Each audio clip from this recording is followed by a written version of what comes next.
A Captain's Heart. Highland Heartbeats Book 5. By Aileen Adams. Chapter 1. It was a fine, soft day.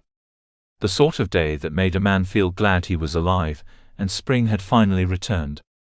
A warm breeze blew through Derek's long hair, ruffling it, and he smiled at even that small pleasure. One he had missed. The breeze blowing through his hair, as it always had when he stood on the deck of one of his ships. He looked out over the landscape, marveling at its beauty. He'd missed it so, without being aware of missing it. Ben Nevis, the Grampians with their towering peaks.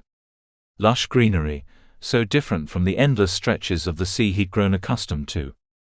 Both sights were equally majestic in his eyes, but after a winter such as the one he'd lived through, his current surroundings were just slightly more welcome to his snow-weary eyes. Endless winter months spent indoors huddled around a fire for warmth, and constantly in the presence of those also held hostage by snowdrifts and biting winds tended to bring a man's sanity near its end. At least, if that man happened to be Derek McInnis. But it was spring, finally and for all, the warm air a blessing he swore to himself he'd never take for granted again. How could it be that he'd forgotten so easily the severity of a Highland winter? He told himself he remembered, could recall the dangerous cold and would never forget the poor souls lost to it, foolhardy young people for the most part. The sort who'd thought they would live forever. Unfortunately for them, that simply wasn't the case. No man or woman who ventured out, without a solid plan, and a knowledge of how to read the ever-shifting weather could hope to make it back alive. He'd learned his lessons well in those days. Even so, with all of his history behind him, and the memories still fresh and clear, he'd been taken aback by the utter brutality of the winter he and the rest of those taking shelter in the Duncan Manor House had endured. It had come early, a mere 6 weeks after he'd arrived with his brother Hugh and Brock, and the young lass he'd rescued from drowning back in Concarney.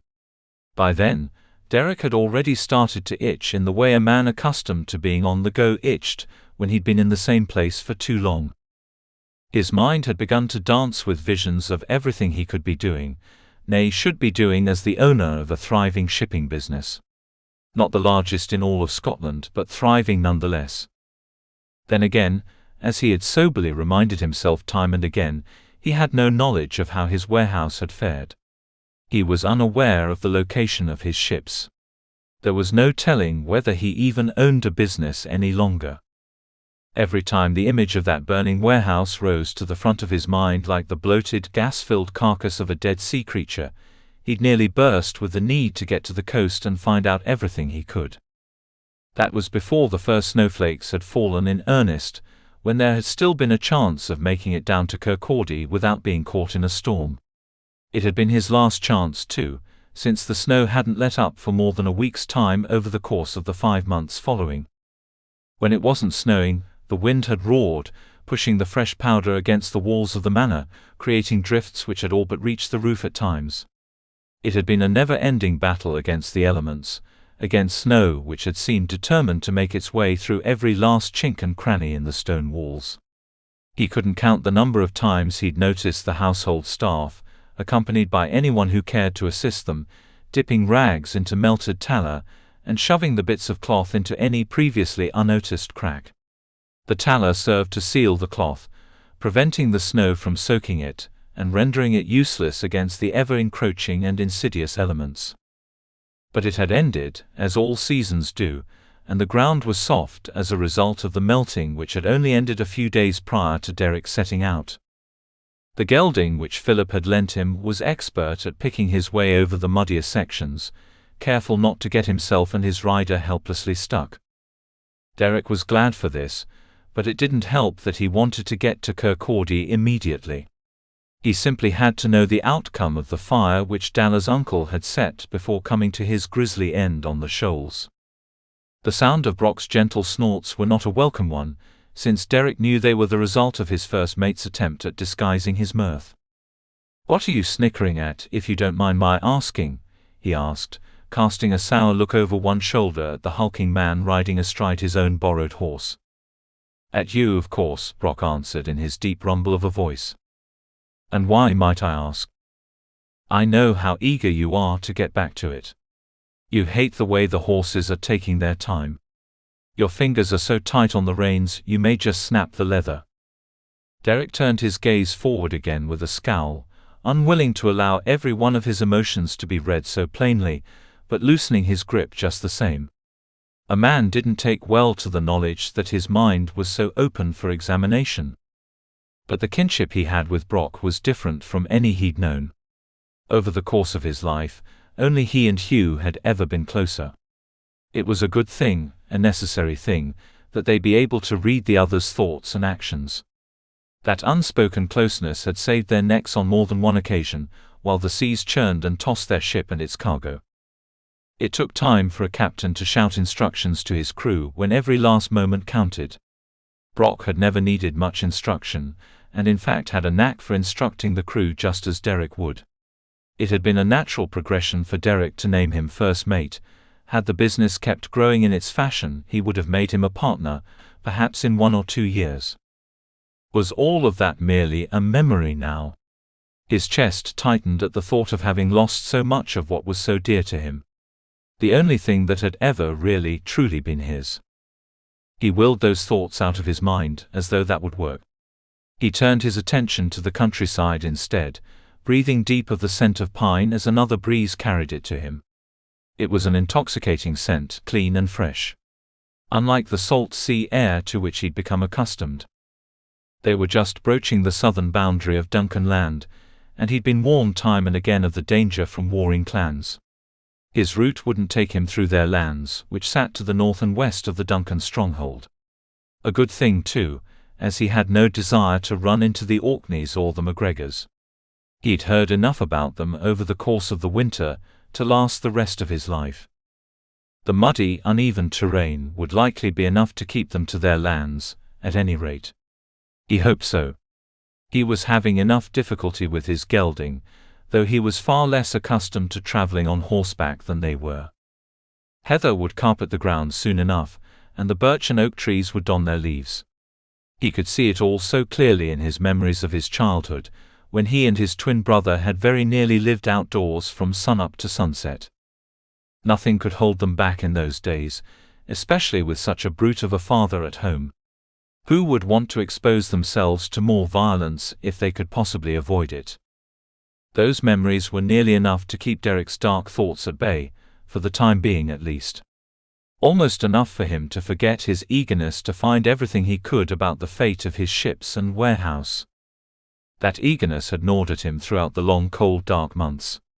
No matter how bright the fire or how warm the conversation, and he did certainly get along well with everyone who called the manor house their home, something had been missing. His brother Hugh had known. Hugh's eyes had watched him with growing curiosity over the weeks leading up to the spring thaw. Once the wind had shifted, bringing with it the first blessed taste of what was to come, he'd pulled Derek aside. "I suppose you'll be going now?" he'd asked, though it wasn't a question. I must. Though it won't be to stay, mind. I'm only interested in finding out what's happened to the warehouse and the location of my ships." "You'll return to where we made landfall then?" Hugh's expression had been anything but confident. "And why not?" "For one, it's far too dangerous a trek to be made over soaked earth," he'd reasoned. "For another, the harbor itself was practically empty when we arrived. Or have you forgotten? What are the chances that anyone with knowledge of your business would have recently traveled through?" His brother had a good point, which Derek had been loath to admit. It was never easy for him to step aside in the face of another's stronger reasoning. "What do you suggest I do then?" "I've been thinking about it," Hugh had replied. "I'm certain you have. And I believe you should travel south instead. To the coast, to Kirkcaldy. It's much larger, better established, and there's a good chance you'll hear word of your business interests there." It was a good point, and Derek hadn't had a choice but to take his brother's advice. It had been so long since he'd called the Highlands home, since he'd been aware of the doings so close to where he'd become a man. Once business had begun to grow, his attention had focused mostly on the coasts of England and France, where the bulk of his profitable trade took place. When he'd left home years earlier, the village hadn't been much more than a wayside stop-off for sailors looking to replenish their supplies, and perhaps indulge in a few of the pleasures afforded a healthy, hot-blooded man out to sea for months at a time. Derek had never begrudged a crew their pleasures, and had in fact worked such diversions into his schedules. Much better for a man to have something to look forward to, than to take his frustrations out on others.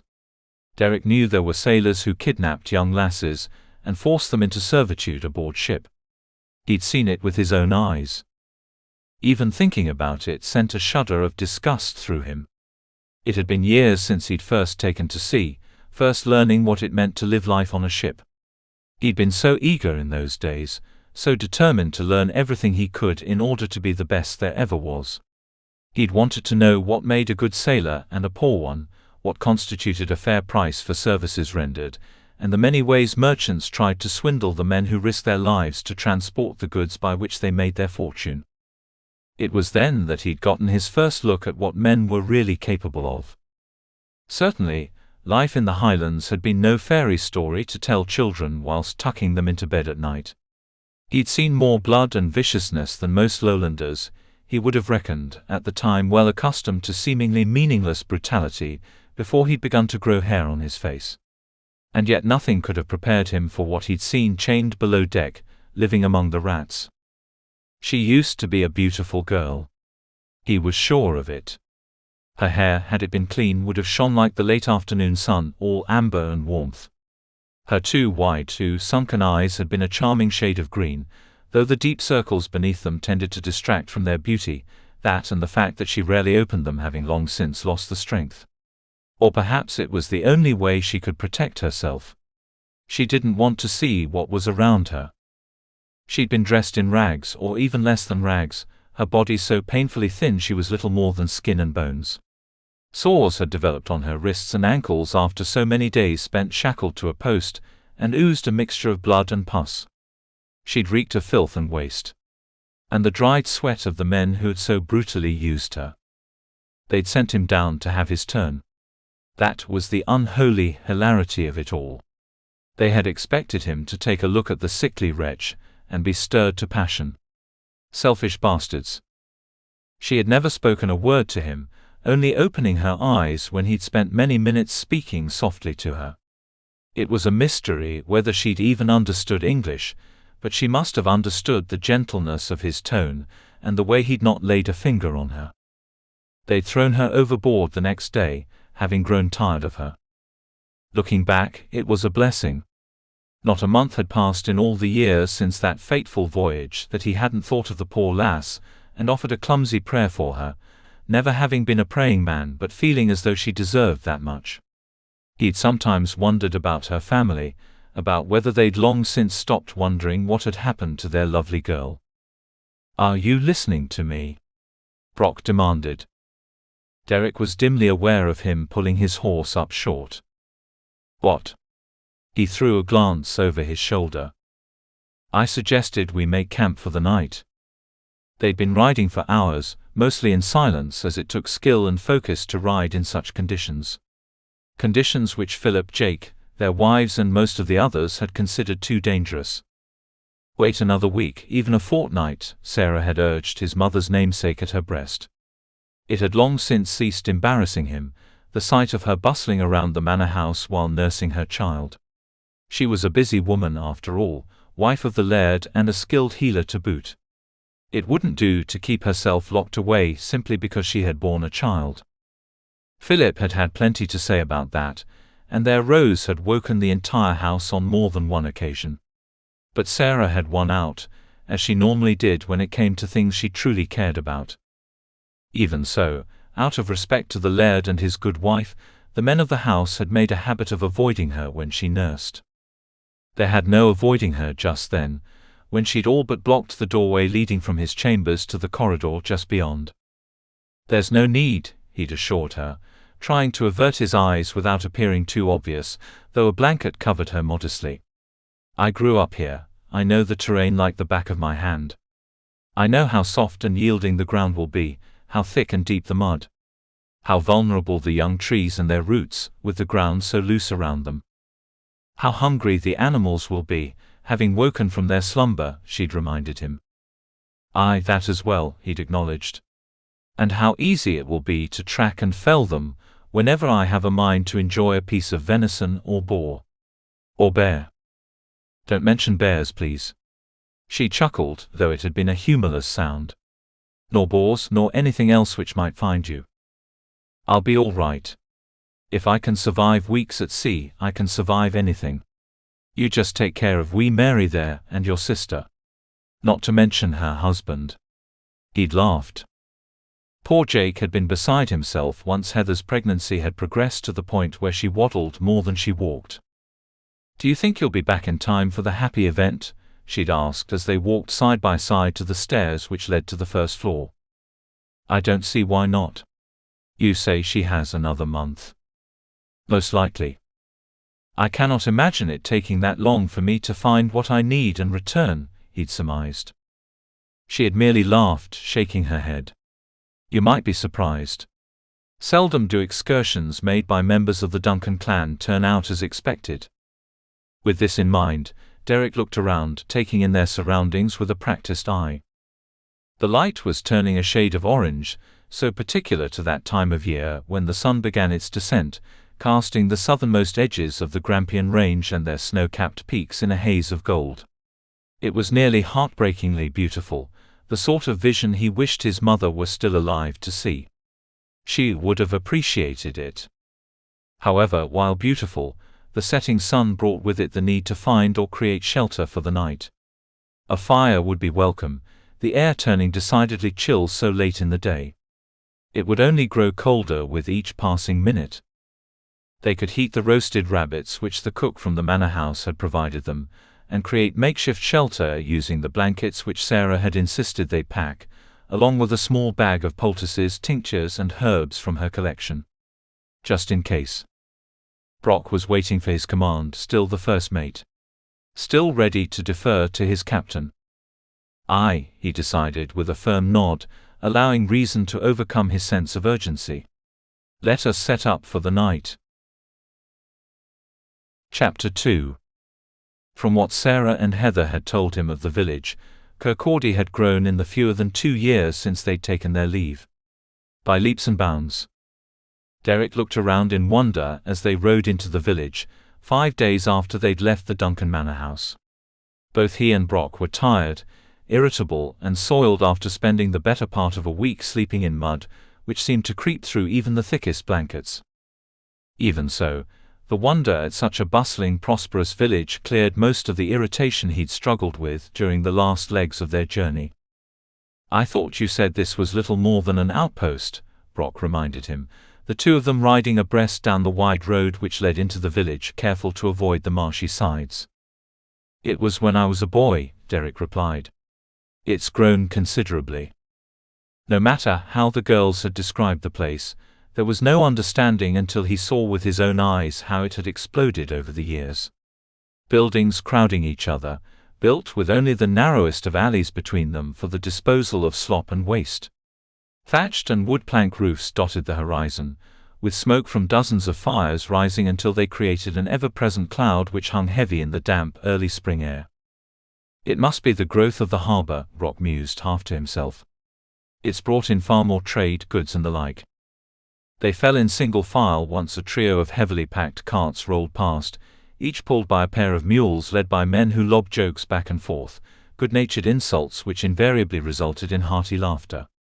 The men raised their hands in greeting, their relief at the turn of the weather and their ability to go back about their daily routines obvious. Derek raised a hand in reply, unable to keep from smiling at their high spirits. Would that everyone in the village was that friendly. Brock chuckled as he fell in line with Derek once again. Even if they aren't, it's of no concern. It's only that I was thinking. Derek laughed. You? Thinking? When did you pick up that new trick? Brock scowled, grumbling. If that's the attitude you wish to take, I expect you won't want to hear the idea which came to me. It's just as well, I'm sure. Do share, Derek urged him, arranging his face in more serious lines. I wondered, on seeing how busy the village is, and how many ships a doctor weighs yonder, whether there would be room for McInnis shipping here in Kirkcaldy. He had to give it to his first mate, he hadn't considered it. Then again, they had only just taken sight of the village. His first thoughts had been of a hot meal, a mug of mead, and a bath. Business would come later. But Brock had a point. Re-establishing his business in Kirkcaldy, rather than returning to Concarney, would mean living in closer proximity to his brother and the Duncans. They were family, like as not, and the past months spent living among them had reminded Derek of the benefits of living among loved ones. He did love them. Philip and Jake were nearly as much his brothers as his twin Hugh. Mackay was more like a close cousin than a long-time friend. And the women, Sarah, Heather, Alice, Dalla, were the closest things to sisters Derek had ever known. He'd give his life for any of them, and in fact had nearly done just that on rescuing Dalla from drowning not long after their first meeting. He'd been without family for so long, he'd forgotten what it was like to have them in his life. Going back to Concarney, so far from them, wouldn't give him the pleasure he'd first assumed it would, back when his plan had been to return after a short visit with the Duncans. Damned blasted winter. Complicating everything. "I suppose we ought to stop in the first tavern we come across," he suggested, driving his thoughts back to the present. "The horses could use the rest, and I know I could." "Aye," Brock agreed, wincing as he stretched his thick shoulders.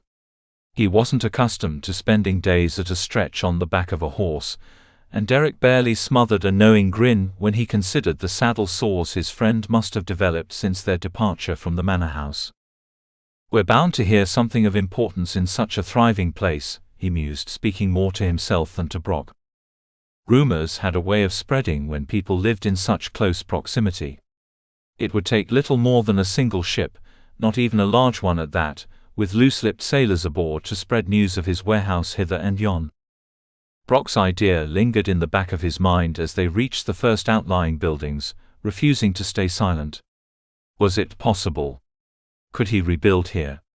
There wasn't overmuch love for Highlanders here in the lowlands, but Derek was hardly a wild clansman anymore.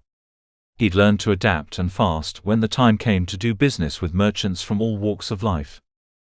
It behooved a man of business to ingratiate himself across all classes, to be whomever the men with the gold needed him to be.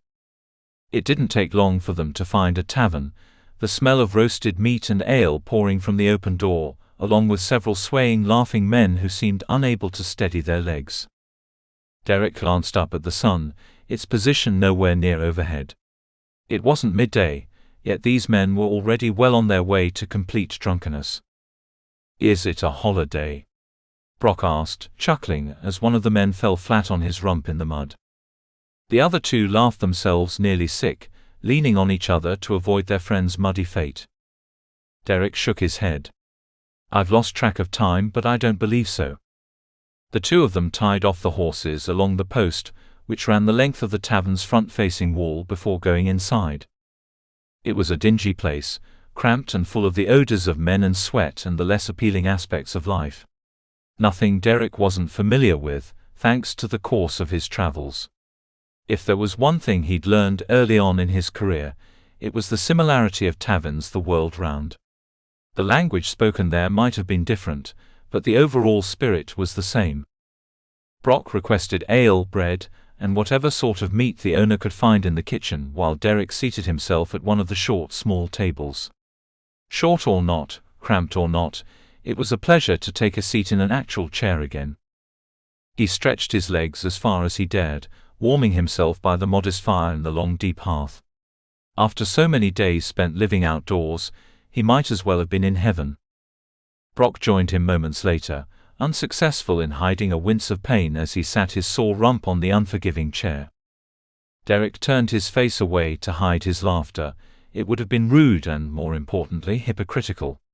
He too felt acutely the effects of riding for so long, even if they were as severe for him. "How are you faring?" he asked once his mirth was under control. Brock's strong-featured face contorted in a grimace.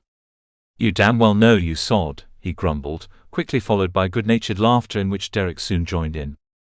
"You'll get used to it."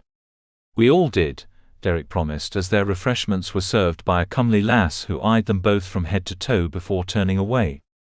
She was a saucy one, no doubt about it. Are lassies bolder in this part of the country? Brock wondered aloud, his eyes following the girl's progress as she crossed the room. They're certainly shapely enough. Aye, and possibly as dangerous as a dirk to the heart. Derek chuckled around a mouthful of brown bread. He tore off a hunk of roasted boar, and wrapped another piece of bread around it, savoring the succulence.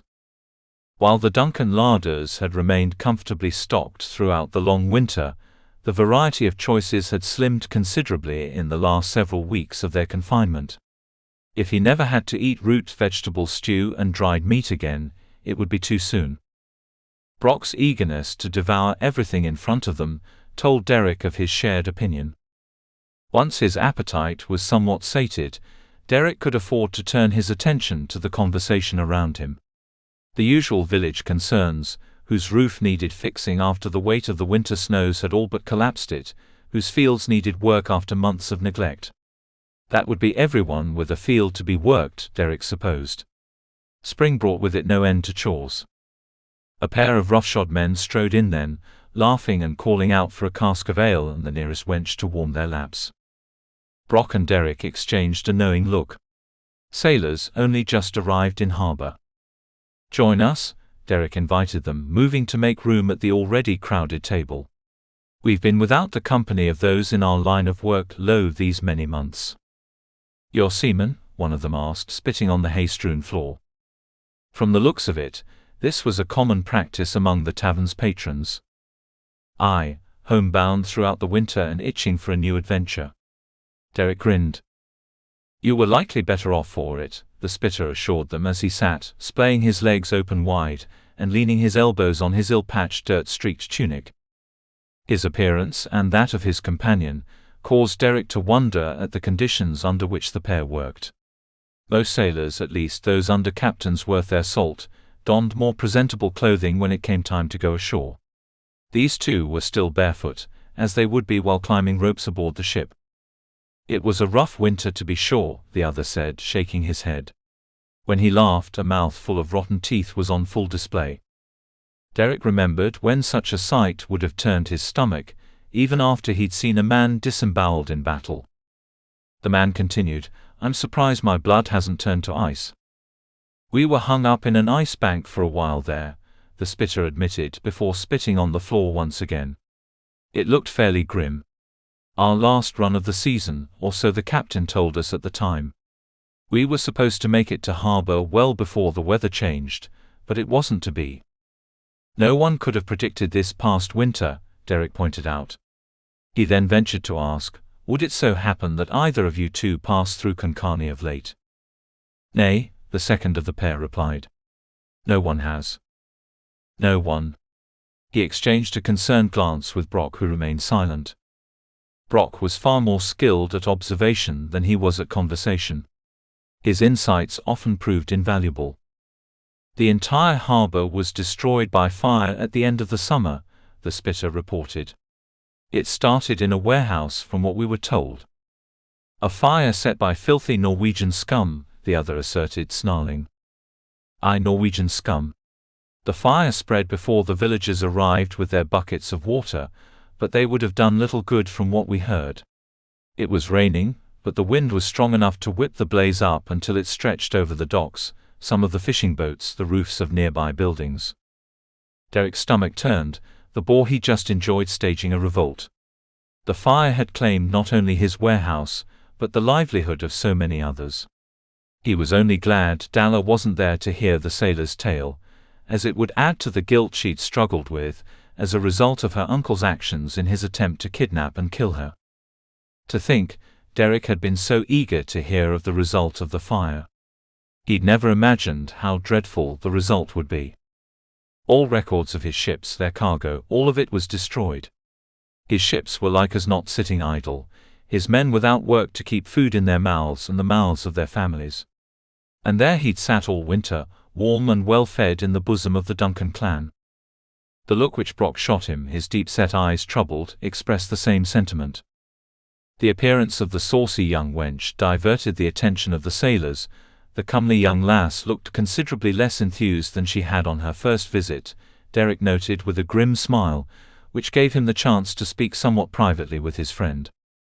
"You know, I'm certain they would have found other work by now," Brock grumbled, leaning forward so as to avoid raising his voice.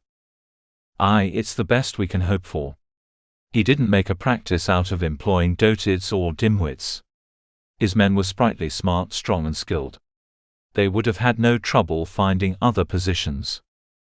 But what of the men who called Konkani their home? They would have had no choice but to travel elsewhere to seek openings, and with the winter having been what it was, there was nothing to be done about that. It was in the past. If there was one thing Derek had learned, it was to leave the past where it was. It was far too heavy a burden to carry in one's heart. Their refreshment long since finished, the two of them stood and prepared to find lodging for the evening. There has to be an open room somewhere, Derek reasoned.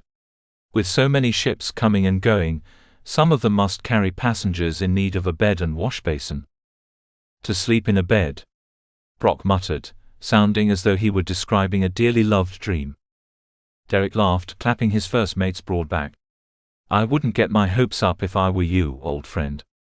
We won't find anything half as comfortable as what we've grown accustomed to in the manor house. The thinnest straw tick would be more comfortable than what we've slept on over these last evenings," he reasoned, groaning with the unhappy memory and stretching as if to soothe tight muscles. "To hear you tell it, one would think you were of royal blood, raised on the finest roast of beef and aged wine, sleeping in silk bedding from the day you were born."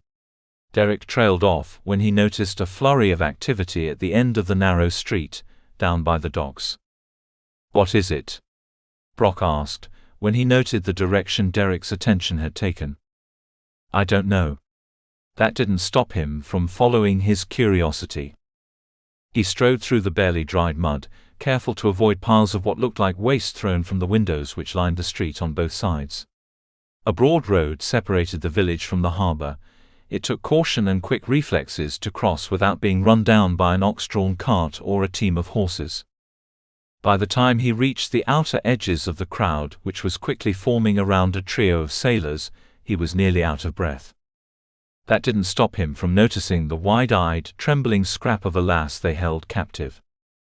Words flew, as did exclamations and more than a few knowing chuckles from the other bystanders. In the middle of all of it, one word was clear. Stowaway. Chapter 3. Margery had come so close to escaping without being noticed. It had been such a long journey too, but she'd done everything in her power to stay silent. Hidden. Away from prying eyes and hands.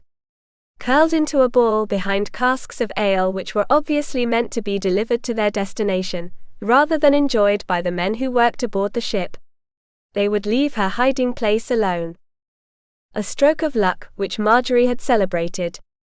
She'd taken it as a sign that her voyage was blessed by God, that he had turned a benevolent eye toward her.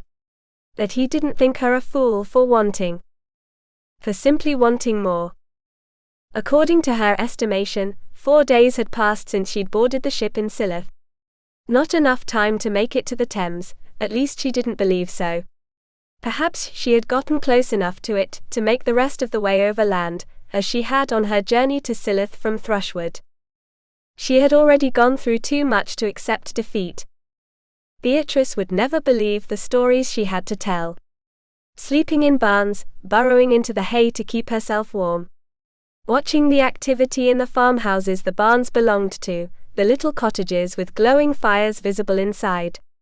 Hearing the laughter of loving families floating on the night air, reminding her of what she was missing out on by striking out on her own. Of what she'd always missed, except for the moments she'd shared with Beatrice. They were all the other had in the world. And they needed better than their miserable little lives in Thrushwood, no matter what anyone else said. She'd stowed away and hidden herself, heart racing all the while. Racing to the point where she wondered if she'd be able to keep from fainting, as her eyes had darted about in the nearly pitch-black hold, searching for a place where she would remain safe. The casks had seemed the most likely hiding spot. And it had worked. For 4 nauseating days, full of the rising and falling of the ship as it crossed the sea. Days full of the smell of her own waste as it collected in another corner of the hold, where she would venture only to relieve herself before scurrying back to her hiding place like the rats who called the ship home. More than once, she'd asked herself what she thought she was doing. How insane, thinking she could survive on a ship. With only the few bits of food she'd managed to purchase from a market stall in the harbor to keep her alive. Hunger had gnawed at her by the end of the 3rd day, and became nearly unbearable by the start of the 4th. That was just this morning. Perhaps it was for the best that her journey had come to an early finish. So long as she managed to get away from the angry, jeering sailors. Considering the grip they both had on her arms, the odds did not appear to be in her favor. A crowd had begun to gather, all of them thinking it amusing that a young woman dressed in boys' clothing had been captured. Margery's cheeks burned hot enough to hurt, feeling their eyes on her as their laughter assaulted her ears. Tears pricked behind her eyes, stinging, but she didn't dare allow them to fall. It would be the height of humiliation. "What did ya think you were doing there, lass?" One of the leering, stinking sailors leaned in closer, the stench of his breath making her nose wrinkle without her thinking about it. She didn't wish to offend him, especially since her life was in his hands, but she couldn't help it. He was repulsive. And it seemed as though he wanted an explanation. I wanted to get to the Thames River," she explained, her voice shaking. "I want to get to London." "London?" He blinked, his face going slack. A moment later, he broke out in hysterical laughter, which turned into a fit of coughing. The other sailors, the one holding her other arm and the one behind her, joined in. "What?" she asked, looking this way and that. The only person not in on the joke, her heart sinking fast with every passing second. "Lass, this ship isn't going to London," the first of them to stop laughing explained, wiping tears of mirth from his cheeks where they cut a path through the dirt caked on his skin. "It departed from Silloth and travelled north, around the northernmost tip of Scotland. You wanted to go south." Her voice seemed to disappear as the weight of the truth settled on her chest, nearly crushing her. She was in Scotland. No longer even in England. "Where am I now?" "Kirkcaldy," one of them announced. "Just about as far from London as one could hope to get, I'd expect." Another chorus of laughter, jibes, and general nastiness. Her soul shrank, just as she wanted to shrink and curl into a ball and fade into nothingness. They were laughing at her. They thought she was a fool. Perhaps she was. "No, you're not." It was Beatrice's voice in her head, strong and clear. "You're brave and resourceful. You made it this far. They're only angry with themselves for not having noticed you before now. They want to know how a silly little girl made a fool out of them. Don't allow them to hurt you." Her spine straightened, her chin rising in defiance. "Take your hands off me. All of you." Her voice was as strong and loud as it would be if she weren't afraid at all. It was enough to silence them at least, the 3 sailors gaping at her in surprise. The crowd had begun to thin too, the novelty having worn off. Only a few villagers remained. One of them, a tall, broad-shouldered man with thick arms crossed over an equally thick chest, watched with keen interest. No matter how strong her voice sounded, however, it wasn't enough. The grip on her arms tightened painfully, one of the sailors pulling her to him until her body was flat against his. She tried to recoil, to push herself away from him, but another of them pressed himself to her back until she was trapped between the pair. It was enough to make her skin crawl, their stench choking her. Enough of this. The voice was as sharp as the crack of a whip, and all involved turned to the source. Much to Margery's surprise, it came from the same thick-armed man. Even with space between them, it was clear that his eyes burned with rage as he watched what unfolded before him. It was enough to send a shiver through her, in spite of the disgusting position she found herself in. She could almost forget her repulsion. "Who do you think you are?" Her left arm was mercifully released, numb from the rough treatment, and hanging useless at her side, as one of her captors approached the much larger man. "Derek McInnis, owner of McInnis Shipping." extremely well acquainted with nearly every shipping company in England, Scotland, and France. Large strong hands moved to his hips, framing his trim waist. Do you enjoy being employed? If not, I'm certain that something could be done to remedy your situation. His sharp, fiery eyes shifted in the direction of the other sailors. All of your situations. Just like that, Margery was free. She nearly sank to the wood planks of the dock on which she stood, she was so weak with hunger and relief. It had been a very long journey, indeed. The sailors cast doleful looks her way, cursing and spitting near their feet before returning to the ship. She would gladly never see them again. Or smell them. The strong nauseating odor seemed to hang all around her even after they were nowhere near, and the breeze coming from the sea swept over her. The makeshift pack she'd been carrying since leaving home was lying near her feet, and she bent to retrieve it. On standing, a wave of dizziness nearly overtook her, and she felt herself swooning. The noisy activity all along the harbor went silent in her head, as darkness began to overtake her. Suddenly, she was suspended above the dock, never touching the rough wooden planks, though her legs were no longer beneath her. She forced her eyes open, the lids fluttering, and found herself looking into eyes which no longer burned but were just as brilliant as they stared into hers. The arms which had been crossed over his broad chest were around her, her body pressed to his unyielding muscles. The man who had saved her was saving her again. Chapter 4. Perhaps it was the memory of what he'd seen before. The lass from the ship whose name he'd never learned, who had lived merely one day past the day they'd met, before her nearly lifeless form disappeared over the ship's railing. Never to be seen again. He told himself this wasn't the same girl. This one had fire and spirit, had lifted her head and all but bared her teeth at her captors. She had the nerve to stow away aboard a ship, even if it was the wrong ship entirely. That might not have been nerve, however. It might have been plain stupidity. Her body was warm and soft in his hands, almost welcoming. So easy to press her to him, so pliable. Another few seconds, and he might begin to entertain thoughts which weren't entirely devoted to the lass's welfare. Her eyes opened, searching his. A bright, frank blue, which reminded him of the sea on a clear day.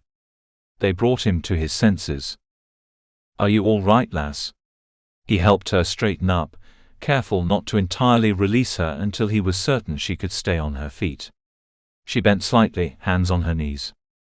The long flaxen braid she tucked into her tunic fell from inside and hung over her shoulder. I'll be all right now, thank you, she murmured, sounding markedly less determined than she did when she was being so roughly handled. It had all been an act, naturally.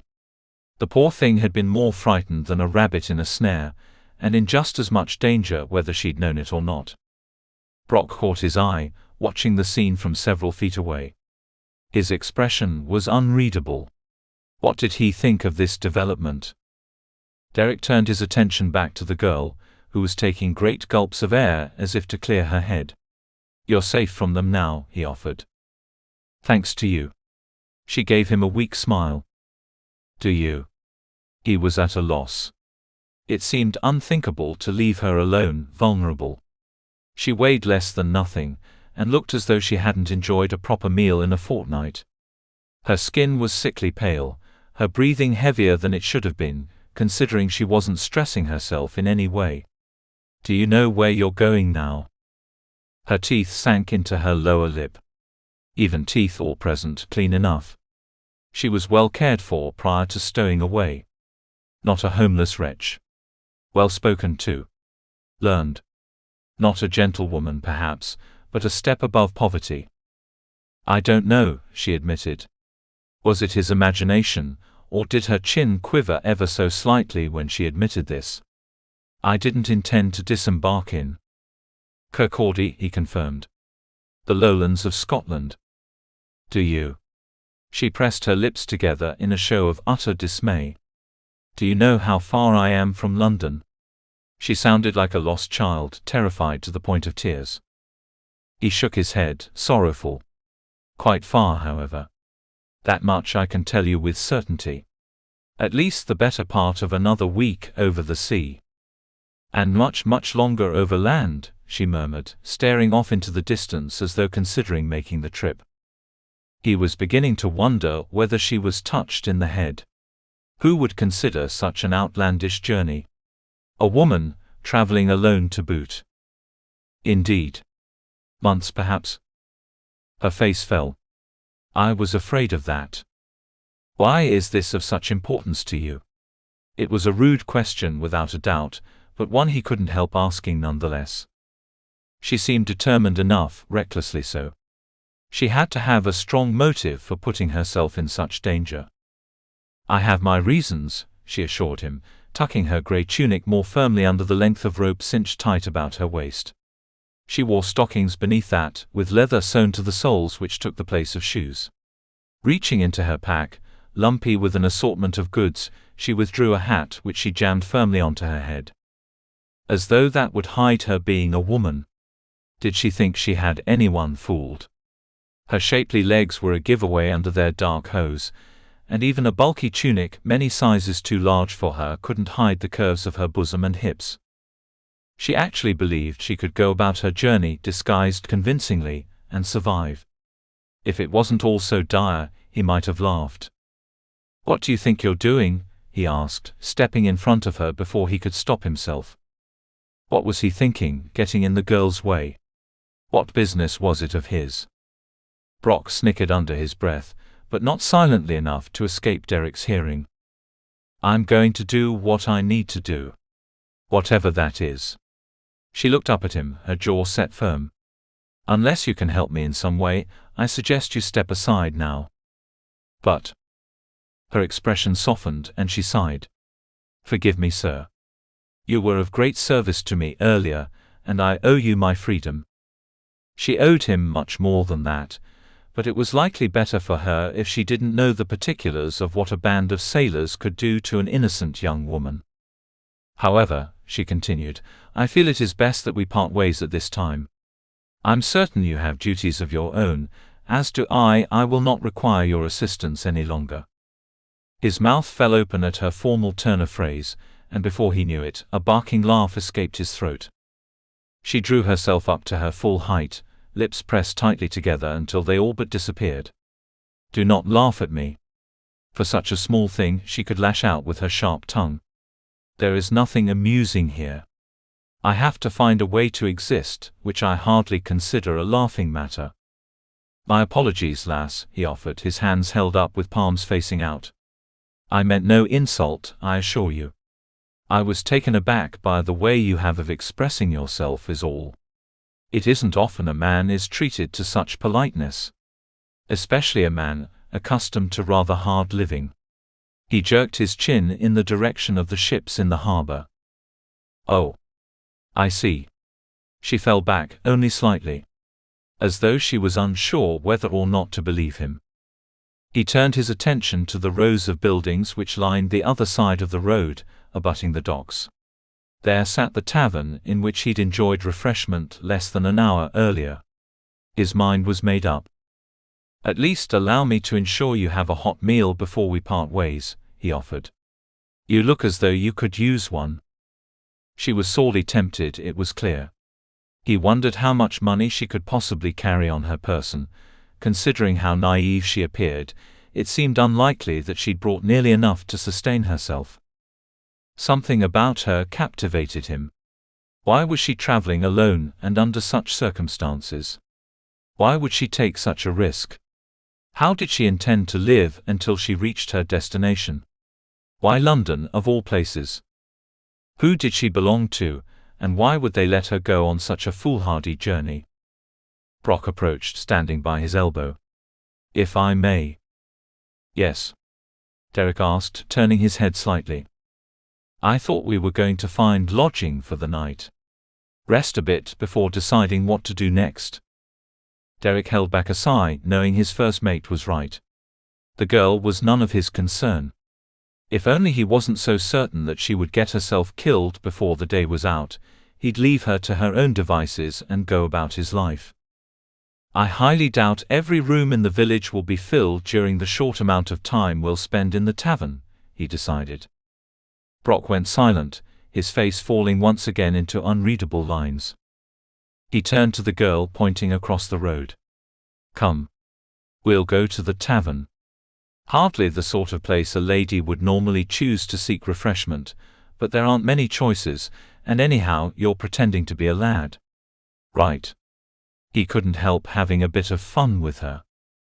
Her eyes narrowed, as though she were carefully considering whether to lash out at him. Her better judgment won out, and she composed her face into normal lines. "You don't have to do this.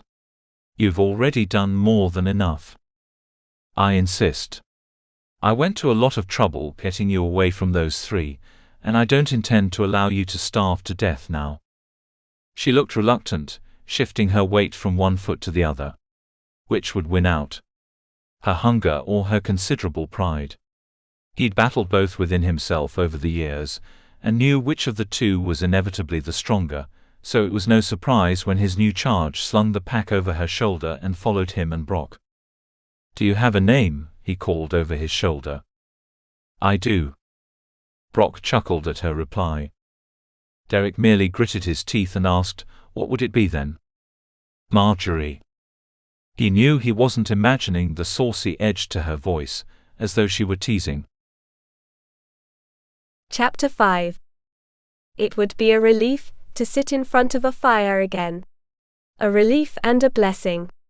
Margery prayed silent thanks for this turn of events, confusing though they were. Who was this dark-haired man who seemed to determine to protect her? And what would he expect in return? She had little money to give, though she would gladly offer some in return for his valor. Would that be enough? She had no experience with men, absolutely none. The only men she'd ever known in person were the village deacon and old Cedric Miller, whose grain mill was the closest building to the farm on which she'd grown up. Otherwise there were passing acquaintances with merchants, farmers from whom she'd purchased anything unavailable on the farm, and of course, fellow members of her parish who would undoubtedly think her daft for the chances she'd taken to this point. That was it. The entire extent of her life, summed up neatly. Depressingly so. All she had were the stories and warnings of her mother, a woman who hadn't risen from bed of her own volition in more than a decade before death had finally come, granting her the mercy she'd prayed for most fervently. In the deepest corner of her heart, Margery knew she'd prayed for the same thing, for death to finally take her suffering mother. She would never admit that to another living soul. Not even her sister, with whom she normally shared everything. This village was unlike anything she'd ever seen before. Even Thrushwood on market day was nothing compared to the amount of activity she saw and heard on the short walk to the tavern alone. Several men hurried past, bumping into her hard enough to nearly spin her in a circle. They kept going, unaware or uncaring, she wasn't certain which. An old woman wheeled a cart in which she'd loaded apples and onions, struggling to keep the wheel within the ruts already driven into the drying mud. A group of dirty barefoot young boys ran past, 3 of them distracting her, while another 3 grabbed for as many prizes from the cart as they could. She cursed them, called them wicked little devils as they fled. "Watch out!" The tall man took her by the arm and pulled her to him, causing her to almost bounce off his unforgiving body. Before she had the chance to cry out in anger, a bucket of slop was emptied out the window in front of which she had been standing only moments earlier, its carrier paying no attention to whom or what their waist might hit. "Thank you again," Margery gasped as she stepped away from him, nearly vomiting at the thought of what may have splashed all over her if it weren't for him. He had a strong body, and extremely quick reflexes if he saw what was coming long before she did. He was a sailor after all. From the commands she'd heard shouted above her head during her voyage, she knew they had to be quick on their feet and able to jump to action at a moment's notice. He shrugged, continuing on.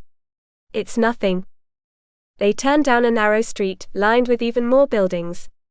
It seemed as though they were built on top of each other, crowding in until there was hardly space to breathe. Not that Margery wanted to breathe in the foul, stale odors which assaulted her from all directions. Was this what life in a village meant? Stench and overcrowding? It was nothing like what she had imagined. The thought was a sobering one which left her feeling strangely hollow inside. London was larger than a village, with far more people than the village of Kirkcaldy, if the merchants who travelled through Thrushwood were to be believed. She'd taken their word thus far, and allowed the fire they'd set in her imagination to bring her to what might have been a rather painful end, had it not been for her saviour. He ushered her into a tavern, and bade her take a seat, while he went about procuring food. She'd never seen the inside of a tavern before, having only ever increased her speed while walking past before then. Taverns were not the sort of place in which a woman would be welcome, or if they were welcome, it would be for the wrong reasons. Margery wasn't certain what she'd expected, but what she found was very nearly reassuring. The room was small but cozy, rather than cramped.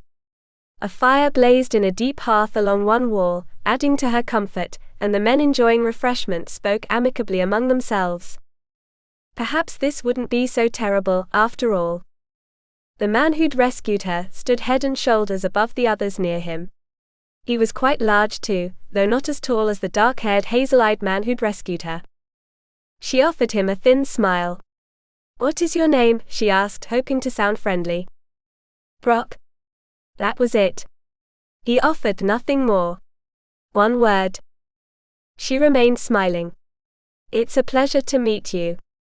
I hope I haven't inconvenienced you. This wasn't my idea," she added, laughing shakily. He nodded, his light brown hair not touching his broad shoulders. "I know. It's difficult to change my captain's course once he gets an idea in his head." His captain. Did this mean Brock worked for him? He'd referenced owning a shipping company. He was probably quite wealthy, or at least well off. His tunic appeared to be of good quality, and its deep green color told her he could afford dyed cloth. She had always longed for a kirtle of that shade, knowing it would turn her hair to gold, and make her blue eyes appear even bluer in comparison. But that was vanity, and vanity was a sin. Even so, hadn't she committed a multitude of sins over the course of her journey? Breaking into a barn that wasn't hers, taking shelter there without the knowledge of the owner. Stowing aboard a ship without paying for passage. Lying. She told so many lies. "The owner will prepare food for you," the dark-haired man assured her as he joined them at the short small table. His presence crowded things a bit, and she took pains to distance herself from him. Being too near him seemed a dangerous idea, though she couldn't have explained why her instincts told her so. He wasn't threatening, not like the sailors who had handled her so roughly. He'd been gentle and seemed concerned for her well-being. Even so, he overwhelmed her. "Thank you very much," she murmured.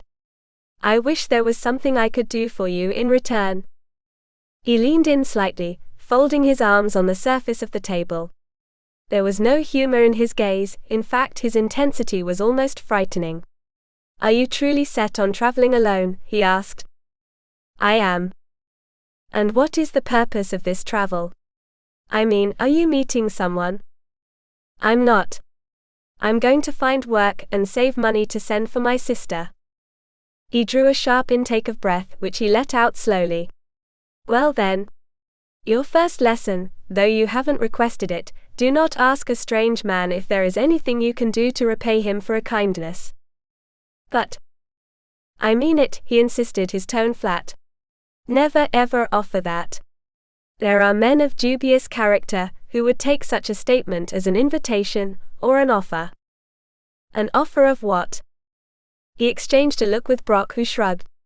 "Are you serious?" he asked, grimacing. "I am, sir." "Derek?" "Call me Derek." "Derek," she echoed. "I am serious." "You don't know anything about strangers? About the sort of people you might meet on your travels?" "I know enough to avoid main roads whenever possible," she allowed, feeling at once ashamed of her naivete and curious as to what he might possibly mean. "I know it's a good idea to avoid strangers, to keep to myself whenever possible." Her cheeks burned when she recognized the fact that she was breaking that rule by sitting with two strange men in a strange tavern. Brock managed to maintain a straight face, though his eyes crinkled in the corners. Derek merely shook his head. "I'm happy to assist you in any way I can," he insisted, and I believe the most I can do, aside from ensuring you eat a decent meal, is to offer you advice. Whether you choose to accept it or not, is your decision. She thought this over, then nodded. All right. Please, I'm eager to hear what you have to say. Remember the first lesson. Never offer repayment to a stranger without naming strict terms. A piece of silver, whatever it happens to be. Understood, she said, nodding again, though she still wasn't entirely sure what he was alluding to. Did he really mean to insinuate that she might come into contact with a man looking to ravish her? Second, he continued, never looking away, you must find proper lodging. Do you have any money? Some. I don't know how much it costs to lodge for the night, she admitted. Of course you don't. It would change from place to place anyway, he grumbled. And any innkeeper would be sure to charge you double, since you're so clearly inexperienced with travel. She drew herself up, her chest puffing out. I found my way from my village to the harbour in Silith on my own. With only my wits and the stars to guide me. I lived through that relatively unscathed. He grinned, admiration clearly present. Where did you sleep? In barns mostly. Smart. He leaned away when a young woman delivered a platter of roast meat, cheese, bread, and ale. Her mouth watered at the scent of the meat, the first good aroma she'd enjoyed all day. No, that wasn't true. Derek had smelled good when he held her close to him, preventing her from fainting on the ground. Leather and perspiration and fresh air. Not unpleasant, not at all. He nodded when her eyes met his, as though she were asking permission to eat, and he granted it. She dove in without hesitation then, tearing at the meat with her teeth, biting into bread and cheese and nearly closing her eyes from the pleasure of it all. How long did it take you to get to the harbour? She counted on her now greasy fingers. A week. An entire week? As I said, she explained, washing down a mouthful of food with a gulp of ale, I avoided main roads and picked my way through field and forest instead. You encountered no wild animals? No. The two of them looked at her as though she were mad. You didn't? Not a single one? Brock asked in his deep rumbling voice. Not one. She shrugged. Perhaps I was fortunate. More than fortunate. Derek chuckled, leaning back in his chair, long hair touching his shoulders. The light from the glowing fire played over his face, alternately brightening and then casting him in shadow. She wasn't surprised at her luck. She had divine guidance. She was certain of it. Don't count on that good fortune to hold out, he warned. That's your third lesson. Counting on good fortune because good fortune has visited you previously is a sure way to make a mistake and leave yourself vulnerable. Always be aware of your surroundings. She swallowed a bite of cheese, nodding. I see. Thank you. Why are you determined to go to London? He asked. Because there is so much life there, she clarified.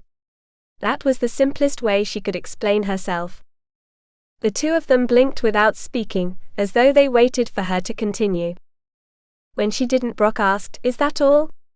Your entire reason for making such a long journey? Yes. My sister and I wish to live in London. Why? Derek asked. Why not? Why do we have to have a reason? I'm sure it wouldn't suit you, judging by the way you're looking at me. He scowled. It's only that London is hardly the sort of place for a lass like you. A lass like me? She asked, raising an eyebrow. You know so little of the world. Which is why I wish to live in a city such as London, she replied, speaking slowly and measuredly, trying to hold on to her temper. It wouldn't do to anger him, when he'd been so generous. Do you know how quickly disease spreads there? How filthy it is. I saw how your nose wrinkled when you noted the slop in the streets, how close you came to having a bucket emptied on you. Filth flows through the streets into the Thames. Fires regularly break out and spread quickly, thanks to the way homes are crowded nearly one on top of the other. You're not equipped for life in a city 10, 20, 30 times the size of this village. Was he correct about this? For the first time, she began to truly question whether her journey was rooted in folly. Perhaps she wouldn't be able to handle herself in a city such as the one he described. Perhaps she didn't want to live in such a place. What do you think I should do then? I've already come all this way. You don't want to know what I think, he muttered darkly. No. Please. Tell me. What do you think? You've already shared so many opinions. There was an edge to her voice, one which she didn't take pains to disguise. And he heard it, and his eyes twinkled in response.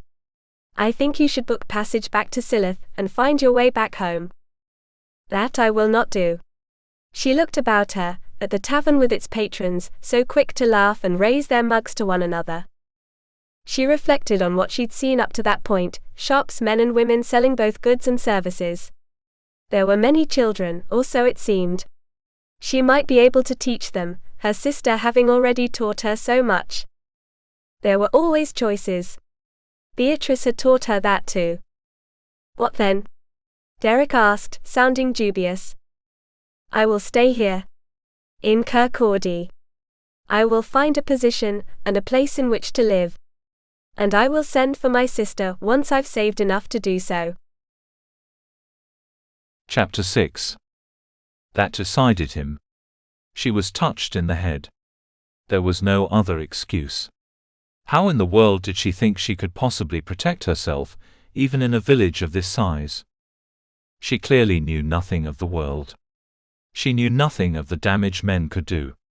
She couldn't possibly know how to identify a thief or other sort of criminal on sight. She certainly couldn't handle herself when in the middle of leering, grabbing, lusting men. He had seen that much for himself. He'd once known a boy who was touched in such a way. Young Isaac, whose father's farm was the closest to theirs, sitting at the northern edge of Duncanlands. He had always been a rather shy, timid sort, always more comfortable indoors with his mother and sisters. He hadn't been the sort of rough-and-tumble lad the McInnis brothers were. Still, he'd been a good lad.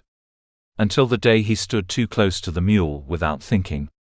He never was one for using common sense, his thoughts normally in the clouds. The mule had spooked, kicking out behind himself, clipping Isaac's head. After that, things simply weren't the same. He'd recovered after half a year. Derek could remember the way the lad's poor parents had rejoiced, certain that this was a sign from heaven. God had brought their son back to them. Only he wasn't their son. The difference had been plain from the start. Where he'd been slight, timid, nearly afraid of his own shadow, he was suddenly more boisterous than either of the McInnis brothers. Always looking for an adventure, always raring for a fight. At first, the brothers had enjoyed their new companion. Until they became frightened of him. He was so intense. And then came the day they'd rounded the sheep pen and found him torturing one of the lambs, holding it up by its hind legs and swinging it around his head, until the limbs had snapped. Derek would never forget that sound. Hugh had turned and retched quietly, while Derek stood and gaped at the horror in front of him. The lamb's blood, flowing freely on the well-trodden earth while the sheep bleated and screamed. Isaac's father hadn't wanted to believe it. Not his boy, his good boy, the one he'd often had to force out of doors in order to get some fresh air and avoid becoming too much like a woman. He'd rebuffed the brothers' claims and insisted they were making it up. They were always troublesome, always looking for a fight.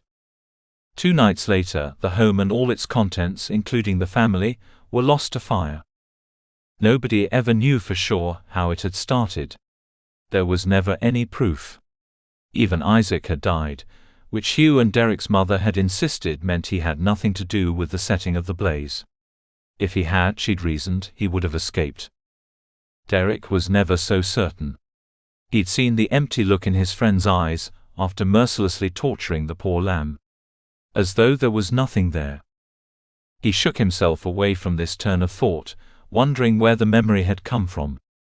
He hadn't thought of Isaac or his family in years. This girl was nothing like him. There was life in her eyes, determination. The only person she was a danger to was herself.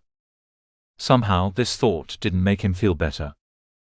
"What do you plan to do to earn a living?" he asked, leaning forward, searching her face.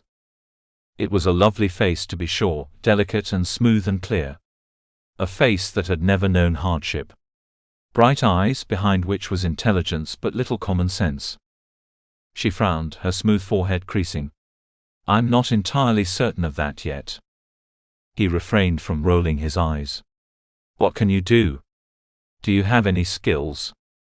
"I've run my household for 10 years. More than that, in fact." "No parents?" Brock asked. It was rare for him to speak in such a situation, especially since his question was rather insensitive. Derek had the impression his friend had grown tired of her, and possibly of him. He wanted to bring an end to the whole affair, and get back to the reason why they'd come to the village. It had already taken longer to reach their destination than originally intended, and it had been a far less comfortable journey than he was accustomed to. His patience was as thin as a pane of glass. Margery winced but took the question in stride. "My father passed away when I was very young. My mother was sick for many years, and passed away over the winter." For the first time in their long acquaintance, Derek saw Brock's face darken in what could only be labeled as a blush. "I beg your pardon," he mumbled. She shrugged it off. "I'm skilled at caring for the infirm, cooking, baking, washing, tending gardens, sewing and mending. And many other things I'm sure I'll remember if necessary." "How do you plan to use any of those skills to earn a living?" She waved her hands, becoming flustered and more than a bit frustrated. "Aren't there inns? Seamstresses? Healers? I would do anything." "What did I tell you?" he asked, raising an eyebrow. "Careful the words you use. You would not do just anything. Never offer anything without being specific." An exasperated sigh exploded from her. "Are people really as evil as you make them out to be?" "Not evil. Not truly. But more than willing to take advantage. Not everyone. But most people. It's clear you haven't had much experience with the world, or you would understand this already." He couldn't say what was in his heart. He didn't truly understand what it was either. Why should he care the way he did? She was none of his concern. A stranger, a girl obviously determined to allow life to beat her down. And that was what weighed heaviest on him, the fact that she would lose the refreshing innocence about her, the frank, clear-eyed, level gaze that seemed to penetrate his thoughts. She would grow older in an instant. Perhaps even bitter. He hated the thought of it. "I do not think this is a wise undertaking," he said again, as though she had forgotten. As though she cared. "It is a blessing, then, that you have no concern in the matter." She wiped her fingers on the hem of her tunic before standing. "I thank you most humbly for your assistance. Truly, you've saved my life today, a fact that is not lost on me. I shall include you in my prayers. I can't say anyone has ever offered to pray for me before." He chuckled, glancing at Brock. She frowned. "Do you find it amusing that I plan to pray for you? All the more reason, then." She was the one she should be praying for, but he didn't have the heart to remind her one more time that she was bound for disaster. She was still determined, eager, even enthusiastic. Who was he to break her of that? She picked up her pack, allowing the long red braid to hang over her shoulder once again. "I suppose there's no longer any need to disguise myself." She smiled. "I suppose not. Best wishes to both of you." Brock and Derek stood out of deference as she left the table. Derek followed her progress as she wound her way through the growing crowd inside the tavern, before reaching the open door. "Why do I get the feeling you're not going to let her go that easily?" Brock muttered. Derek remained silent. Chapter 7. It was easier to remain positive, with fresh food in her stomach. She hadn't relished roasted meat in many moons. While the tavern's offerings weren't exactly the most delicious she'd ever enjoyed, she had been too hungry to feel particular. Especially when her savior was generous enough to provide the meal for her. He was a contradiction she couldn't seem to make sense of. On the one hand, he'd warned her most fervently of the evils of the world, especially of men. He'd urged her not to offer anything to others without being specific.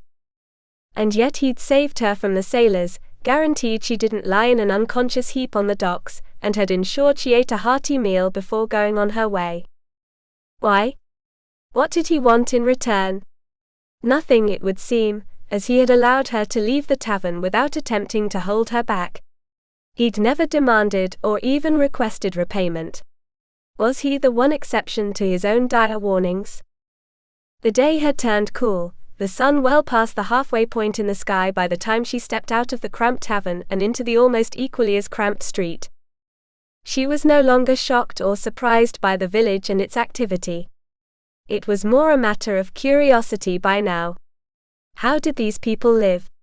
How did they pass their leisure time? What did they need, and how could she meet that need? It was one thing the miller had taught her, when she had confided her plans to him. Aside from Beatrice and the deacon, Cedric Miller was the only other soul aware of what she'd intended. It wouldn't have been wise to leave her sister alone, without bringing the situation to the attention of at least one trusted friend. Margery could rest a bit easier, knowing someone had her sister's best interests at heart. She remembered sitting at the round wooden table in his hut, warming her hands and feet by the fire after making the long trek to his home from the farm. Once she had managed to convince him of the seriousness of her plans, it had taken quite a bit of time at that. He had sat across from her and begun his lessons. They were different from the lessons which Derek had shared with her in the tavern, but Margery was certain they were just as critical to her success. Find someone in need of something you can provide. They won't want to pay what you deserve. You're a woman, and a young one at that, and when they catch on to the fact that you're new to the area, they'll want even more to take advantage of you. What should I do? She'd asked. He'd spat on the floor, scratching the top of his balding head while considering her question. While he might not have been a learned man, he was the shrewdest she knew, and the most trusted when it came to matters such as this. He spoke slowly, carefully, weighing his words as he would weigh the grain brought to him for milling. Remind them what your service means to them. What it means to not have it. If you offer your skills to a seamstress, remind her what it means to get her work done twice as quickly, and how much more she can charge her patrons as a result.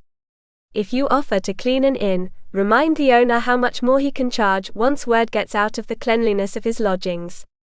What is that worth to them? Is that what you do? She'd given him a sly smile which he'd returned. Aye, young lady.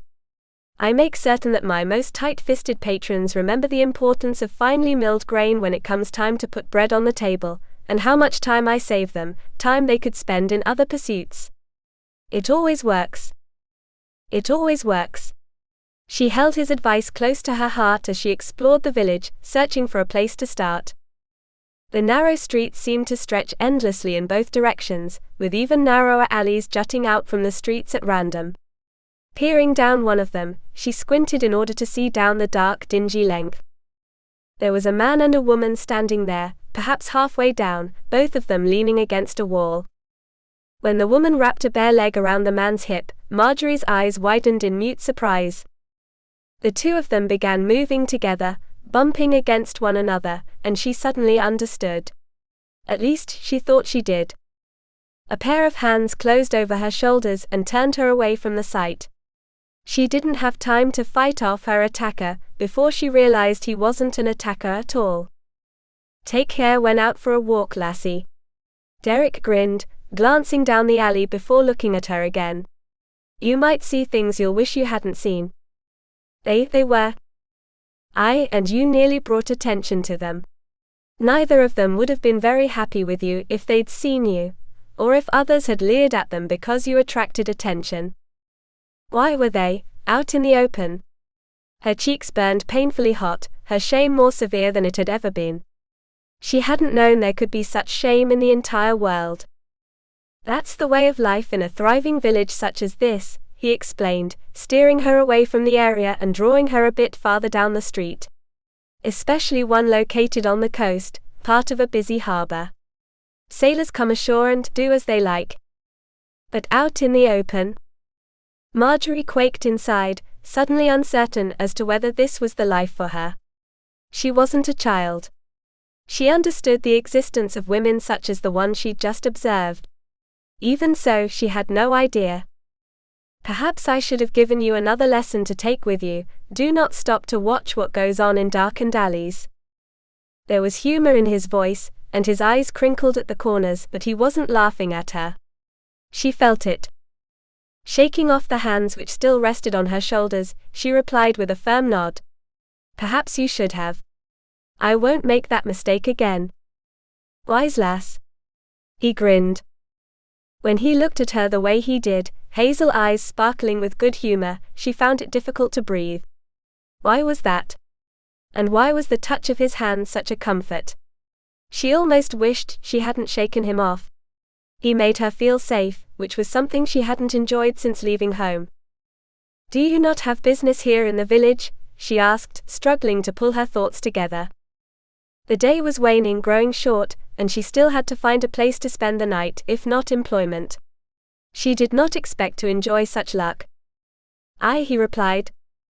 Why don't you go about it then? She asked, lifting her chin. Or is your business that of following women from place to place, ensuring they don't fall victim to unforeseen danger? Unforeseen to you, perhaps? He cast a glance around, taking in the buildings which surrounded them.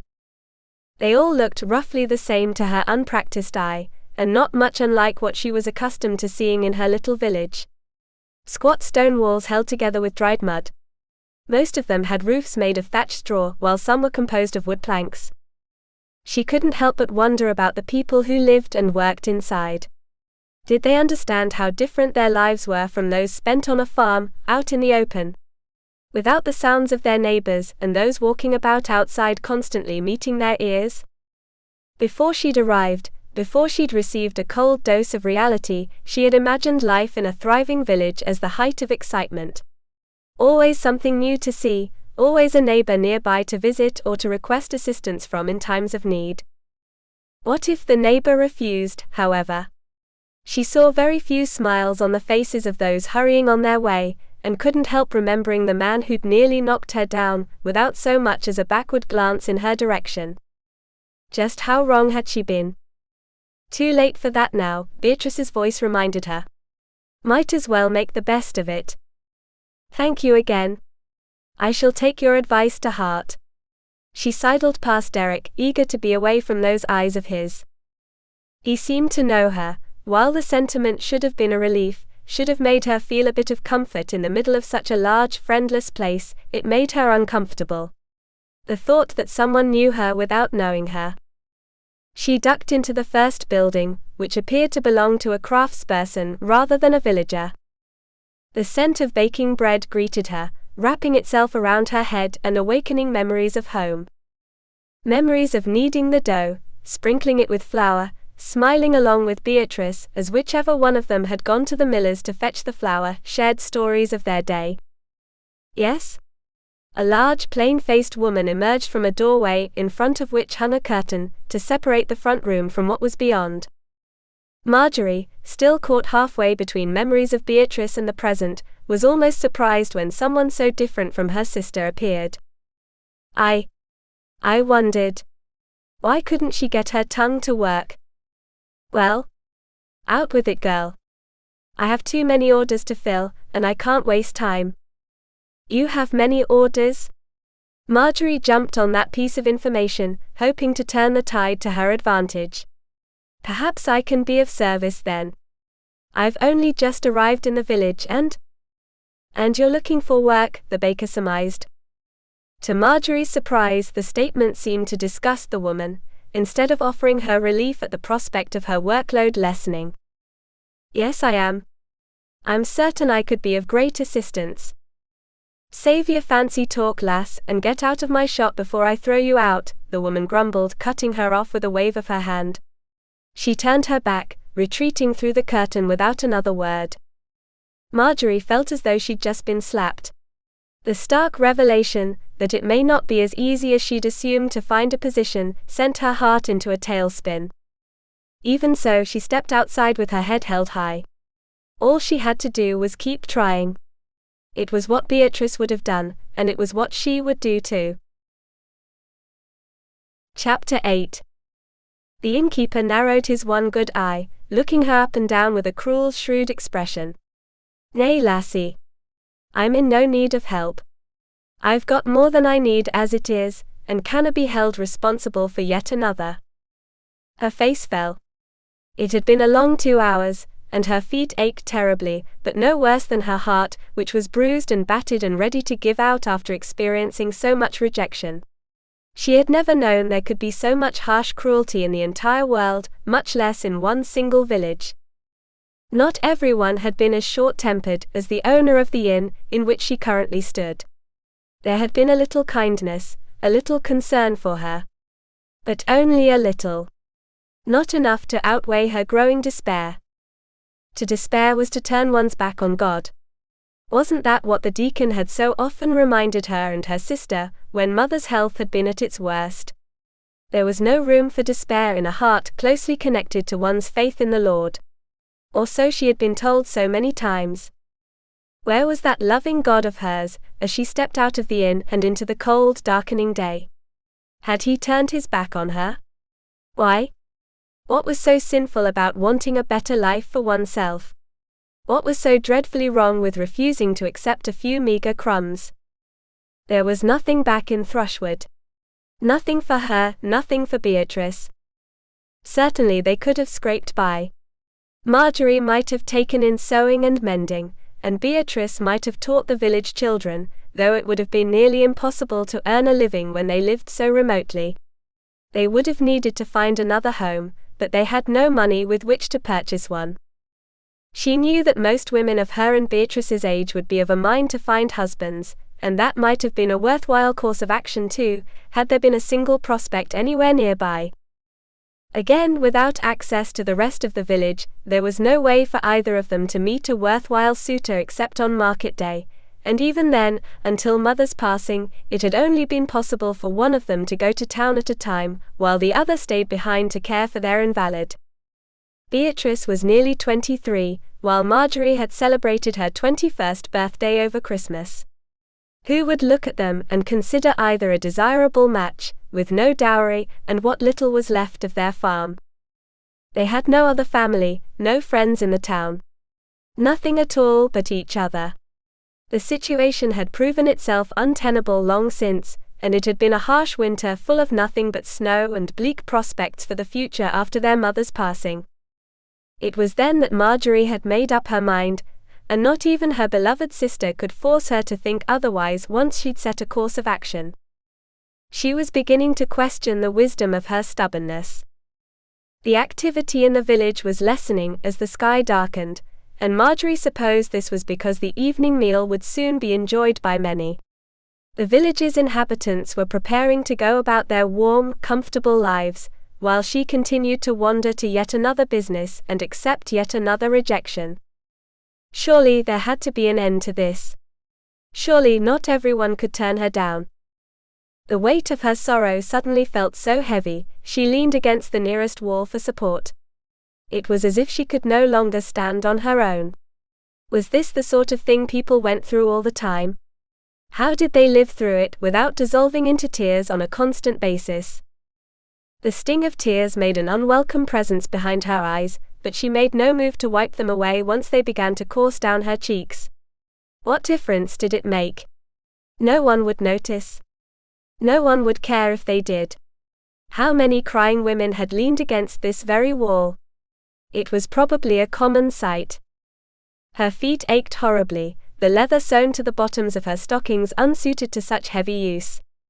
Every stone and pebble made itself known, digging into the soles of her feet and adding to her growing misery. To her surprise, Derek came to mind. Where was he? Why had she been so eager to be rid of him? He was smart. He knew she'd made an unwise decision, but she had been too stubborn and foolhardy to see it for herself. He might be able to help her find a place to spend the night, as she was nearly exhausted and didn't know where to start or what a fair price would be. She'd be taken advantage of for certain. It had been weeks since she'd had a good night's sleep, and the lack thereof was beginning to catch up with her.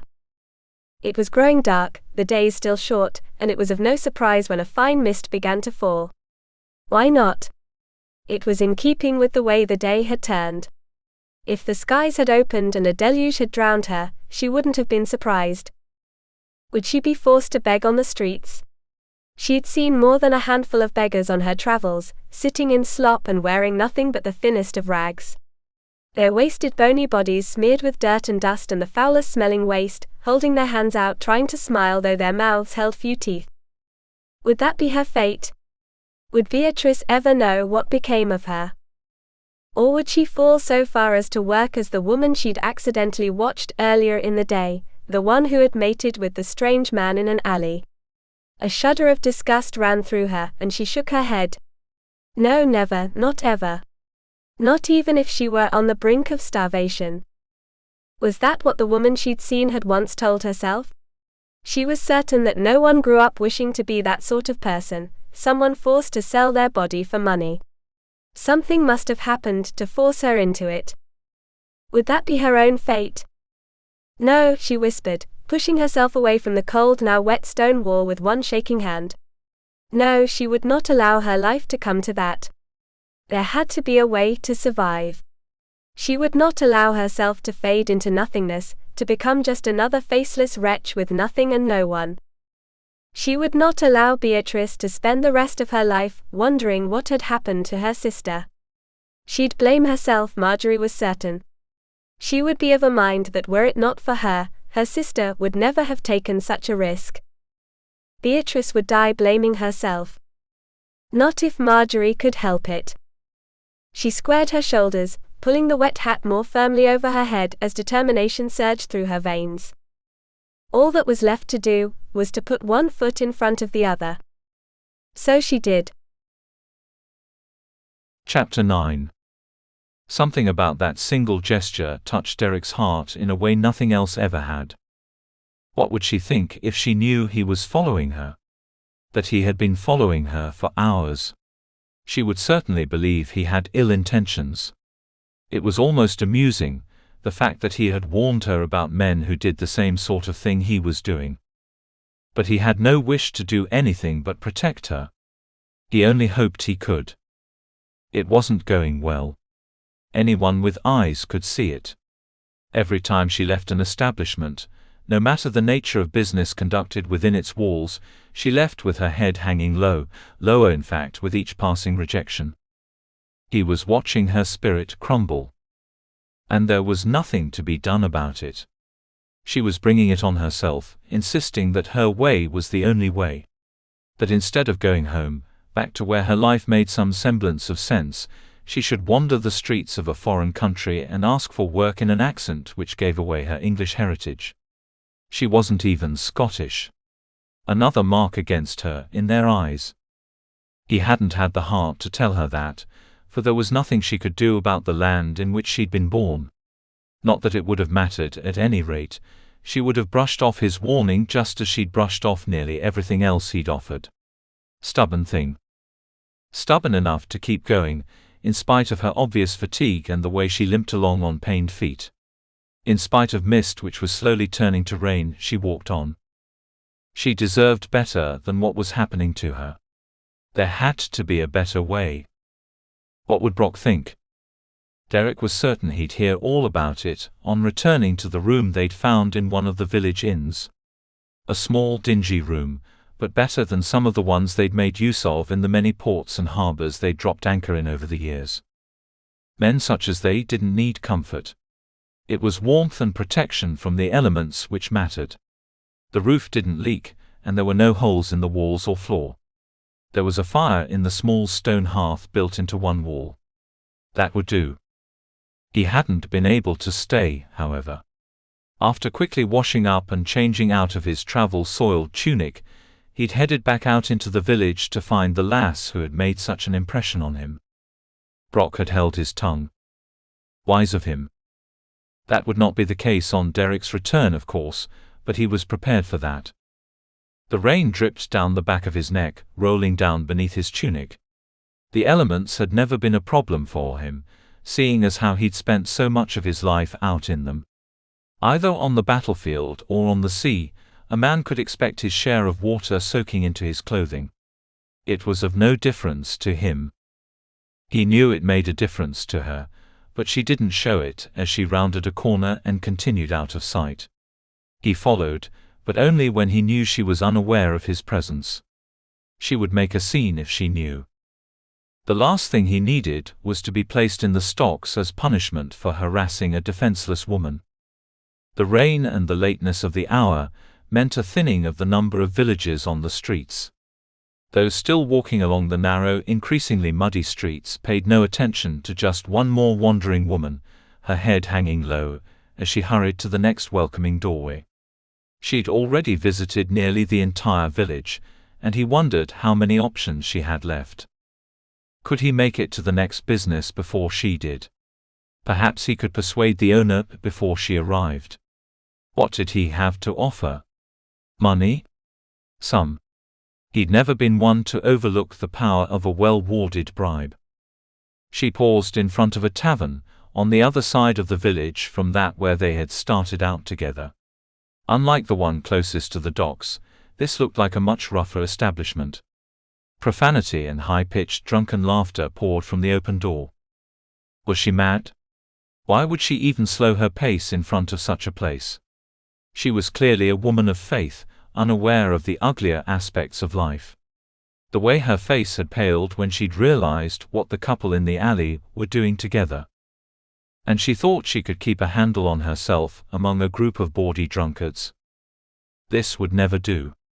He hurried his pace, lengthening his stride in his haste to reach her side before she went in. It would mean revealing himself to her and facing her anger, but he would have to take that chance. He was too late. She was inside, disappearing into the jostling crowd of men who stood shoulder to shoulder. "Damn her," he muttered, kicking at a stone to vent his frustration. He could wait outside, listening for any sound of distress coming from inside. Or for any sounds of increased mirth, for a man whose blood was heated by drink was more likely to find it amusing when a smaller, defenseless creature was cornered. Would they dare do such things to her? Were they the sorts of animals who would take advantage? He'd seen enough to know not to underestimate the ability of a man, or woman, to forget their better nature and become little more than a greedy, vicious beast. If he went in there, she would know he was following, and she might raise the attention of those around her. And they might decide to punish him for it. He could handle himself against even a handful of men, but more than that. And with the aid of drink. Across the muddy street, a light blazed in the window of a wool spinner. He was fairly certain that Margery hadn't paid a visit there, and the woman who inevitably owned the shop would be more likely to take on the help of a young lass in need. He hoped. He hurried across the street, keeping an ear out for anything coming from the tavern as he did. There was still a chance for something unpleasant from the men inside. The old woman who worked the spinning wheel appeared to be closing for the night, winding up one last batch of yarn before blowing out her candles and retiring to what appeared to be her living quarters above the shop. He couldn't see much of her face, her back turned to the door, but he hoped for a kind one. He hoped she was kinder than the others Margery had dealt with throughout the day. She was. She was also shrewd. "What are you able to give me for the girl?" she asked, looking Derek up and down. One corner of her mouth quirked up in a sly grin beneath her long hooked nose. "What do you mean?" He'd expected nothing less, but he'd assumed it would be him offering money, rather than the old woman demanding it. "Your tunic is a fine shade of blue," she mused, scratching her jaw with one bony-knuckled finger. "It takes a fair bit of silver to purchase such a finely dyed tunic." He should have dressed far more plainly, it was clear. "I'm not a wealthy man, I had a thriving business, but—" She had no intention of listening to his story. "If you want the girl to have a position with me, and a place under my roof, you need to be willing to pay a bit for the favor I'm doing for you." "How much?" he asked, wishing he had taken the time to count the coins in his pouch before entering the establishment. Her eyes narrowed as she considered this, weighing her chances of fetching a good price. "6 pence," she finally decided.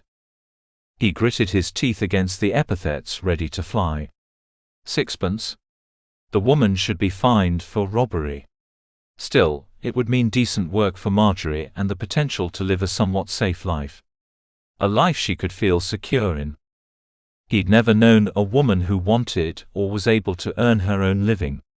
The women he'd known had worked, of course. From dawn until dusk in most cases. In those instances, the work had been done in return for a good or service. The laird's protection or that of a husband or father.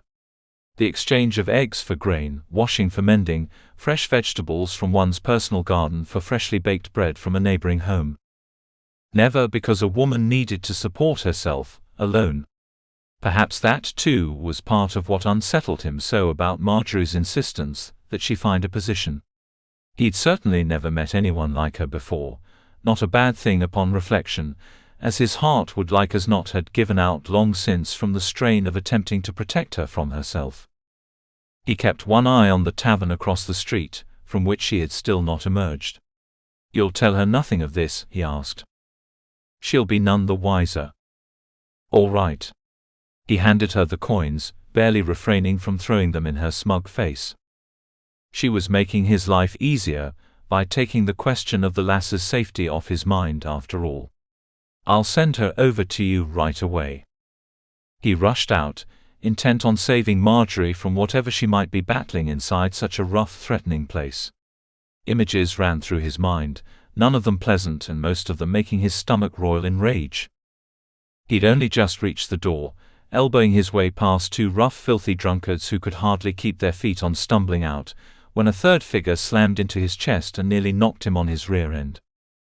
Not that the person who ran into him was overly large, more that they were in an awful hurry and had taken him by surprise. It wasn't often that a person didn't look where they were going, and slammed into him. He was a fairly large man and difficult to miss. When he made out the identity of the offending figure, he rolled his eyes toward the cloudy sky. Of course it was her. Running with the hat pulled low over her eyes. "What are you trying to do?" he gasped, rubbing the spot where she'd struck him with her shoulder. A shoulder she was rubbing, wincing as though in discomfort. When she heard his voice, she lifted her head in order to look him in the eye. "Oh. It's you." In the glow of lantern and firelight coming from inside the tavern, he caught the sight of high color in her cheeks and a sparkle in her eye. For the briefest moment, he considered that she'd been imbibing while inside, then immediately dismissed the very notion. Not her. "Yes, it's me, and you nearly crushed my chest," he grumbled, eyeing her up. "I'm sorry," she breathed. "I'm glad to see you.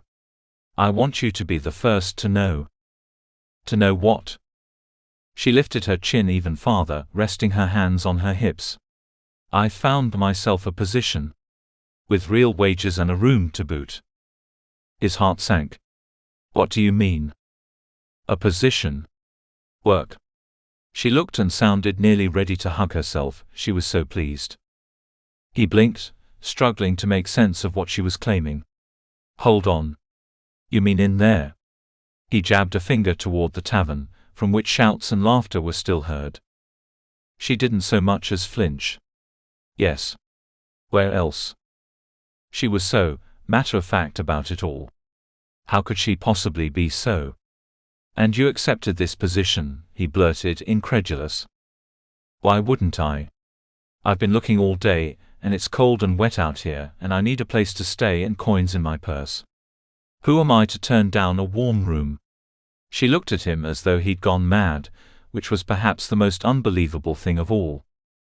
"It's true that I've never been in your exact situation," he began, struggling against the urge to take her by the shoulders and shake her into some sense rattled around in her head. "I can understand the appeal. However, this sort of place? A lass such as yourself." She sighed. "I can ill afford to be choosy at this juncture. And frankly, I should have known better than to think you would be proud of me for doing this all on my own. For a man who doesn't know me, you have far too many opinions on the way I should live. For a wee lass who's seen nothing of the world, you seem to be overconfident in your ability to handle yourself." Her chest puffed out, her nostrils flared, and it was clear that she was about to unleash her wrath on him.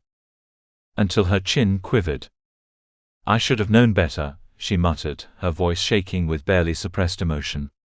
"I do not know who told you I needed your constant assistance, but I can assure you now that it isn't necessary. I no longer require you. I do not want your help." His thoughts went back to the woman who currently held his sixpence. "But I do not want your help. I do not want you at all," she whispered in a rush, as though she were about to cry and didn't want him to see. "Then why were you so glad to see me?" "I thought." She bit her lip, shaking her head. "I was wrong.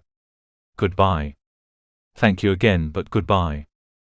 She was back inside before he could stop her. Chapter 10. Curses on him. Curses forever. She didn't know what she'd expected, not really.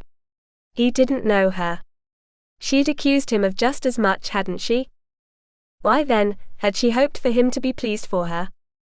And why did his reaction strike at her heart as it had? Why had she struggled against the need to cry? He had very nearly broken her down, without doing anything other than behaving as he had. He hadn't laid a hand on her, hadn't shouted or put her down. He had only neglected to be happy for her. So why had a wave of pure heartache hit her, the way nothing had since the day her mother died? Even then, she had expected the day to come. If anything, it had been a blessing for Mama to finally go. She had suffered enough in her life, and would go on to her eternal reward, one which she richly deserved. It had been a dreadful, sad day nonetheless. One which she and Beatrice had ended in Beatrice's bed, arms wrapped around each other the way they'd slept as young ones. Instead of whispering and giggling, the way little girls did, they had cried themselves to sleep. They were alone in the world except for each other, and they had known it. Perhaps that was what had struck at her heart so suddenly, out in the wet night with Derek looking down at her in such disapproval, the sudden understanding that she was alone. Truly, impossibly alone. No Beatrice. And no Derek. She hadn't known until just then, that very moment when he had refused to share her happiness, that she didn't have him either. Had she been looking for him when she'd rushed out of the tavern? Thinking back, yes. Yes, she had. Not that she would have been able to find him if she hadn't run straight into him, but the need to see him had been in the back of her mind. The need to see one person who might understand how happy she was just then. Someone who wasn't a complete stranger. He hadn't joined in her happiness.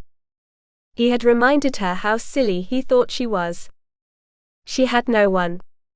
The room behind the tavern was smaller than the one she was accustomed to at home, but she'd never required much space. That wasn't a concern. The concern was in how alone she was. It had never been more clear than at that moment, sitting in a cramped little room with no windows. Nothing but a straw-filled pallet for a bed, a shelf, and hooks for clothing and a candle. A chipped wash basin and pitcher, beside which sat a small cake of brown soap. At least the candle's light added a bit of cheer, reminding her of many quiet evenings spent with her sister, sitting by her mother's bedside as she'd embroidered or knit or mended. Mama used to scold her for doing such work in low light. It was that type of work one did in the day, in front of a window to lessen the strain on the eyes. Mama had scolded her for many things. Margery shook her head, squeezing her eyes shut as though that would push away the memories. They felt disloyal. A daughter had no right to think such things about her mother. Mama had been sick for so long, she'd naturally been difficult and unhappy, and easily upset. Remembering her life that way did nothing to make her little room seem more cheerful, and that was what she needed. Someplace cheerful. A room to escape to at the end of the day, someplace to be alone and rest. How exactly did a person cheer up a room so utterly devoid of cheer? A brisk knock at the door made her jump. The fact that the door swung open at the slightest touch did little to soothe her. She'd have to devise a way to remedy this. The tavern's owner stayed in the tight corridor dividing her room from a storage room in which jugs and casks were kept. Besides the tavern itself, the only other room on the bottom floor was what passed for a kitchen, one which, even in her most positive, determined frame of mind, Margery couldn't help but gag slightly at the sight of. It made her wonder about the food she'd eaten earlier in the day, albeit in another establishment. "Just wanted to be sure you were getting on all right in here," he nearly barked in his gruff, abrupt manner. So very different from the men she'd known. She didn't move from the bed, sitting with her knees drawn tight together and her back straight. "I'm doing well. Thank you." He cleared his throat, obviously uncomfortable. No matter what Derek seemed to believe, she wasn't without instinct when it came to those around her. The owner, who'd introduced himself as Hamish, was not a threat. His face turned 10 shades of red just being so close to where she sat, when a half-closed door stood between them. "If you're needin' anything, you can use the broom in the corner to bang on the ceiling and alert me. That's what the last girl did." What did she need? Where had the question come from? She had no idea. It seemed an appropriate thing to ask, since Hamish had brought it up first. He cleared his throat again, louder this time. "Och, once a patron." He looked at the floor, scuffing it with the toes of his worn leather shoes. Margery's head spun. She could almost see it in her head, a young woman, with nothing but a broom to defend herself with, using it to bang on the ceiling to call for help. "It was only the one time, you understand," he continued, flustered. "And nothing came of it. I made sure of that, you can believe it." She looked at the door again, her forehead creasing. He took her meaning. "I can have it repaired," he assured her. "First thing in the morning, I'll inquire about a new door with a working latch." "Thank you very much," she breathed, unable to raise her voice louder than a whisper. She hadn't thought to ask about her security, or whether there would be any at all. It was only one night. She would be fine for one night. Wouldn't she? Once she was alone again, truly alone, she went to the door. Sure enough, the latch was useless. Had the man who'd threatened the girl broken it? Or was it always broken? No matter. What mattered was finding a way to make things right. She turned in a slow circle, as though a solution would suddenly present itself. Oh, what would Derek say if he knew she'd rushed headlong into this predicament without inquiring about the conditions? Why did she keep thinking about him? There had to be something which would make her feel safer. There was a metal handle attached to the inside of the door, a ring which was still intact. The hooks for her clothing were mounted on the wall to the right of the door. She pulled her few belongings from her pack, underclothes, a kirtle, another pair of stockings, shoes which Beatrice had insisted she take along, being in better condition than her own. Touching the shoes brought tears to Margery's eyes. What would her sister think, if she knew what the journey had come to? "There's no time for this," Beatrice's voice reminded her in its typical no-nonsense manner. "You need to find a way to secure yourself, or there will be no hope of getting sleep tonight." This was a truth Margery acknowledged rather grimly. She wouldn't sleep a wink until she was certain she would go the night unmolested. But how? Derek's face flashed in the forefront of her mind. Oh, if she only had him to keep her safe. Silliness. Beatrice admonished her. Margery could almost see her, hands on her hips, red hair billowing around her head like a sail in the wind, her creamy skin turning red as her ire grew. "You took care of yourself before meeting him, did you not? You survived the trip to Silith using nothing but your wits. You can do this too." She took a deep breath, letting it out slowly.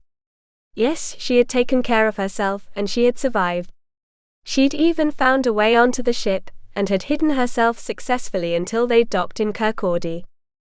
With a shrewd eye, she surveyed the door once again. So long as there was something barring it from opening fully on first being pushed, she could rouse herself in time to take hold of her broom and scream at the top of her lungs if necessary. Oh, would that she had possession of a dirk, something more dangerous than a gnarled old broom handle. But it would have to do. The stockings. She was quick to peel off the pair she was wearing, soiled after many days of travel. She wouldn't have worn them again until they'd been washed, and tied them to the door's handle. Then she tied the other end to one of the hooks on the wall, leaving no slack whatsoever. The cloth was taut, leaving no room to swing the door open unless force was used. She would have time to go on the defensive, if the situation called for such action. It would have to be enough, just as washing up using the pitcher and basin would have to be enough. Oh, for a washtub, someplace she could wash her hair and truly scrub the dirt from her skin. It would feel as though she were washing the entirety of her past away, and that wasn't entirely an unwelcome notion. To start fresh. Clean. Putting all the crushing disappointment behind her. That was life, or so she'd been taught. The idea that penance and self-sacrifice were the true way had been driven into her since the day she was born. As much a part of her as the color of her eyes or her somewhat crooked smile. She reflected on those early lessons as she unwound her braid, running her fingers through her hair to loosen any dirt which had settled inside. What would it have been like to grow up in a village such as Kirkcaldy, where there might be friends and laughter, and perhaps even a suitor or two? Naturally, there would have been hard work. Nobody in the village was exactly well-to-do, quite the opposite, in most cases she'd seen over the course of the day. But life had been difficult on the farm too, and without anyone's help but her sister's, and the occasional offer of assistance from the miller. He had his own work, of course, and was of advanced age. They couldn't accept it. So the farm had shrunk considerably from what it once was, back before Papa had passed away. All the animals had to be sold, until all that was left was a cow, 2 pigs and a handful of chickens.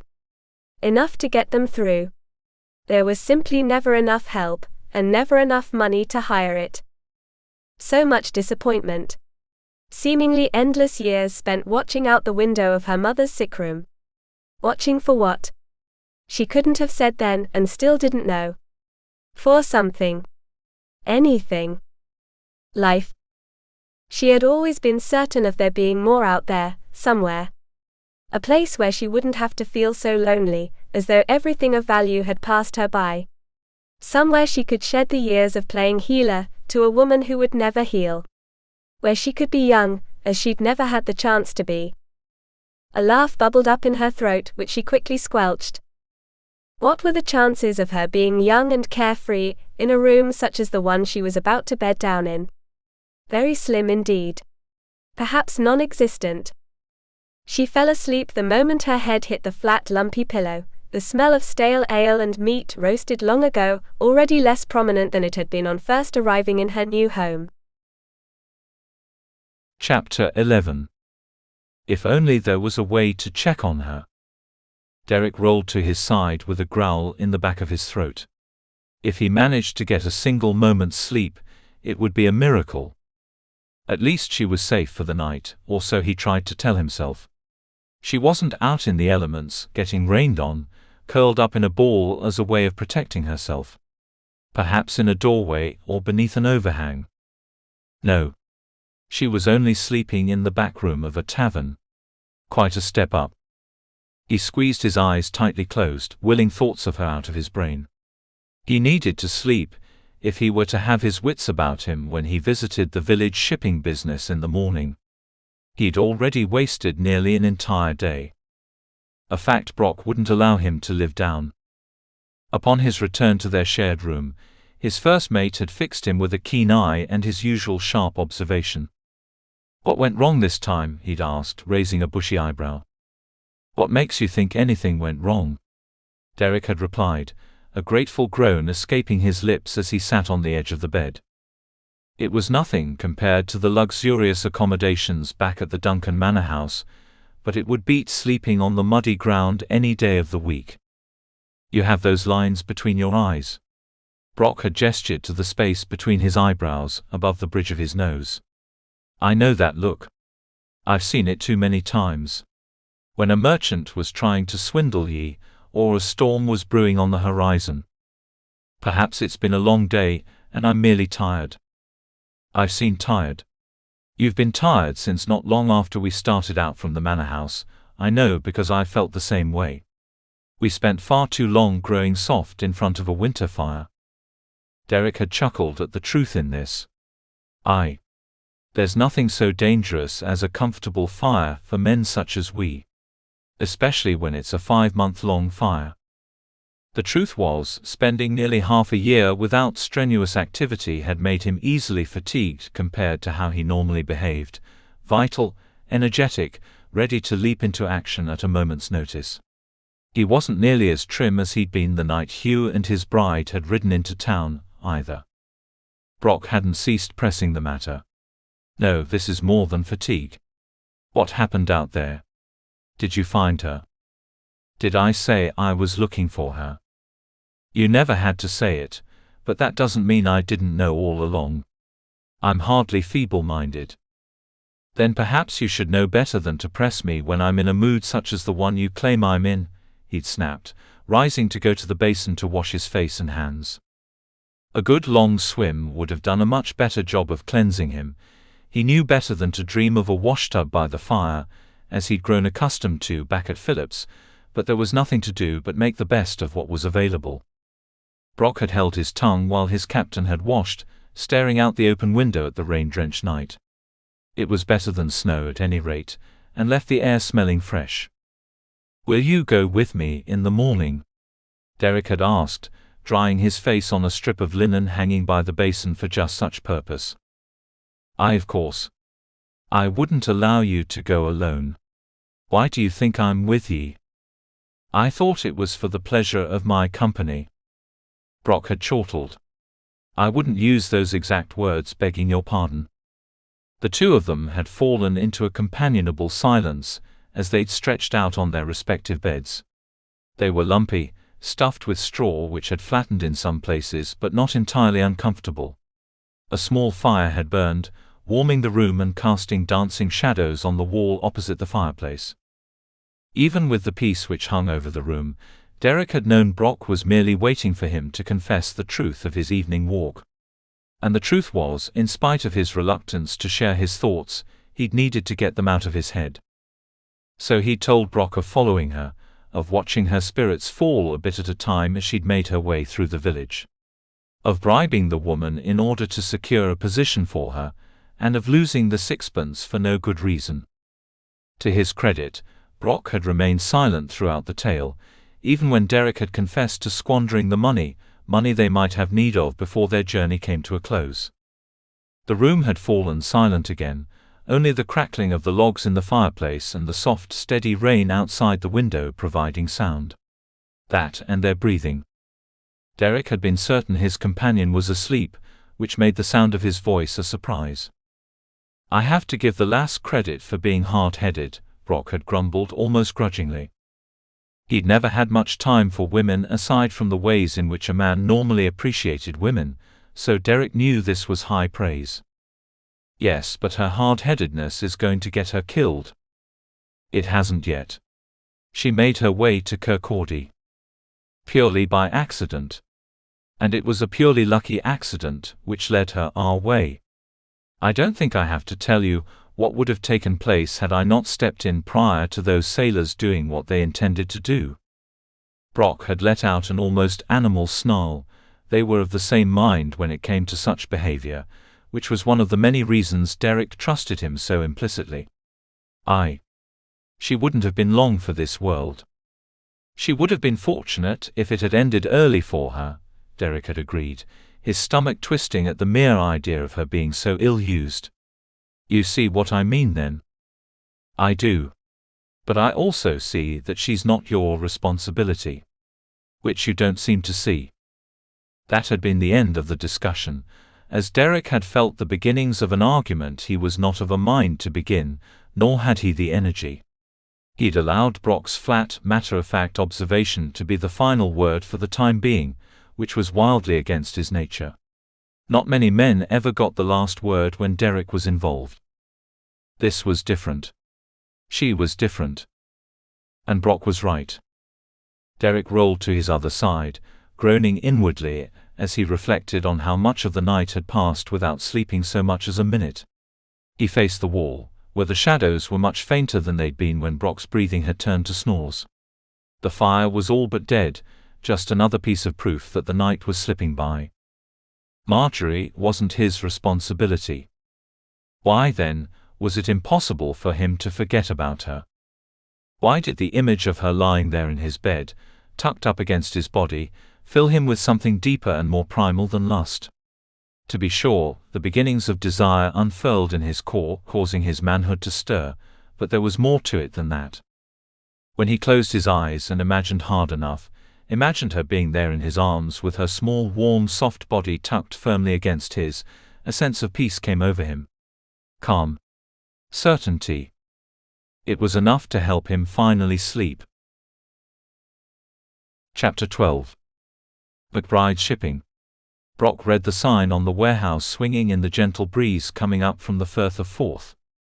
Above the name was a carved wooden ship, to alert those without the ability to read of the business transacted inside.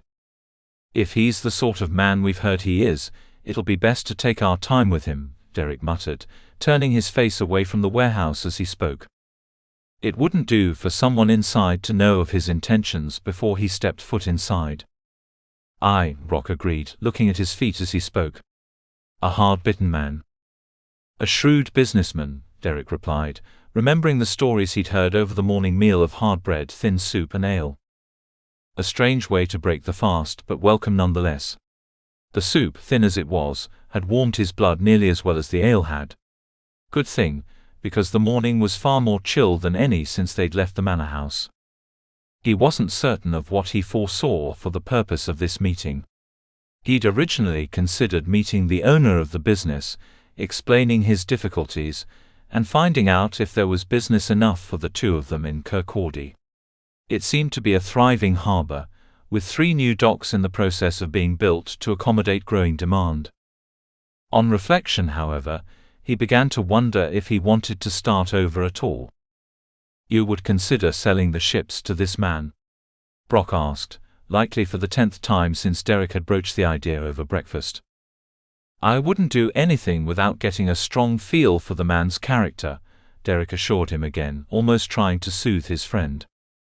He understood the severity of the situation from Brock's point of view. His livelihood depended upon Derek's decision.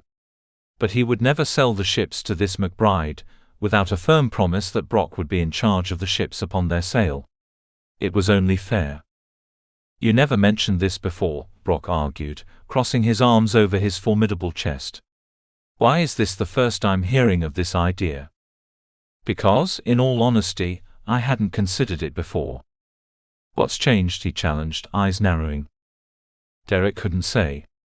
Something had changed, something in his heart, over the course of the winter spent with the Duncans. He'd forgotten what it was like to have a home, a real home and a family. He'd never had either of those things as a man, first the army, then his shipping concerns. That was all for him. And it had been enough before the winter had come so early and so severely, crippling travel and forcing all of them to spend months in each other's company. While it had driven him to distraction at first, the inability to come and go as he'd become accustomed to doing, he'd warmed to the idea in nearly no time at all. After a while, it had become a comfort he'd realized was sorely missing from his life. The comfort of a home and a hearth. And a wife. None of which he could enjoy in his old profession. Until their arrival in Kirkcaldy, the notion of selling the ships and making a new life with use of the profits hadn't been more than the wisp of an idea in the back of his mind. At some point in the last day, that idea had solidified until it looked more attractive with each passing hour. Almost intoxicating. Walking through the door, at the end of a long day, greeted by the welcome sight of a lovely smile. A plump, attractive rear to admire, as his wife bent over the fire to stir the stew she'd put on for the evening meal, the fire making her golden hair gleam. He shook himself, clearing his throat, realizing too late exactly what had changed. What had made the notion of settling down crystallize in his mind. Damn her, the wicked temptress, changing his heart the way she already had. He couldn't tell Brock about this, knowing what his friend would think. He wasn't certain he had to, at any rate. The look on the man's face told him everything there was to know. He knew Margery had something to do with Derek's change of heart, but was merely biding his time before speaking of it. The docks were hardly the place for such conversation at any rate, bustling with activity as they were. There was no hope of standing still, the need to step out of the way as men carried crates and casks from a ship which had just docked that morning, making the two of them hop from side to side as though they were dancing. He did love it so, that rush of activity. It made his blood course a little faster, a little hotter than before. It made his brain fairly buzz. The excitement of a new arrival, the business of taking stock of the shipment to be certain everything promised had come in. The sense of pride and accomplishment, the swelling of his chest when one of his beautiful ships made it back in one piece. Hell, the last time he'd felt anything akin to excitement was when they'd outrun Dalla's uncle, when he'd been forced to dive into the sea to rescue her from drowning. That was the last time he'd felt truly vital and alive, at one with the forces of nature, forces which he'd been able to bend to his will, laughing at the storm and the churning sea. He did miss it so. Uncertainty made him nearly ill. Perhaps this isn't the best time, he reasoned, taking into account the ship's arrival. It can't hurt to introduce yourself, Brock reminded him. True. There was little other choice. They were wasting time which could be better spent in other pursuits. He lifted his chin in resolute determination as they approached the door to the warehouse. He had something very valuable, just how valuable to McBride they would soon find out. Chapter 13. The inside of the warehouse was dusty and dark. The swirling, cloudy window glass did little to allow light in, especially since the glass hadn't been cleaned in a long time. Perhaps it never had been. A glance at Brock told Derek he noticed too, and was like as not comparing the place to the warehouse they'd taken such pains to care for back in Konkani. The glass had fairly shone, the floor always swept clean. He'd paid several in the village to help with upkeep, and had been happy to do so, seeing it as a way to provide wages to more than just the men serving on his ships. As a result of this, the villagers had considered him sort of a benefactor, someone who added a great deal to the livelihood of the village in which he transacted business. He'd never once been vandalized, not even something as commonplace as a broken window. That was not the case here. Derek's practiced eye noted the presence of rat droppings in the corners and webs near the ceiling. Dust covered most flat surfaces. The air was dry, dusty, stale with the odors of pipe smoke, sweat and flatulence. The plank floor creaked underfoot as the two of them made their way to the small desk in one corner, piled high with what looked like orders. A man sat in front of the desk, a large man whose girth strained the seams of his stained tunic. McBride, Derek surmised. A man who clearly enjoyed life's pleasures, so long as they had to do with food.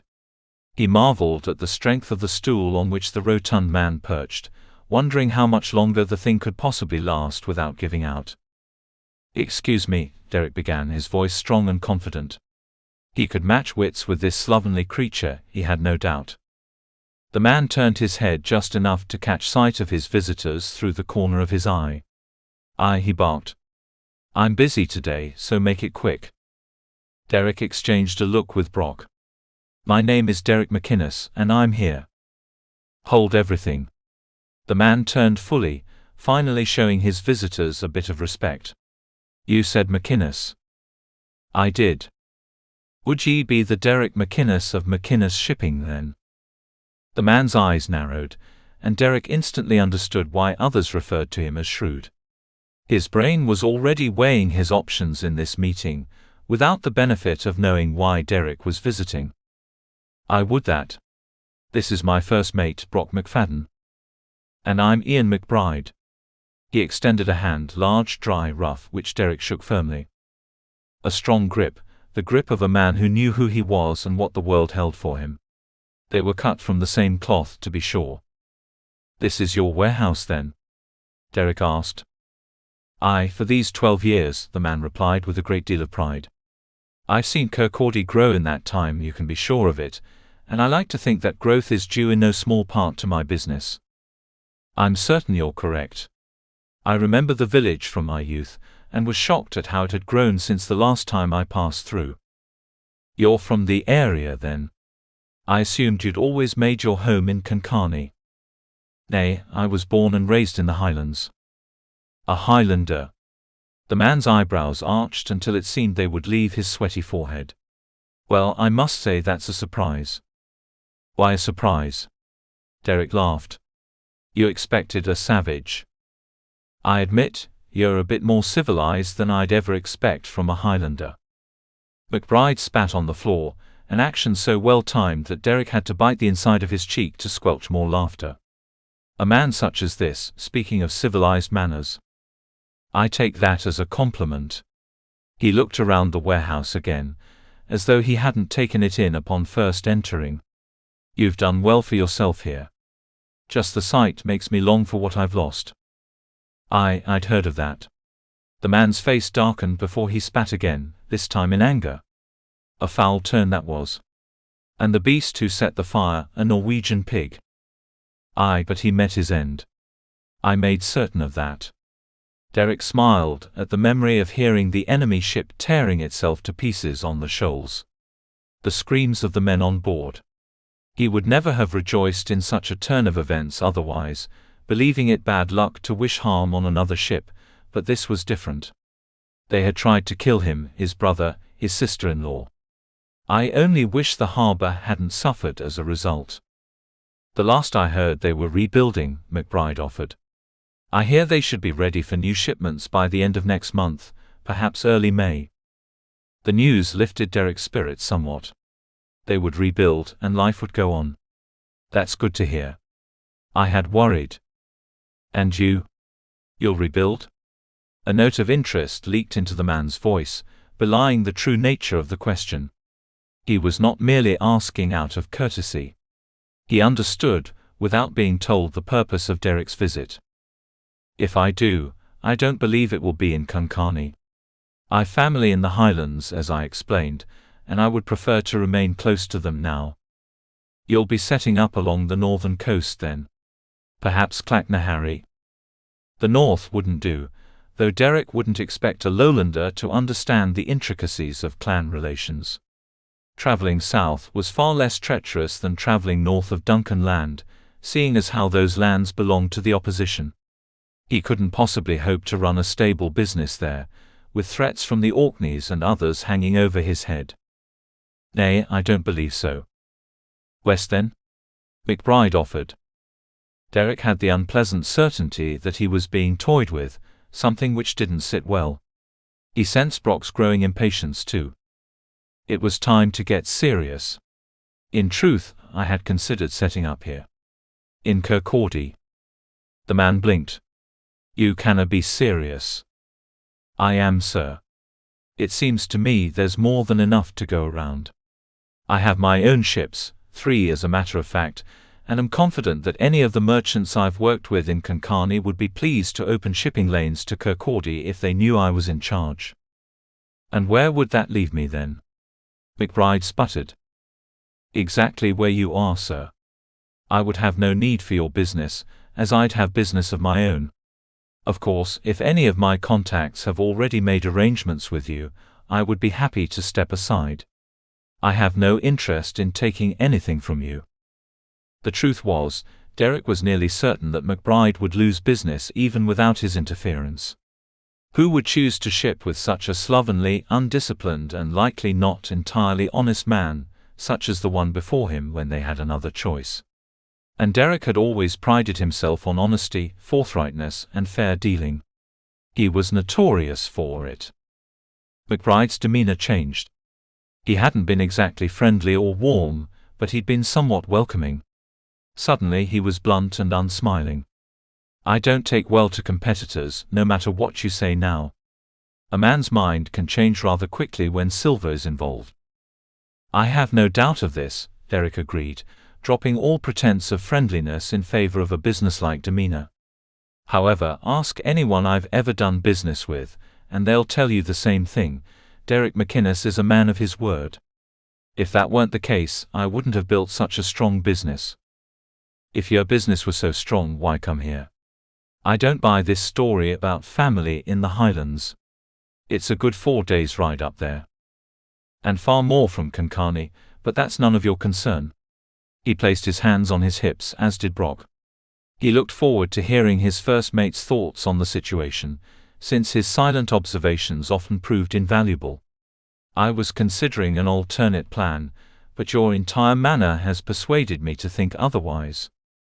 What would that be, then? The man snarled. I had considered asking whether you could use another 3 ships, as I may be interested in selling them. Once again, McBride changed in the time it took to blink an eye. He nearly licked his lips in eagerness, then took pains to disguise his interest. That's another story, he observed. Indeed. I'm uncertain that I wish to sell, you see, and I'm not certain that I'd wish to sell them to you after the reception I've enjoyed here. McBride rose, hefting his considerable weight off the stool with a soft grunt. You think you're going to wear me down until I give you whatever you ask for. Is that it? I've said nothing of the sort. You're hinting at it, though. McBride's cheeks went deep red, before the color spread over the rest of his fleshy face. I want ye out of here if ye think you can put the squeeze on me. Fair enough. Derek exchanged a look with Brock before the two of them left the warehouse, McBride's grumbled curses following them out the door. What do you think about that? Brock asked once they'd left the harbor and were on the other side of the wide street separating it from the village. I think we got his attention. And he'll be in touch before long, Derek surmised, feeling rather grim. When McBride found him and pressed him for the ships, would he want to sell them? Had he just set something in motion, before being fully aware of who he was speaking to? Chapter 14. What's taking so long? Margery winced as the sharp bark of the tavern owner rang through her head. Gone was the shy, quiet man who'd refused to step foot over the threshold of her room the night before, a room which belonged to him, after all. In fact, he'd become very nearly threatening, seemingly overnight. He glared at her, as she fumbled through filling 4 mugs with ale. I'm on my way, she promised, blowing a strand of hair out of her eyes as she finished pouring. She owed ale to 4 sailors at one table, bread, cheese and boiled eggs to another table, and wine to a pair of men at a third table. And there were more coming in all the time for their midday refreshment. She had never worked so hard in her life, not ever. A day full of chores and gardening and washing was nothing compared to what she'd been through since dawn alone. The tavern didn't open for business until late morning, but the work had begun before the sun rose, when Hamish had announced at the top of his lungs from his living quarters above the tavern that it was time to get out of bed and get moving. Without a window through which to gauge the time of day, Margery had been fuzzy-headed, confused. How could she have slept a full night when she was still so tired? The answer was clear when she'd hurried out into the tavern. It was still full dark outside, and dawn wouldn't arrive for another hour. If you aren't accustomed to this sort of work, it'll come as a shock to ye, Hamish had acknowledged when he brought out their simple meal, boiled eggs, bread and wine. She had never been one to drink much wine, but it seemed as though this was the only choice she had.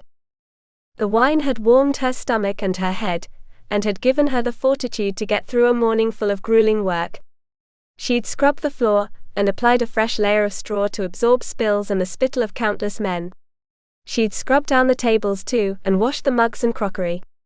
After that had come cleaning the hearth, and building a new fire. In the meantime, Hamish had worked in the kitchen.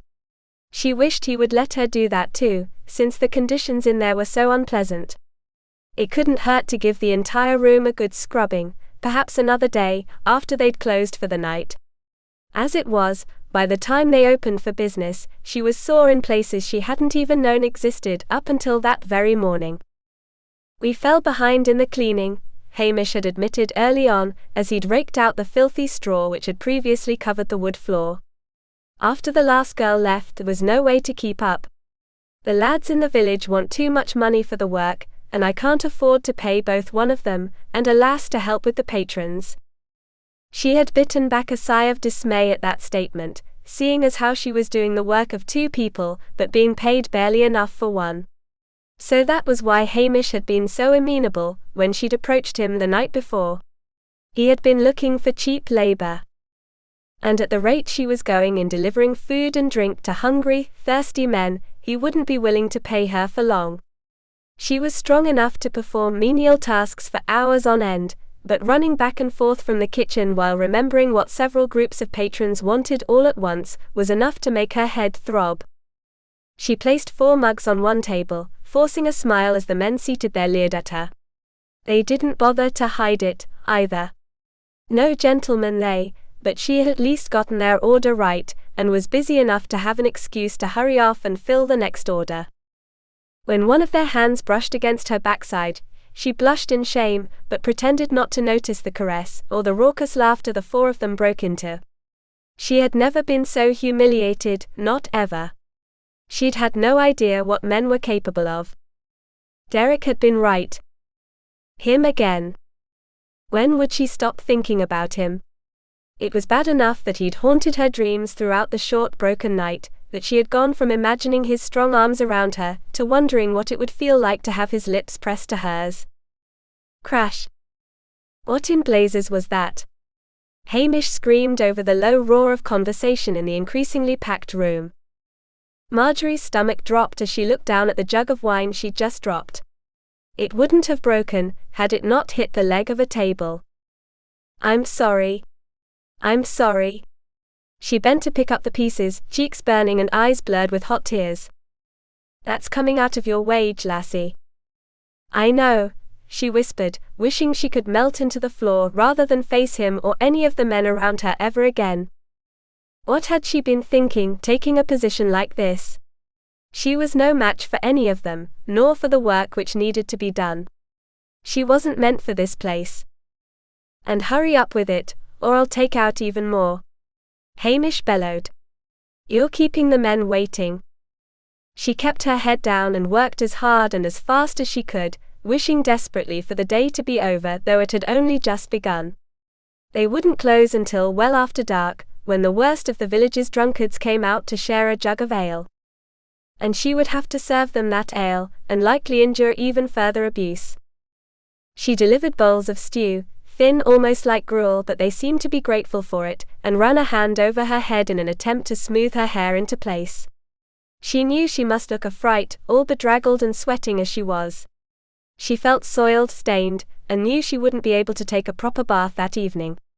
Just another sad fact in her increasingly sad life. Just as she entertained that thought, her eyes locked onto a familiar face with eyes which seemed to burn as they watched her. How had she not noticed him? He must have only just come in. There was no way that she could have avoided feeling his eyes boring into her otherwise. Why did he have to be here? He would see for sure that she was no match for the work she had to do. He would see how right he was and how very wrong she was. You weren't wrong. You can do this. You can do anything. She wasn't certain Beatrice knew what she was talking about. If she were there, watching her sister fumble through the simplest tasks and hearing the way she'd been threatened and humiliated, she might not sound so bossy. She held her head high, blowing another strand of hair out of her eyes as she strode to the table at which he sat. Alone today? She asked. Where's Brock? Is that any of your affair? He challenged, a slight smile playing at the corners of his mouth. She bit back the retort she wished she could throw at him. She wished she could throw more than that. I'm very busy. What can I bring you? Ale, if you please. Nothing to eat? His eyes shifted to the next table over, where bowls of stew were being eaten. No thank you, he replied with a wry smile. She couldn't argue with his observation, the food looked barely edible. On turning to fetch the ale, she passed a table at which a pair of men had been arguing quietly since their arrival. She hadn't had time to slow down and listen to what they discussed, not that she cared very much. It was none of her affair. So long as they paid and avoided touching her, they could talk about whatever they wished. Until one of them stood and slammed his fist into the face of the other. She screamed and scurried away to the farthest corner, unable to stop watching even as her stomach churned at the sight of flying fists. She had never witnessed such violence before, had never heard the sound of a nose breaking, or of a tooth being spit out of a bloody mouth. Several of the surrounding patrons tried to break up the fight, only to be shoved aside in favor of more violence and blood. It was only when Hamish wedged his way between the two of them that the fighting ended. "Get out of here and stay out," he roared, taking the two men by the collars of their tunics and nearly throwing them outside. The table they'd sat at was on its side, the mugs and bowls scattered on the floor, along with spattered blood. Margery fought back a fresh wave of nausea. "Well?" Hamish glared at her. "Clean up that mess. I've enough to do already." Her soul shrank just a bit further than ever before. She would have to clean. She looked to Derek, who had been watching her all along from his table. He no longer looked as relaxed as he had on first arriving, every muscle now tensed, ready to spring into action. The entire room was between them, but she had the feeling that he would have leaped to her aid had she needed it. Just as he had along the docks.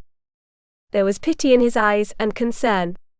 He had warned her, after all, but there wasn't a trace of smugness about him. Somehow, his pity stung even worse than if he'd rubbed in how right he'd been. Why did he have to be there at that moment? Instead of offering comfort, he merely reminded her how foolish she had been to accept work in a place such as this. She swallowed back her fear and disgust, fetching a jug of ale and a mug and taking it to his table. It meant walking through the bloody straw, but she did it as though the straw was still as clean as it had been that morning. Even when it soaked into the bottom of her kirtle, she pretended not to care. "Here you are," she said, pouring the ale. "I'll be busy cleaning up the mess, but please call out for me if you require anything else." He didn't reply, choosing instead to stare at her. She managed to wait until the rush ended, and the village went back to work for the day, before escaping to the storeroom to weep behind her shaking hands. Chapter 15. The following day wasn't much better, though there was no fighting. Hamish had apologized for his temper, and assured her he wouldn't take anything out of her wages. "A broken piece of crockery or two is nothing," he'd assured her in a tone so completely unlike that which he'd used earlier that she wasn't certain how to take him. Was he quite all right? Moving so rapidly from one mood to another, and back again. Just another reason to be sure she'd made a mistake. She'd never know how to take him. Even so, no reason to lose the chance to impress him. "If you wouldn't mind, I would be happy to scrub down the kitchen when the tavern is closed for business. I'm sure you haven't had the time, being as busy as you are." The fact was, hunger was leaving her weak, but the thought of eating anything from the kitchen made her stomach revolt in disgust. She'd had just a little dried meat left in her pack, and had eaten that after her first night of work, leaving her with nothing else. His eyes had nearly glowed with appreciation. "That would be a welcome favor, and I thank you for it. You can do it on Sunday." Sunday. Her heart dropped. The day of rest, the one day a week she'd counted on not working. She'd thought about asking after churches in the village, hoping to visit one of them. Any thin connection to her old life, to what had mattered to her for so long. Spending the day cleaning was not what she'd expected. What choice did she have? All right. Sunday it is. She had done everything in her power to sound cheerful, and he had seemed willing to believe her. In the meantime, what was she supposed to do for food? Perhaps she should lower her standards. After all, men visited and ate there and didn't seem to suffer any ill effects. But they didn't see the kitchen, did they? Hunger would eventually win out, she knew, and she would have to break down and eat what she could find. Just another choice, which wasn't really a choice at all. To think, she had taken off from home, with the certainty that she'd be able to make decisions on her own, to avoid the demands and opinions of others. One more thing she'd been painfully wrong about. She was getting used to being wrong. "Do you need anything else?" she asked a patron who'd come in long after the midday rush ended. Her feet were terribly sore, she was nearly dizzy with fatigue and hunger, and she wished most fervently that the man would leave so she could sit down and perhaps eat some bread at least. "Anything." "I'll tell you what I need, lassie." He laughed nastily, in a way she now recognized clearly. She had never heard a man laugh like that before her arrival in Kirkcaldy, and was already accustomed to it. Before she could turn away, his arm shot out and wrapped around her waist. She couldn't suppress a cry of revulsion as he pulled her to him, the scent of his body choking her. She turned her face away, unable to believe this was happening, as he used his free hand to squeeze her breast beyond the point of pain. "Stop! Leave me alone," she shouted, beating at him with both fists. He was either immune to pain, or too drunk to feel her blows, because she might as well have been beating at the air for all the good it did. She was already so weak, so tired, and what remained of her strength faded away as the man continued to touch her. "Oh, please stop," she nearly wept. There was no one to help her, with Hamish having gone to the locksmith to inquire about a new door while the tavern was otherwise empty. She was all alone with this animal. "Just be nice." He laughed, straining upward in the hopes of kissing her. His breath stank almost as strongly as his body, and he wanted to put his mouth on her. Something deep inside her mind snapped at the revolting thought, and gave her just enough strength to pull back her arm and bring it down in a wide arc, her palm making contact with the side of his face and sending a jolt of pain up to her shoulder. No more than the pain she'd inflicted on him. He leaped to his feet, incensed, sputtering and swearing, with a glaring red patch in the shape of her hand on his cheek. She nearly laughed at the sight, wondering how he would explain that to whomever he saw later in the day. "How dare you?"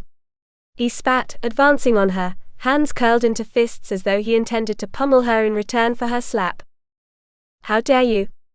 Suddenly a pair of hands took the man by his upper arms and yanked him away, hands attached to Hamish. He threw the man out, shaking his fist and shouting. Margery couldn't breathe. She bent at the waist, hands on her knees, struggling to pull in a single full breath.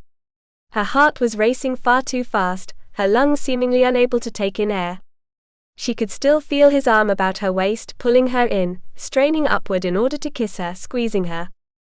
Hamish's questions and concern fell on deaf ears, since the blood rushed too loud in her ears to enable her to hear anything else. Not that there was anything he could say to make things better. If he had lingered just a bit longer at the locksmith's. She had to get out of there. She gasped, pushing past him and hurling herself through the open door before he could stop her. She wondered if he would have dared. There was a chill in the air, heightened by the closeness to the water. She couldn't remember ever feeling that sort of chill before, the sort that sank into a person's bones no matter how they tried to warm themselves. A chill that seemed to linger even in front of a fire. The street was as clogged as ever, the same old woman with her cart of apples and onions, the stable hands leading horses to the blacksmith for shoeing, a little girl singing as she offered flowers for sale on one corner. The contents of a slop bucket flew from an open window, and landed not 5 paces from where Margery walked. She stepped over it, hardly caring any more, and turned the corner blindly without slowing down. And clipped the arm of a much taller, much sturdier body. "Margery!" He caught her just before she tripped over her feet and hit the ground. His voice was familiar, as was the touch of his hands on her arms. They didn't hurt, they didn't squeeze, and he didn't stink of weeks spent without washing. He cared about her, he honestly did, or else he wouldn't sound so alarmed. "Oh, Derek." She felt herself melting against his chest as he pulled her to him. She told herself it was only his way of making sure she stayed upright. A reflex. Even so, it was heavenly, feeling safe for the first time in days. "What is it, lass? What's happened?" "I don't know where to start." "You look a fright."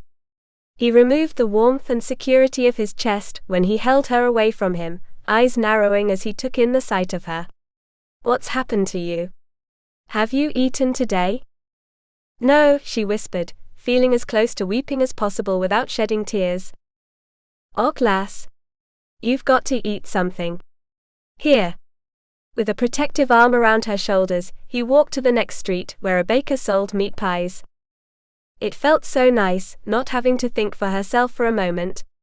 Giving herself over to him, allowing him to take care of her. Leaning against him, as he nearly carried her into the baker's shop, where the delectable aroma of meat pies made her mouth water. Moments later, he handed her a steaming pie and led her back outside. "Eat," he ordered, leading her down the street until they reached the docks. She could breathe again, and made it a point to take deep, full breaths between the hurried bites of fresh, savory meat and root vegetables which had been stewed until they nearly melted in her mouth along with the thick, hearty crust. He didn't seem to mind when she licked her fingers at the finish. In fact, he smiled. There. Better. A little, she admitted, once again in his debt. It occurred to her that she didn't mind. If there was a single person in the world she didn't mind being indebted to, it was him. He was the only one who had bothered to help her thus far. What happened to send you scurrying away from the tavern, in such a way? The question was a gentle one, without judgment. Even so, she turned her face away, and looked out over the sea, unable to put to words her shame and revulsion. Did someone hurt you, lass? When she still didn't answer, he touched her hand to bring her to a stop and stepped in front of her. You might as well tell me. There isn't much I haven't heard or seen, and not much can shock me at this stage in my life. It's not you I'm concerned with, she whispered, then shook her head. It's all too horrible. I don't know what to do. When he touched me. She shuddered, closing her eyes as though that would help push the memories away. Who? Hamish. I'll kill the. No, not him. It was her turn to pull him to a stop, since he had already turned in the direction of the tavern. One of the men, who came in earlier. Not Hamish. Hamish was at the locksmith's, since the place was empty once the midday rush ended. He came in just in time. He looked down at her with narrowed eyes. Did you recognize the man from yesterday? Could you describe him? She shook her head. Please, Derek. It isn't worth it. I don't want to see anyone get hurt, and not if you're the one to do it. I wouldn't want to see you get in trouble over something to do with me. He frowned, clearly torn between wanting vengeance and wanting to abide by her wishes. Finally he sighed. Did he hurt you? Not very badly. Her breast ached, and she was certain there would be bruises on it when she checked later on, but she wouldn't dream of sharing this with him. Her heart hurt worse, and her pride. Swine, he snarled, then spat on the ground. She could only wrap her arms around herself and nod in mute agreement. He looked her up and down, still unhappy with what he saw. You're not taking care of yourself, lassie. You've seen what it's like there. I have little time to even think about how I look. I've seen. He sounded absolutely disgusted. With her or with the tavern itself? It's all right, she insisted, feeling foolish. She couldn't possibly convince him though, could she? Not after admitting how terribly she'd been treated. Not after nearly dissolving into tears against his chest. He looked down at her, his face stormy, his eyes sad and angry and disappointed all at once. She had never seen such a mix of emotions in anyone's eyes before. How bad does it have to get before you decide to do something else? What else is there? She shrugged, her stubbornness coming to the rescue just in time to stop her from admitting how wrong she'd been about everything. I'll grant you life is a bit rougher than I'd imagined, but it's nothing I won't get used to. That's what I'm afraid of, lassie, he nearly whispered before raising his right hand, as though he were about to touch her hair or cheek, then quickly lowering it. What did he mean by that? She felt hot and prickly all over, an uncomfortable feeling she didn't wish to continue. It seemed the longer they stood there like that, looking at each other, locked in each other's gaze. What are you still doing in the village? She asked, desperate to change the subject.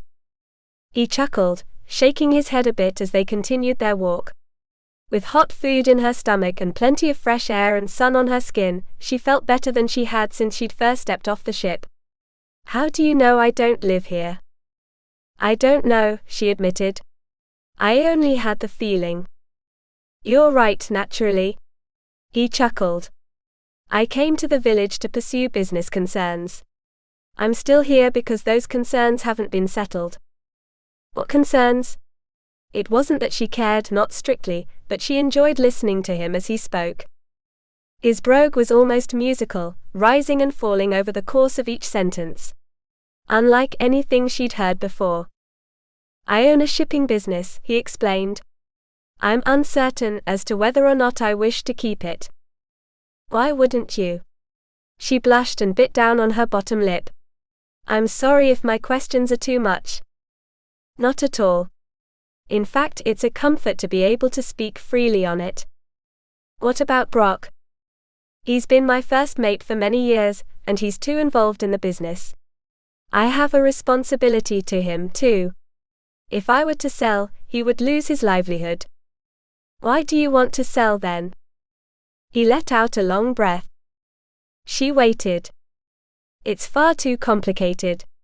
Not for you to worry about, lass.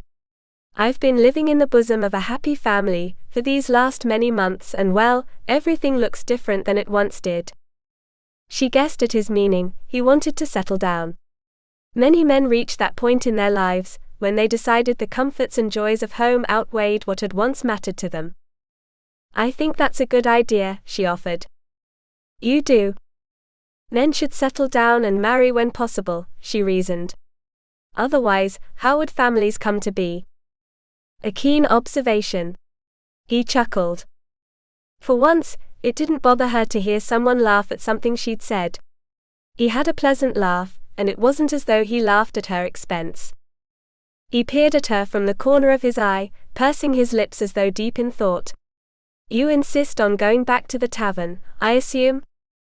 I do, she replied, resolute. He grimaced. Then. If you insist, lass, I insist on teaching you a few ways with which you can defend yourself in case of another swine like the one you met today. She weighed this in her mind, and quickly decided that it was better to learn a thing or two than to be defenseless should another such situation show itself. All right. If there's anything you have to teach me, I'm happy to learn. And once again he growled, watch how you say things, lass. There are men who would take advantage of that. Her cheeks heated, making her duck her head in a vain attempt to hide her embarrassment. If he noticed, he was kind enough to pretend not to. He stood in front of her, his height and broad shoulders reminding her how small she was in comparison. The sheer size of him was enough to take her breath away. Unlike the other men she'd met thus far, he didn't intimidate her. Instead, when he looked down at her with stormy eyes as he did just then, her heart beat a little faster. I'm about to attack you, he snarled, his eyes flashing. She swallowed back the fear which seemed intent on choking her. You're what? I'm pretending, he muttered, coming back to himself for a moment before turning nasty again.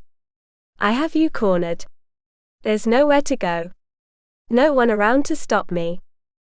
It seemed silly, pretending that such a thing were true when they were out in the open, and there were people moving back and forth all around them, but she was willing to pretend for the sake of learning. Now, I'm going to place my hands on your shoulders to pull you to me. He did just that, his hands all but swallowing her. And then, one hand over your mouth while I wrap my arm around your back. Don't worry. I won't hurt you. If there was one thing in the world she worried about, it was not that. He would never hurt her. She was as certain of that as she was of anything else. When his hand clamped over her mouth, her eyes widened, but she didn't fight him off, and he didn't apply pressure. The nearness of him, the sheer masculinity of him, was delicious. It had to be a sin, having such thoughts, but there was no avoiding them. There are two things you can do now, he muttered, clearly unaware of what went on in her mind. There is one thing you absolutely cannot do. Can you guess what it is? She shook her head, not that she could speak with his hand over her mouth anyway. Panic. You cannot panic. No matter what. You must keep a clear head, and remember what I'm about to tell you. Promise me. He lifted his hand enough for her to agree. I promise. Now, two things, and they're the same whether a man approaches from the front or behind. Before she knew it, he spun her around until her back was pressed against his front and his arm was across her chest. 1. With your heel, slam down on the top of the man's foot as hard as you can. I mean that too. As hard as possible. Your heel is very hard and very strong. All right, she choked out, overwhelmed at being so close to him. He had no idea what he was doing just by holding her as he did. The second thing you do, when the man's arms have loosened and he's more than likely howling in pain, is much worse for him and much more likely to get rid of him. Can you guess? She merely shook her head, too focused on the thick forearm across her chest to be able to speak. I thought not. You need to grab the man's, you know. His meaning slowly filtered through her mind until she understood, and she flushed once again. His? As hard as you can and twist. Twist hard. If you can't reach with your hand, use your knee or your foot or anything near enough. Don't worry about hurting him, he deserves it if he attacks you. You just hurt him enough to get him to let you go, and you run. Don't look back. Scream your head off if you have to. And it will work? He released her, nodding sagely when she turned. Oh yes. It will work. But you can't hold back. Do you understand? You cannot be gentle. All she understood was the way she wanted him to hold her again. I understand. What do you think you're doing here? Both of them turned to find Hamish rushing over, red-faced and blustering with rage. You think I'm paying you to stand out here with your gentleman friend, when you ought to be workin'?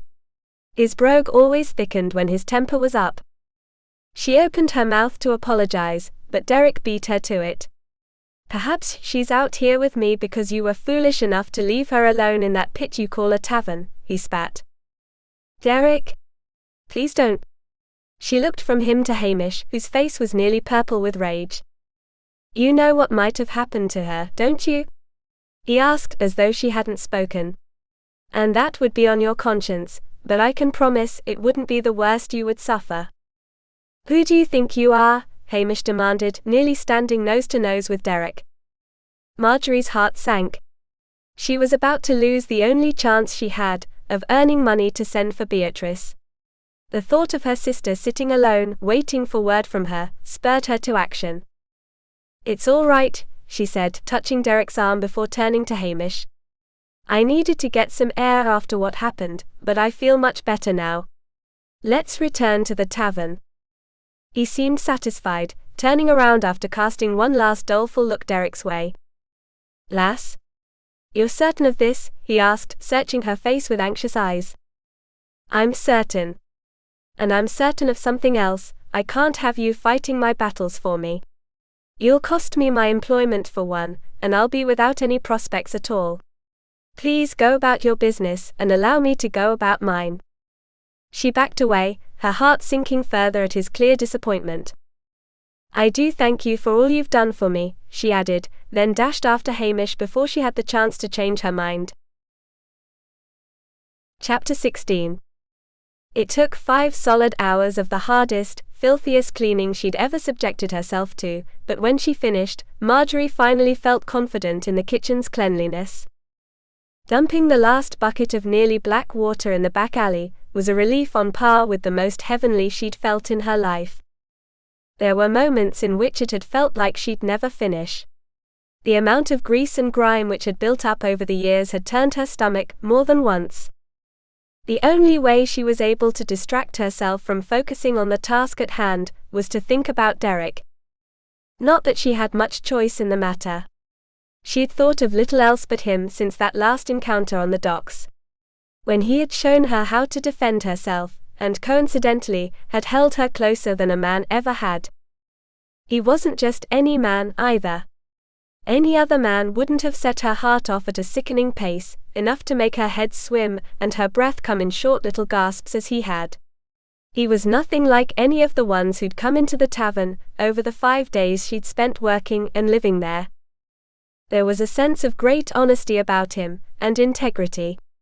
She respected honesty more than just about anything else. It wasn't difficult to imagine him being successful in business if he treated his customers as decently as he treated her. He was protective too. He'd insisted on showing her how to defend herself in the future. He'd even double-checked that she was certain about going back to her position at the tavern. Why did he care the way he did? He was only being kind, she was certain. There couldn't be any other reason. Could there? She could hardly breathe when she considered it. No, he thought of her as a sister or a good friend, as tempting as it was to hope otherwise. The sort of friend one grew up with, and never thought of as anything more than a close companion. After all, he'd had more than enough chances to take liberties with her, or at least to attempt wooing her. Not that she would know for certain, if a man were trying to woo her. How did one determine such things? She thought this over as she washed up and dressed, having worn her travel clothing while cleaning in order to keep her kirtle grease-free. The freedom of being able to work in nothing but a tunic and thick stockings was considerable as well. No long skirt to bunch up over one's knees before kneeling to avoid tearing it. These were the times when she most missed having her sister to confide in. Perhaps Beatrice would know better than she how men wooed women, though it was doubtful. How would she have learned of such things when Margery hadn't? They knew all the same people, and had lived nearly the same life. It doesn't matter, she whispered to herself, braiding her hair and smoothing it into place. After all, she had told him to leave her alone. It had seemed like the most responsible request to make at the time, since his appearing at Hamish's tavern might put her in further danger of losing her position along with her room. It wasn't much, but it was all she had. What must Derek think of her? He'd been nothing but kind, thoughtful, generous and understanding. She had only shown him contempt and the sharp side of her tongue. He deserved better than that. If she had the chance, she would apologize most sincerely. She wouldn't get the chance, would she? He had most likely left the village by now, 3 days having passed since their encounter. Surely his business concerns had been settled at this point. She wondered vaguely, as she left the empty tavern, whether he'd sold his shipping business or not. He wanted to settle down in a home, with a family. If this were true, he would have sold, and would have earned a bit of money for it too. The sort of money that would make him even more attractive as a suitor. Not that he needed any help. Who would the lucky girl be? She would be lucky for sure. Luckier than she knew. Margery's chest tightened at the thought, and for the first time in her life she understood what it was to feel truly envious of another woman. A woman who didn't even exist outside of her head, a made-up creature. Knowing this didn't stop her from wanting to scream in jealous rage as she walked along the streets, enjoying the relative quiet of a Sunday afternoon. It was a beautiful day, and she resolved to focus on the deep blue of the sky and the soft warm breeze instead of envy over a make-believe situation. On a day such as this, it was almost possible to believe the village was a lovely, inviting place. To think she'd been on her way to London, or at least so she'd intended. A place far worse than Kirkcaldy, if what she'd been told was to be believed. How much worse would life have been if she'd stowed aboard the correct ship? Derek wouldn't have been there to save her. Why couldn't she stop thinking about him, for heaven's sake? Her swirling, conflicted thoughts rang loud enough in her troubled head to drown out the sound of the 2 men who followed her up and down the streets. Not until it was too late did she notice the sound of their breathing just behind her. In an instant, they crowded her, bundling her into a dark alley and pressing her against a stone wall. She opened her mouth to scream, eyes wide and panicked, but a filthy hand clamped over her mouth. She clawed at it, desperate to pry it loose, but there was no moving it. A tasty thing, the one who held her in place whispered in her ear, his breath hot and sour. All alone, just waiting for us. His body crushed hers, his legs sliding between her thighs. She screamed behind his hand, the sound lost, tears streaming down her cheeks as she realized for certain just how hopeless the situation was. The streets were nearly empty, the alley dark and quiet. Nobody knew her, nobody would look for her when she didn't come back after her walk. The second man was to her left, his hands sliding over her body as he chuckled nastily. "Save some for me," he whispered before laughing. Her skin crawled at his touch. Black dots danced behind her eyes, and sheer terror threatened to overtake her and plunge her into unconsciousness. Just as it had back in the tavern when she'd been mistreated, something snapped in her brain. This time it was Derek's voice which flooded in, pushing aside her cold, blind panic with his deep voice. "Do not panic. That is the one thing you cannot do. Hurt him. Hurt him as I taught you." and so she forced herself to keep from fainting. Instead, she felt along the ground with one foot, identifying the foot of one of her attackers. It didn't matter which one, if she stomped hard enough, it would throw them both off balance. She lifted her leg with difficulty, pinned to the wall as it was, but managed to get it off the ground. "Oh please," she prayed. Then she stomped. Ah! It was the foot of the man beside her, and his scream rang in her ear just before he fell back, doubling over to clutch his injured foot and curse her in ways she had never heard before. Just as she had prayed, her attacker backed away in surprise, just enough to give her room to slide her hand between their bodies. She'd never do anything like this at any other time, but this was more important than propriety or the teachings of the church. She felt the bulge in his tattered trousers, and curled her fingers into claws, latching onto it before twisting with a sharp flick of her wrist. His scream echoed off the walls as he dropped to his knees, nearly taking her with him as he fell. She released him, leaving him to roll onto his side with both hands clutching himself, as he whimpered and wept, while she gathered her skirts and took off at a run, nearly flying from them in her haste to escape. Manic laughter bubbled up in her throat and out of her mouth, mingled with her rapid breathing, as she continued to run without taking notice of anyone or anything around her. She wasn't afraid. For the first time since arriving in Kirkcaldy, she was alone but unafraid. She had never felt so capable, so strong. Another laugh escaped her, and she didn't care who heard. Chapter 17. The knock at the door was unexpected. Brock and Derek exchanged a look. Yes. Derek finished tying the laces at the top of his tunic, opening the door once he had them fixed. The owner of the boarding house smiled in apology. "I'm sorry to bother you so early in the day, but Mr. McBride has been asking throughout the village after you. I only received word minutes ago that he wants a meeting with you." Derek thanked him before closing the door, turning to Brock. "What do you think of that?" he asked. "I think he's a desperate man," Brock surmised, sitting on the edge of his bed.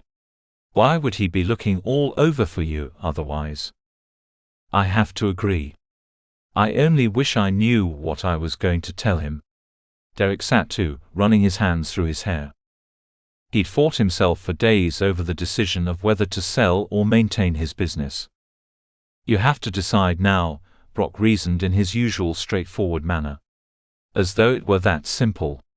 "You built that business on your own, using your wits and your character. It would be a shame to see it go to a far lesser man than you." "I don't think I've heard you string that many words together at once in the years I've known you," Derek observed. He didn't feel much like smiling just then, conflict and guilt making it nearly impossible to feel light-hearted enough to do so. "I suppose I was waiting until something important enough came around."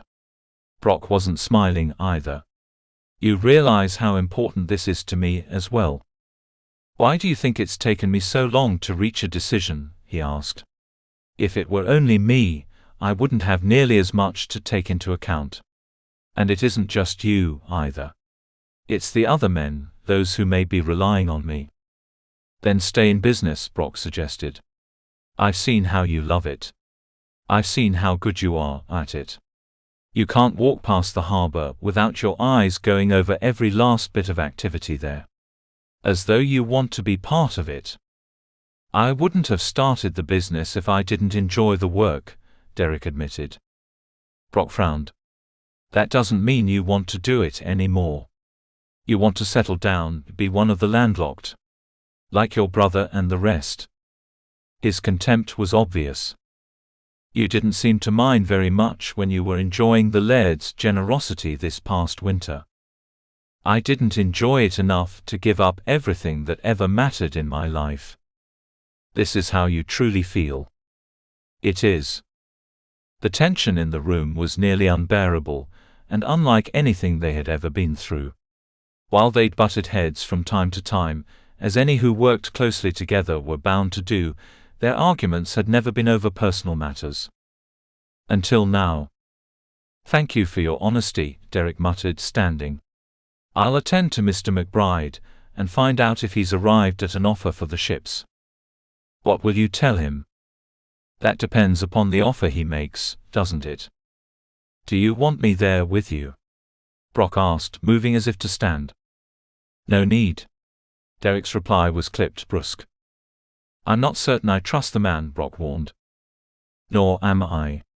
Yet another reason why I'm unsure of my course of action. Do I trust him with my ships? Would you even want to work under him?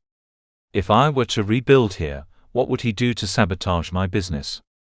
Those questions and so many others weighed on Derek's mind, concerns Brock couldn't understand. He left his friend behind as he strode from the room and out to the street. The air was warm, as sweet as it could be considering his surroundings. Sarah and Heather had grown up here, he remembered. He'd even passed the smithy once or twice and spied the house in which they'd grown up. But they'd lived on the outskirts of the village, closer to the cliffs overlooking the Firth of Forth. They hadn't been cramped together, as those living in the heart of Kirkcaldy had. They had at least known what it was like to run with the wind in their hair, their shouts disappearing as the wind picked them up and carried them away. As he had once played with Hugh. Children of the village had no such luck, he concluded, as he traveled the streets. The smoke from dozens of cooking fires rose over the thatched roofs, carrying with them the odor of boiled meat and baked bread and lard. It might have been pleasant if it didn't sometimes choke him when the wind carried it his way.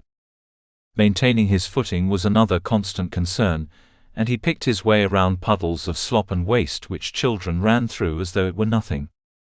He grimaced in disgust as just such a thing happened, 3 curly-headed boys laughing and shouting as they flew past and in grey water splashing in all directions. Once he reached the last row of stone buildings before the wide street which separated them from the harbour, he could breathe more easily. Just being in the proximity of so many boats and their owners and builders did his soul good. How could he consider leaving this life behind? A man's life, a real man's, in many ways the best of both worlds. He had the pleasure of riding the waves on ships which bore his name, whenever he felt the need to leave land behind for a while. He could battle the elements, breathe deep of the salt air, and feel its sting as it pelted him in 100 places while he rode up and down the cresting swells, shaking his fist at the sea.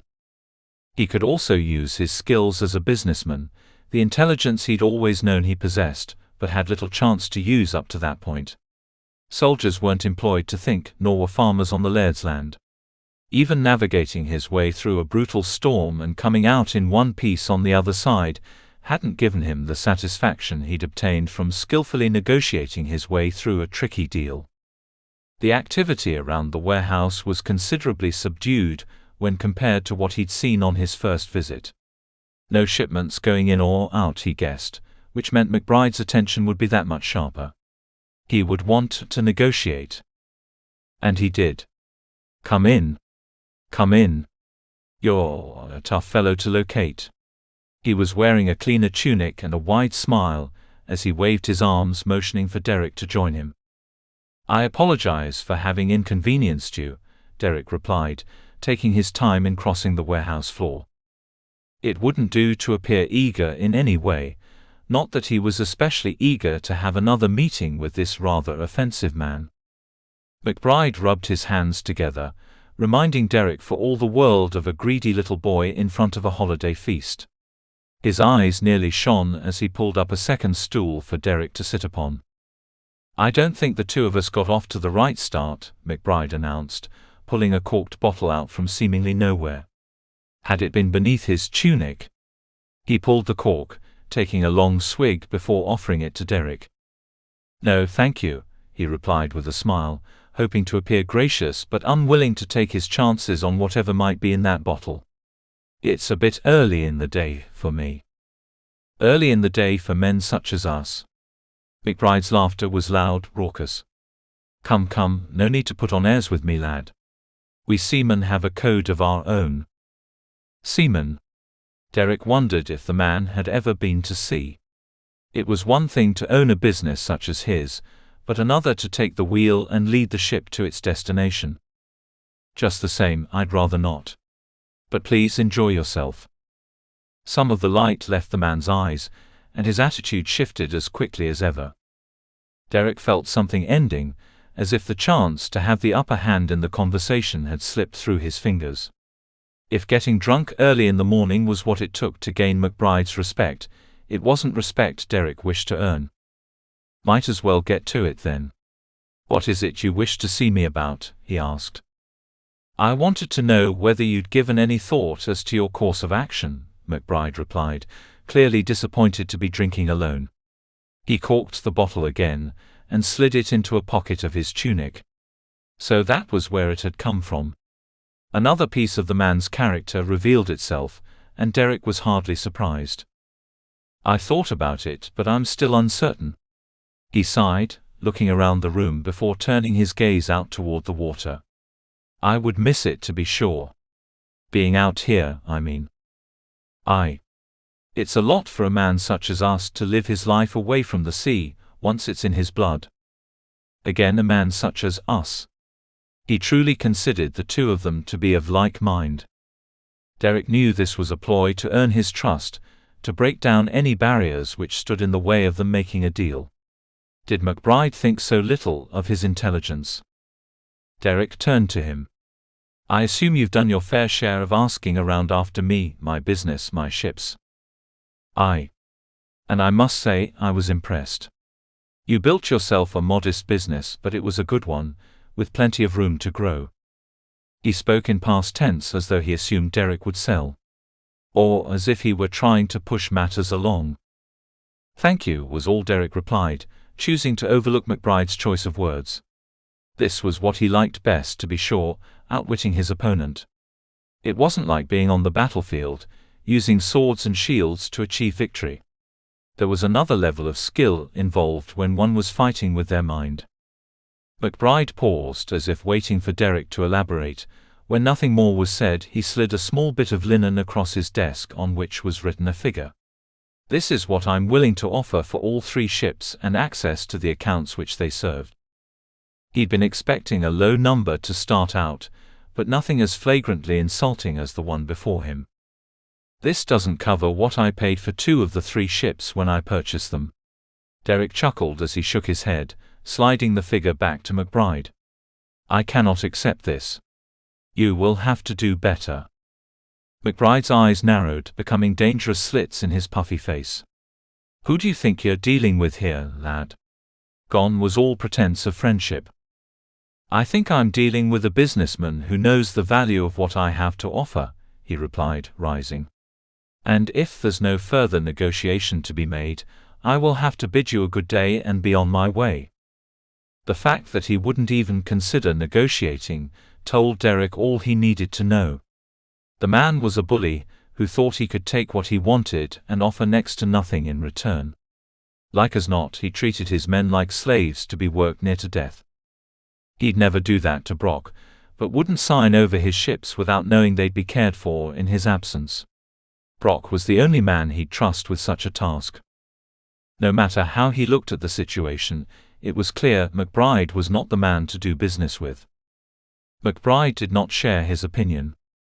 When Derek turned to the door, intent on leaving the warehouse behind, he found 2 sailors barring the way. One of them sneered, revealing the space in his mouth where teeth should have been.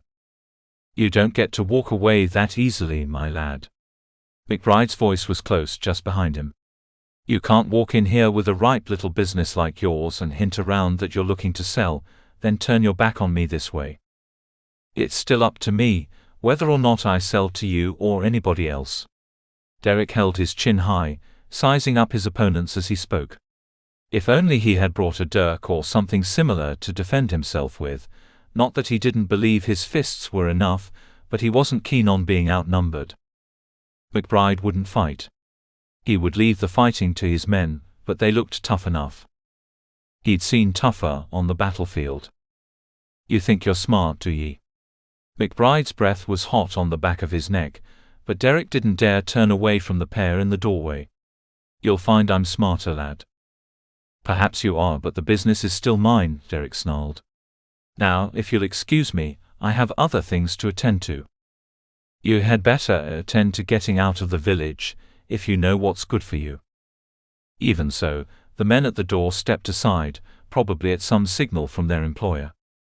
As he walked out, Derek called over his shoulder, and if you know what's good for you, You won't need to find out what happens to anyone who threatens a McInnis. What did he think he was playing at, this McBride? How many had he threatened in the past? Was this how he managed to maintain the only shipping business in a growing village, by threatening anyone who dared stand in his way? Stepping into the sunlight was truly what Derek imagined stepping into another world would be like. Leaving behind the dank, stench-ridden, rodent-filled warehouse was a joy, and he filled his lungs with as much fresh air coming from the Firth of Forth as he could, in an attempt to clear away the memory of that terrible place. He would never go back there again, and would certainly never bend to a bully such as McBride. If only he had never become involved with him at all. Chapter 18. Here you are, lassie. As promised. Margery tried not to appear too eager, as she held out her hands to accept the payment Hamish owed her. She'd waited all day, wondering when he would finally get around to fulfilling his end of their arrangement. The first wages she had ever earned. Oh, would that she could share her happiness with Beatrice. Or Derek. But he was in the past. More than likely long gone by now, and already having forgotten about her. She wished she could forget him. Hamish wore a look of expectation, waiting for her to react. She forced herself to smile in spite of the way her heart suddenly ached. Curses on Derek for spoiling this moment for her. "Thank you very much," she murmured, weighing the coins in her palm. "Don't spend it all in one place." He chuckled, almost fatherly. How he could sound so threatening at times, when at other times he could be so kind, she had no idea. "Oh, I won't," she promised, shaking her head. "I have plans, you know." "I'm sure you do, and you're not a silly lass either," he acknowledged, scratching his balding head as he summed her up. "Anyone with eyes can see that." "Thank you." She smiled. "But take care," he warned, serious again. "Be certain you keep your money in a safe place. There are plenty of cruel, thieving folks who'd be more than happy to relieve you of it." "I will," she promised, suddenly struck with the realization that she had no such safe place. She went straight to the room which had been hers for the last 7 days, and looked around, chewing her lip. There had to be somewhere to hide it. Tied in a handkerchief perhaps, on her at all times. What would happen if someone became wise to this, and decided to attack her, and steal it? Within another fortnight or two, it would become too much for her to feel comfortable carrying. She wouldn't be able to stop thinking about it, would constantly be checking to make certain she hadn't lost it. Her eyes fell on the straw-filled pallet, and an idea took root in her head. There was bound to be a slight tear somewhere, or a fray she could work with her fingertip until it was large enough for her to work the coins into it. Until another option came along, it was the only chance she had to keep her precious wages hidden. She examined the bed until she found just such an opening, likely chewed by a rodent who had once called the tiny room home, and slid the coins inside with shaking fingers. She'd never had money of her own before. She hadn't guessed it would feel like such a heavy responsibility. The sound of male voices rang out as the tavern began to fill. She was loath to leave her wages there, even hidden as they were. Was this the reason money was considered a curse? Why a rich man could never enter the kingdom of heaven? That was what she'd always heard, from the time she was old enough to attend services. The deacon was quick to remind the poor villagers that it was better for their souls that they remain poor, always, as money caused men to do wicked deeds and lose sight of the true aim of their lives. She could see that, as she went out to greet the men who had just entered the tavern, already laughing and sharing the stories of their day, as they waited for ale to warm and cheer them further. She'd wondered many times already how these men lived. Did they not have wives and children? Homes of their own? Why would they choose to avoid going home and enjoying the evening meal with their loved ones? Not everybody had loved ones, she reminded herself as she went from table to table. It was easier for her to become lost in her thoughts, the work no longer as taxing as it had been only a week earlier. She could imagine what life was like for the men she served. Perhaps they were all alone, never having married. Or they were married but didn't get along with their wives. This was true of several men, who could be counted upon to complain loudly of the shrewish women waiting for them at home, who were overeager to collect the week's wages, and leave nothing for their hard-working man to enjoy. Of course, Margery wondered about this. If she had a husband who spent his wages in the village tavern, rather than bringing them home for the good of the household, she wasn't sure she wouldn't behave exactly as the wives did. Not that she would ever know how they felt. Her chest ached, but she did her best to swallow back the pain she felt whenever thoughts of Derek haunted her. Why had she been so rude? Why hadn't she explained just what his kindness meant to her? Even if she couldn't have spoken the words, and she was never able to find the words to express herself, she could have shown him. Somehow. She could have found some way to explain how her heart raced whenever he was near. How her skin tingled when he touched her, even in the most innocent way. It couldn't be right to feel the way he made her feel. Perhaps it was for the best that he'd mostly likely returned home. But how else did people find each other and marry, if they didn't feel the way she did, whenever Derek was anywhere near? How did they develop feelings of love for one another without that first something? It couldn't be sinful if it came from her heart, which she was beginning to believe it did. Not that it mattered. She would get over him in time. She had no other choice but to adjust to life on her own, as she was already beginning to do. He had taught her what she needed to know, and that would have to be enough. Margery rolled her head on her shoulders, every part of her aching the way it normally did after a long day of carrying jugs and platters of food, but it was a good ache. The sort of ache a person almost enjoyed when they knew they'd done a good job. And that there was a reward waiting for her, where she had hidden it.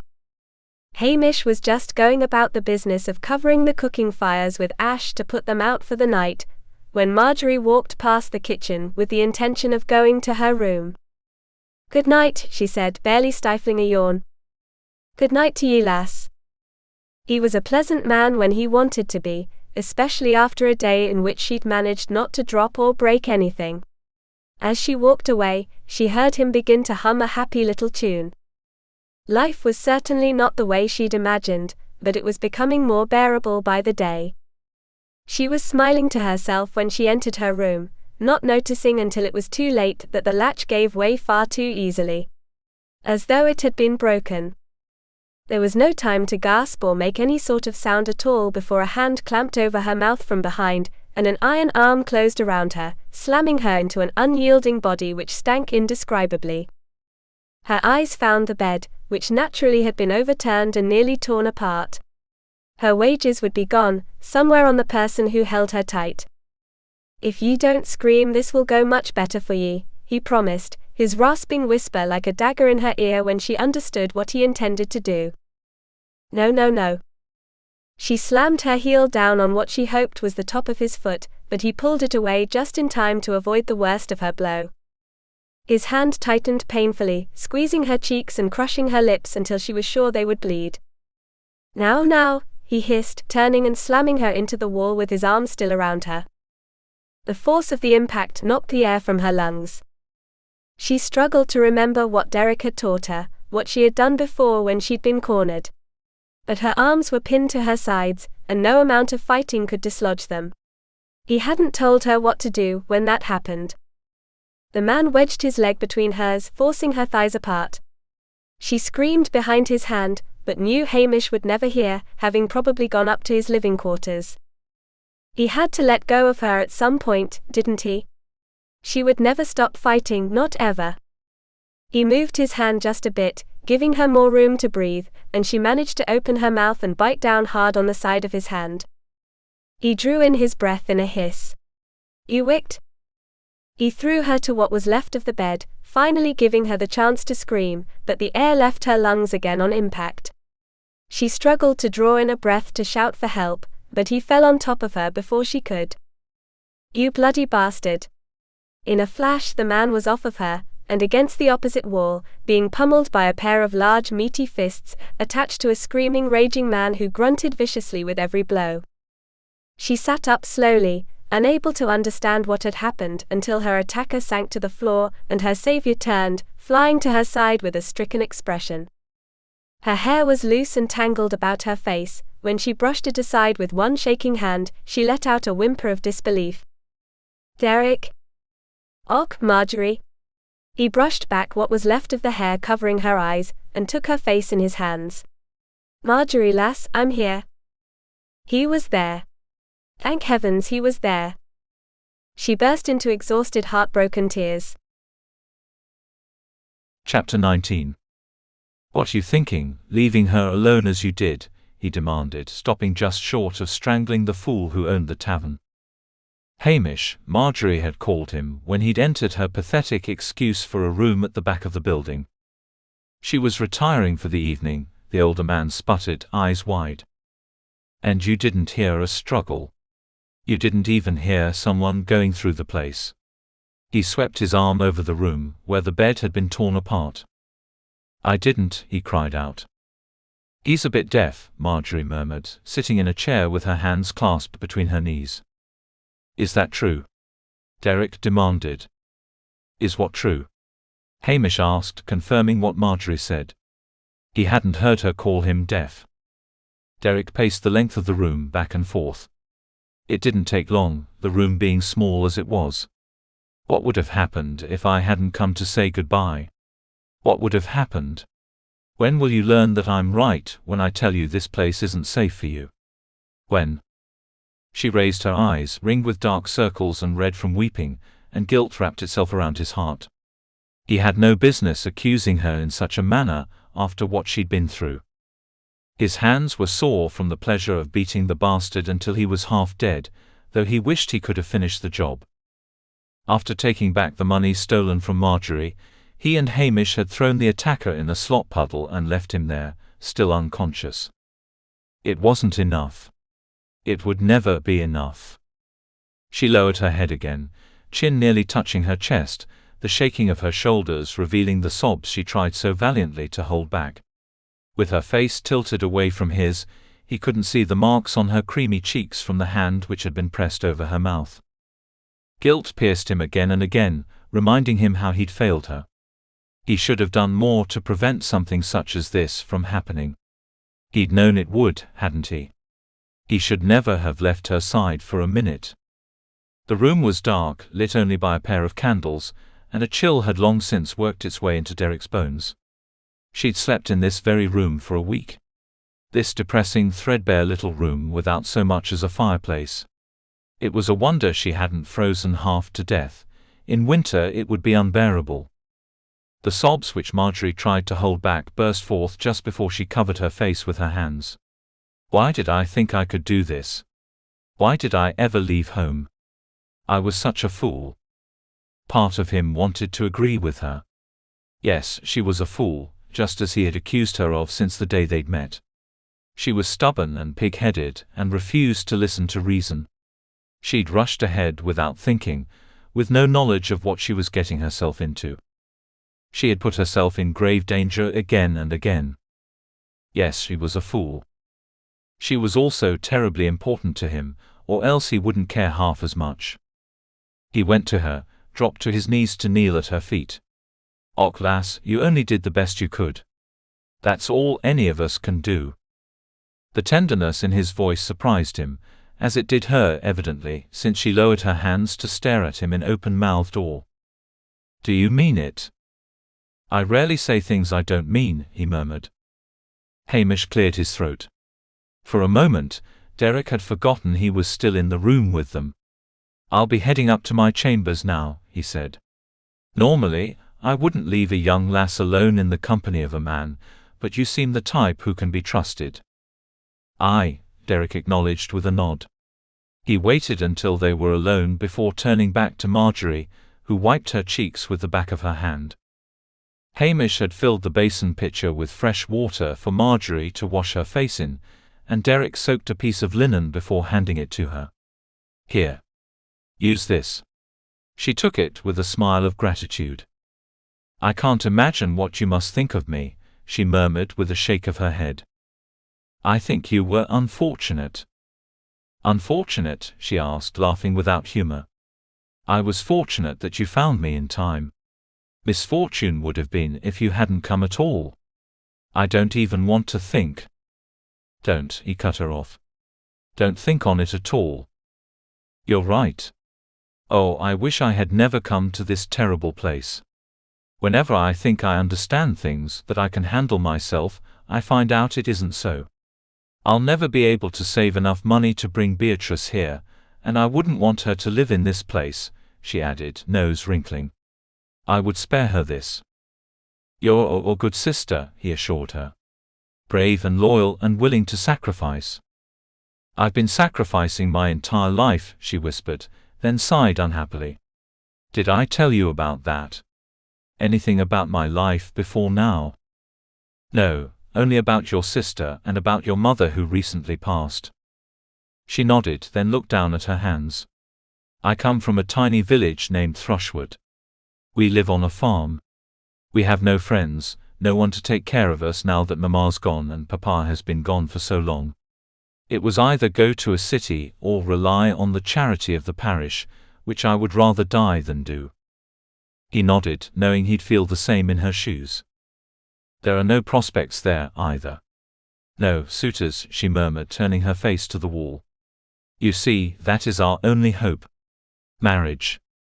A family, a home, a man to care for us.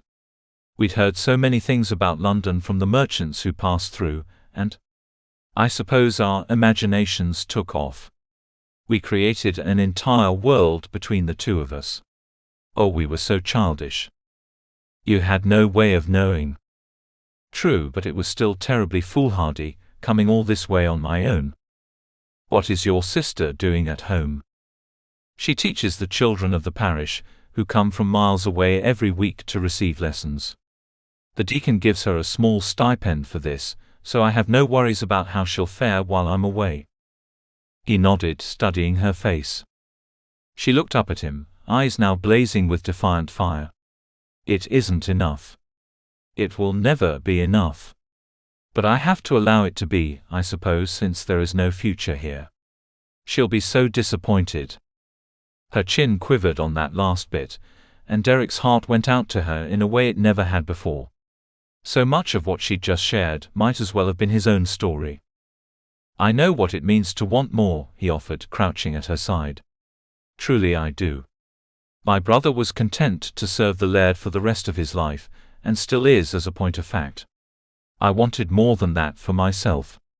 It was what drove me to go to war, and then to leave the Duncan lands and set out for Concarney.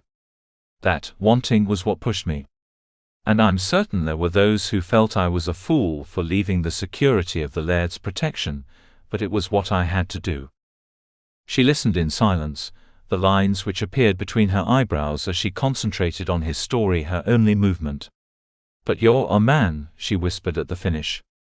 It was possible for you to do that because you're a man. He saw the truth of this and acknowledged it with a mute nod. Even so, she continued, you understand me. I do. The only person in this terrible place who does. She sounded so broken. He reached for her before he could stop himself, wanting only to soothe her if he could. He cupped the side of her face and she leaned into his palm with eyes closed.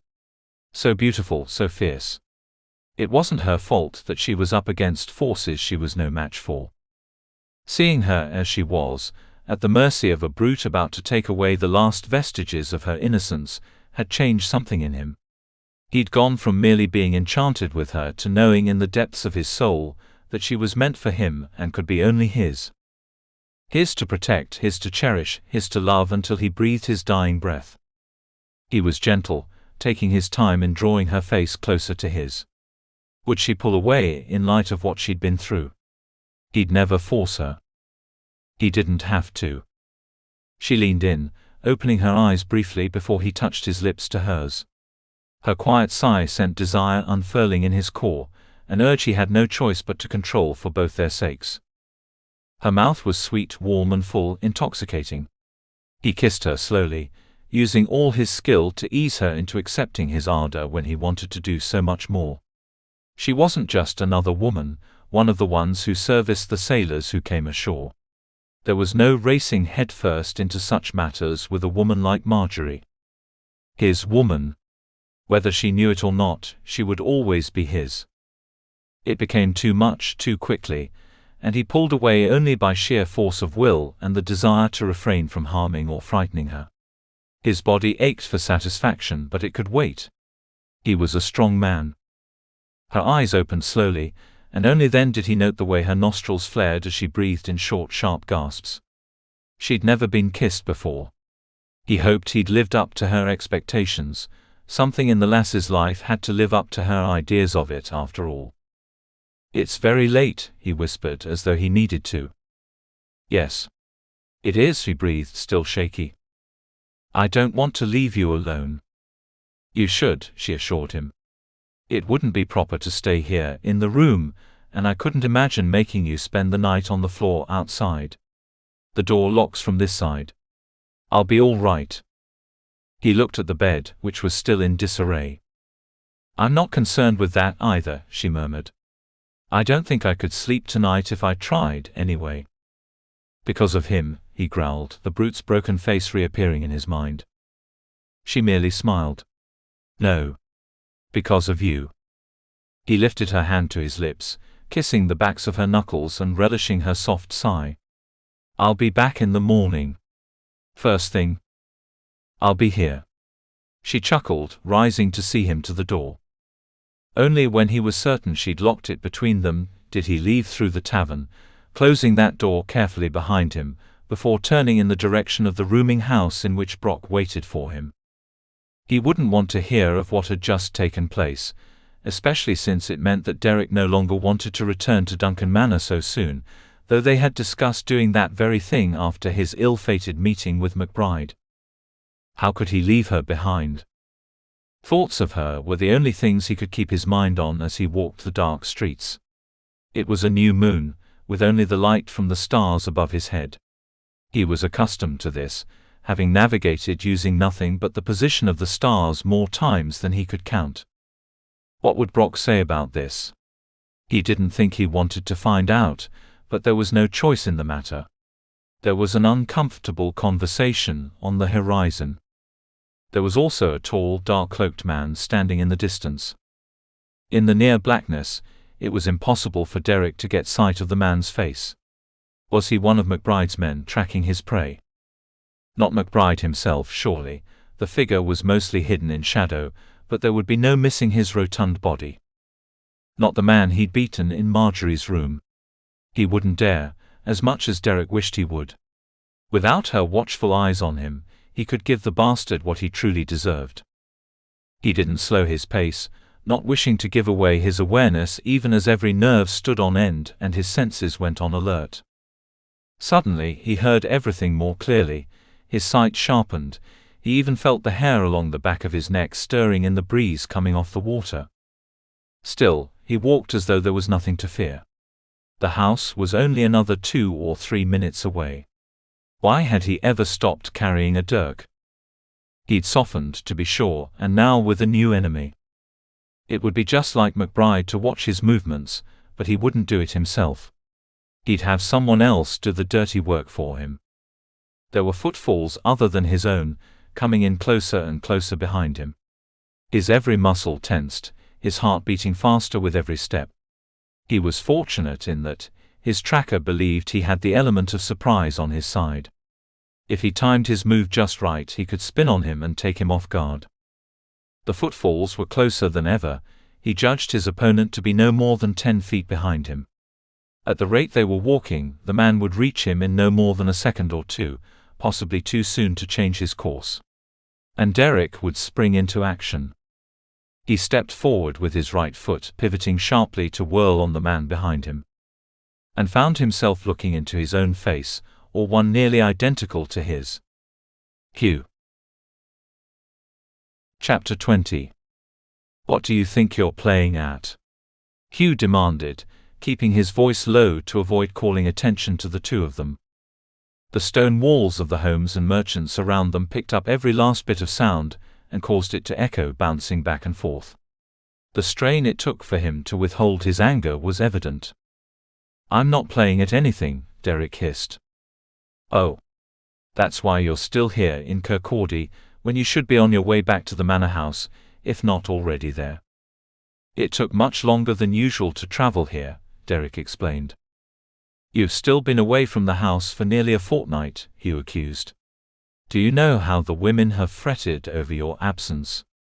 The strain nearly brought Heather's time sooner than it should have come. Imagine what Jake would do to you if anything happened to her or the wee babe on your account. You sound like one of the women now, Derek sneered.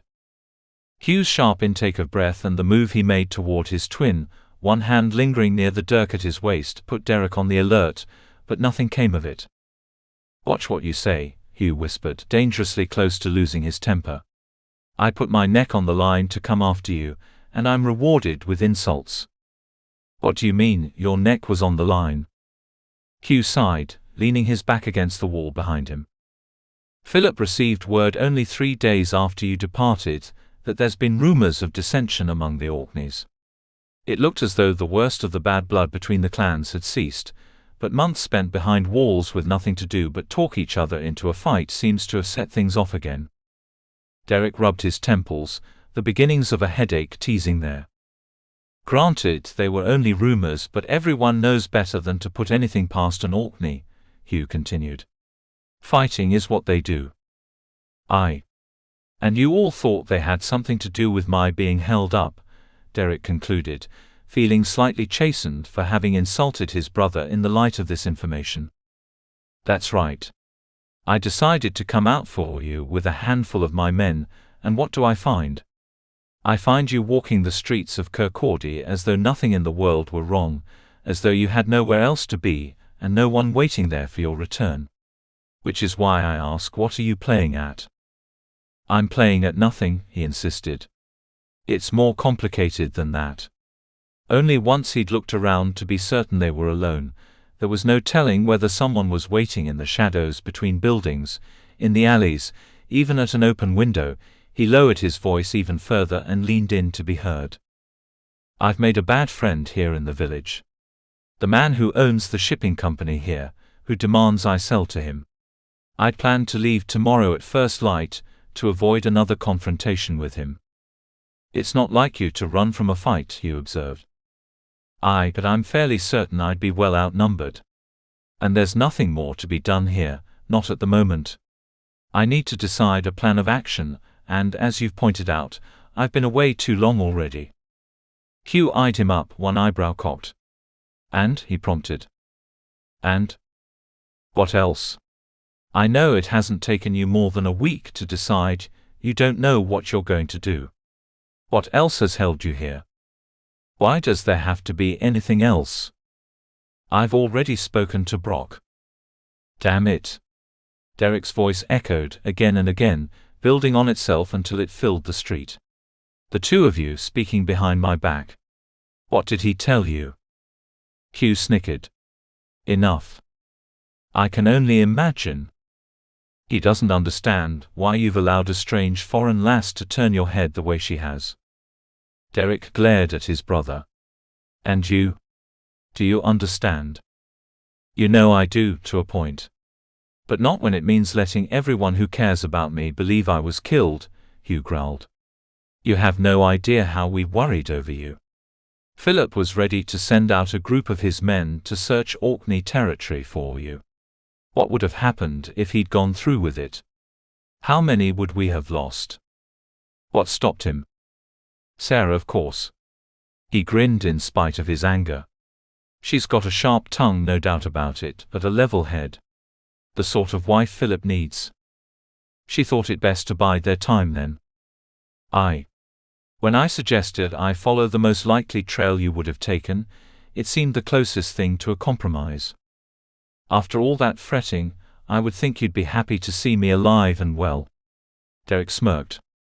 Give me time to get over wanting to beat you to death first. Hugh folded his arms, shaking his head as he looked his brother up and down. Do I get the chance to explain myself? Or do you wish to heap more guilt upon my head? I'm certain there's more I could say, but it can wait. A ghost of a genuine smile played at the corners of Hugh's mouth. You must realize I'm unaccustomed to living life as you do. I've spent years coming and going as I've pleased, with no one to answer to but myself. You can't expect me to adjust so quickly. You have a responsibility to more than just yourself now. You're under the Laird's protection. I didn't ask for that, he argued. If Philip had sent a man to the Orkney lands for me, that would have been his choice alone. I never asked him to do anything of the sort for me, and would rather he didn't. We don't always get to make these decisions when there are people who care for our well-being. Dalla has been beside herself, no less so since my announcement that I was coming to inquire after you. And if you think you'll get away with telling me I wouldn't have to make any such journey on your behalf, you're more daft than I imagined. Nay. I would do it for you, brother, Derek admitted. You still plan on leaving at first light? Hugh asked, sounding skeptical. As though he could read his brother's mind. Perhaps he could, as there had always been a connection between them which neither had ever known with another. Aye, Derek announced with a firm nod. Or, as near to it as possible. What will you do before that? Hugh prompted, unable to keep from grinning. Come on. Out with it. I know what you're thinking, so don't bother hiding it. Derek fumed. I had planned on going back to the lass Margery, and bringing her along with me. I thought so. As did Brock. You sound skeptical. Has the lass shown any interest in any such arrangement? Derek chuckled. Did that stop you and your bride? He emphasized the last word, reminding Hugh of how he'd forced Dalla into marriage on purchasing her from her kidnapper. I was trying to save her. And I'm trying to save her. He gritted his teeth at the memory of what he'd seen in her little room, and recounted the story to his brother. By the time he'd finished, Hugh looked as incensed as he felt. You should have killed him. I wish I had. She's as unhappy as you say. More, I'm certain of it. But she has her own ideas as to her life, you know. Dalla had no such plans, and there was no one waiting for her at home. What will you say to that when your Margery inevitably argues?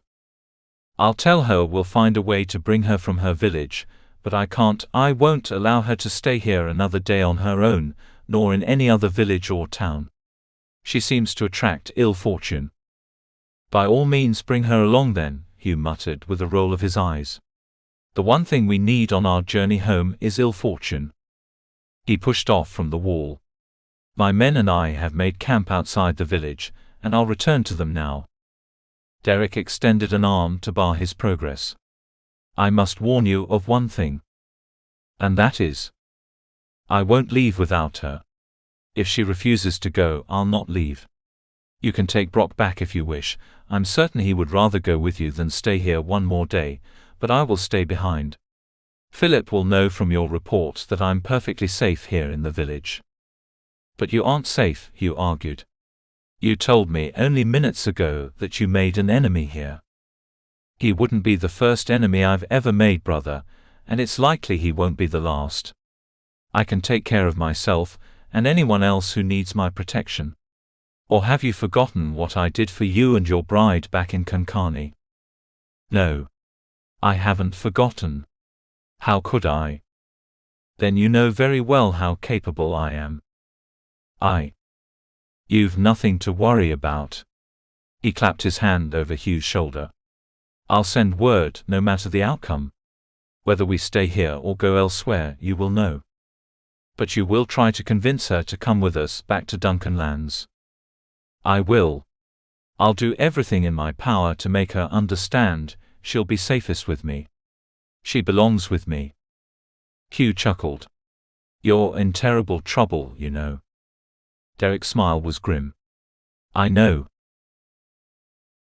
Chapter 21. It was a long night and a sleepless one. Instead of spending it in her room, which no longer felt like hers, not that it ever truly had, Margery chose to sit by a small fire in the tavern. She sat and watched and waited. Waited for the next threat, the next danger. Would she ever enjoy a good night's sleep again? That was one thing she'd never lacked at home. Beatrice would be sleeping her sound, unbroken sleep. The sort of sleep afforded people who worked hard and could feel secure in their safety. who had never seen with their own eyes the type of evil possible in the world. Had she ever been that innocent and unknowing? She never would be again. Perhaps that was what hurt worst of all. But she had Derek. Derek cared for her, protected her, had kissed her. She ran the tips of her fingers over her lips, remembering the touch of him. They were still sore from the mistreatment by the brute who'd attacked her, but Derek had been so careful and gentle. His kiss was the only thing that could have soothed her at that moment, something he seemed to know. If anyone would ever know, it would be him. He seemed to see straight through her, straight into her heart. She loved him. That much was plain. Why did the knowing of it give her so much pain? Because she loved another too. Beatrice. She could never be with Derek, without betraying the sister who needed her so. A tear rolled down her cheek, followed by another. Just when she was certain of there being no more tears left to cry, she'd found reason to shed even more, certain her heart was being torn to pieces. Derek or Beatrice, Beatrice or Derek. To follow her dreams in one direction meant leaving the rest behind. What would Beatrice think if she never came back, never sent for her?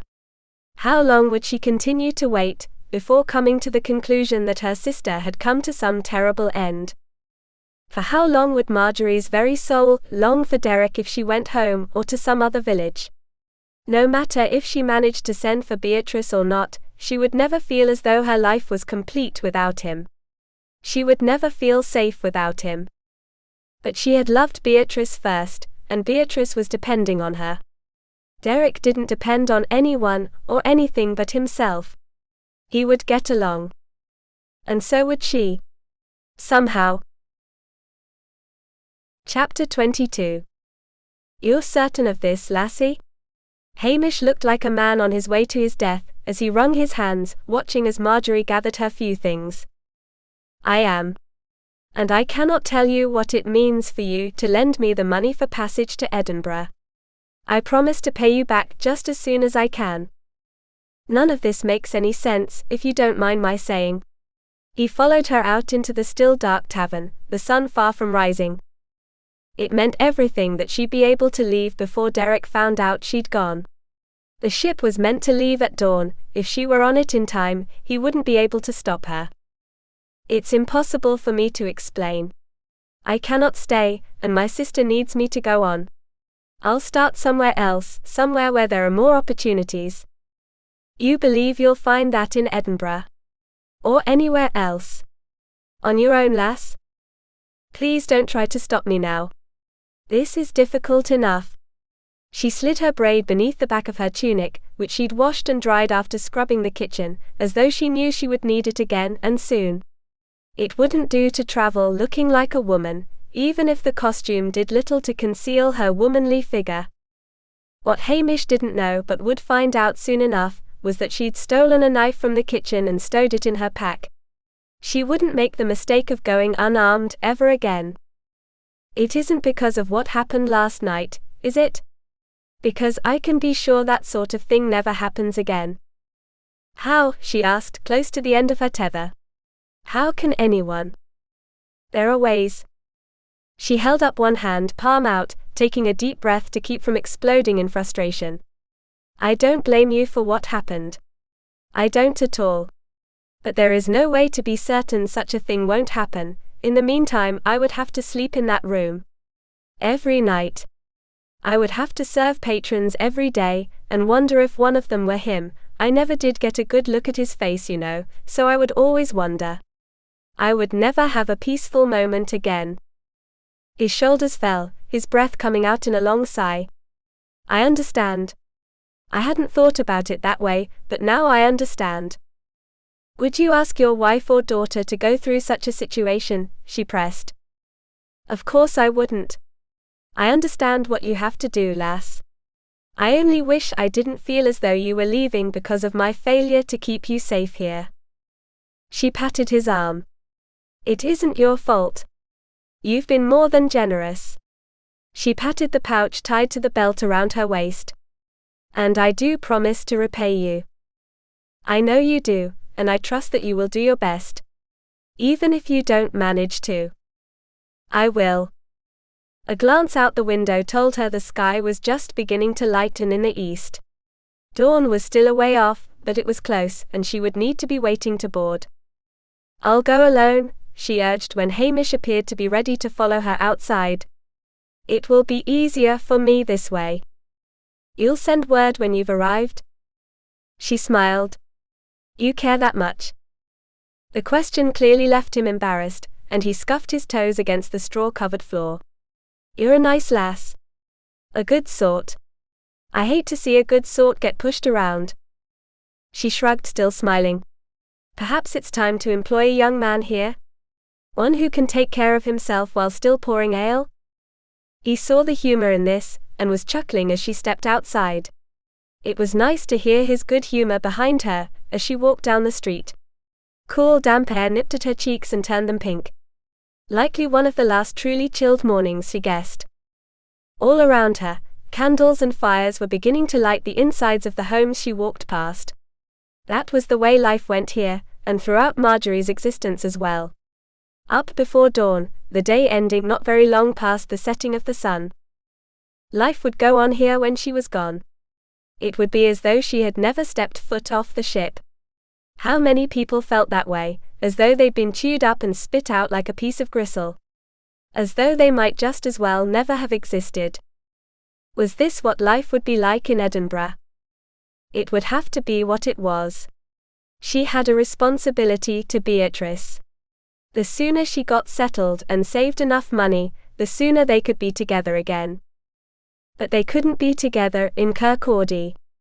What a God-forsaken place. She hoped to never see it or hear of it again. Even if it meant never seeing Derek again.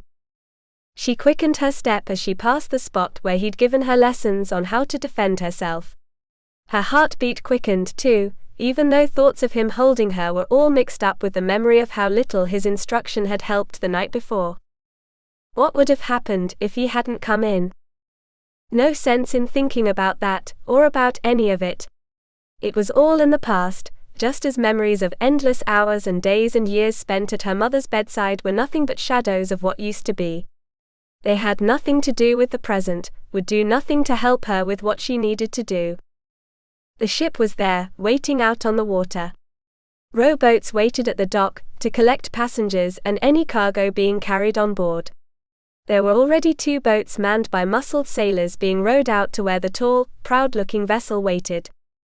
She swallowed hard, hesitating. Why was she hanging back so? Her direction had already been determined, her path set.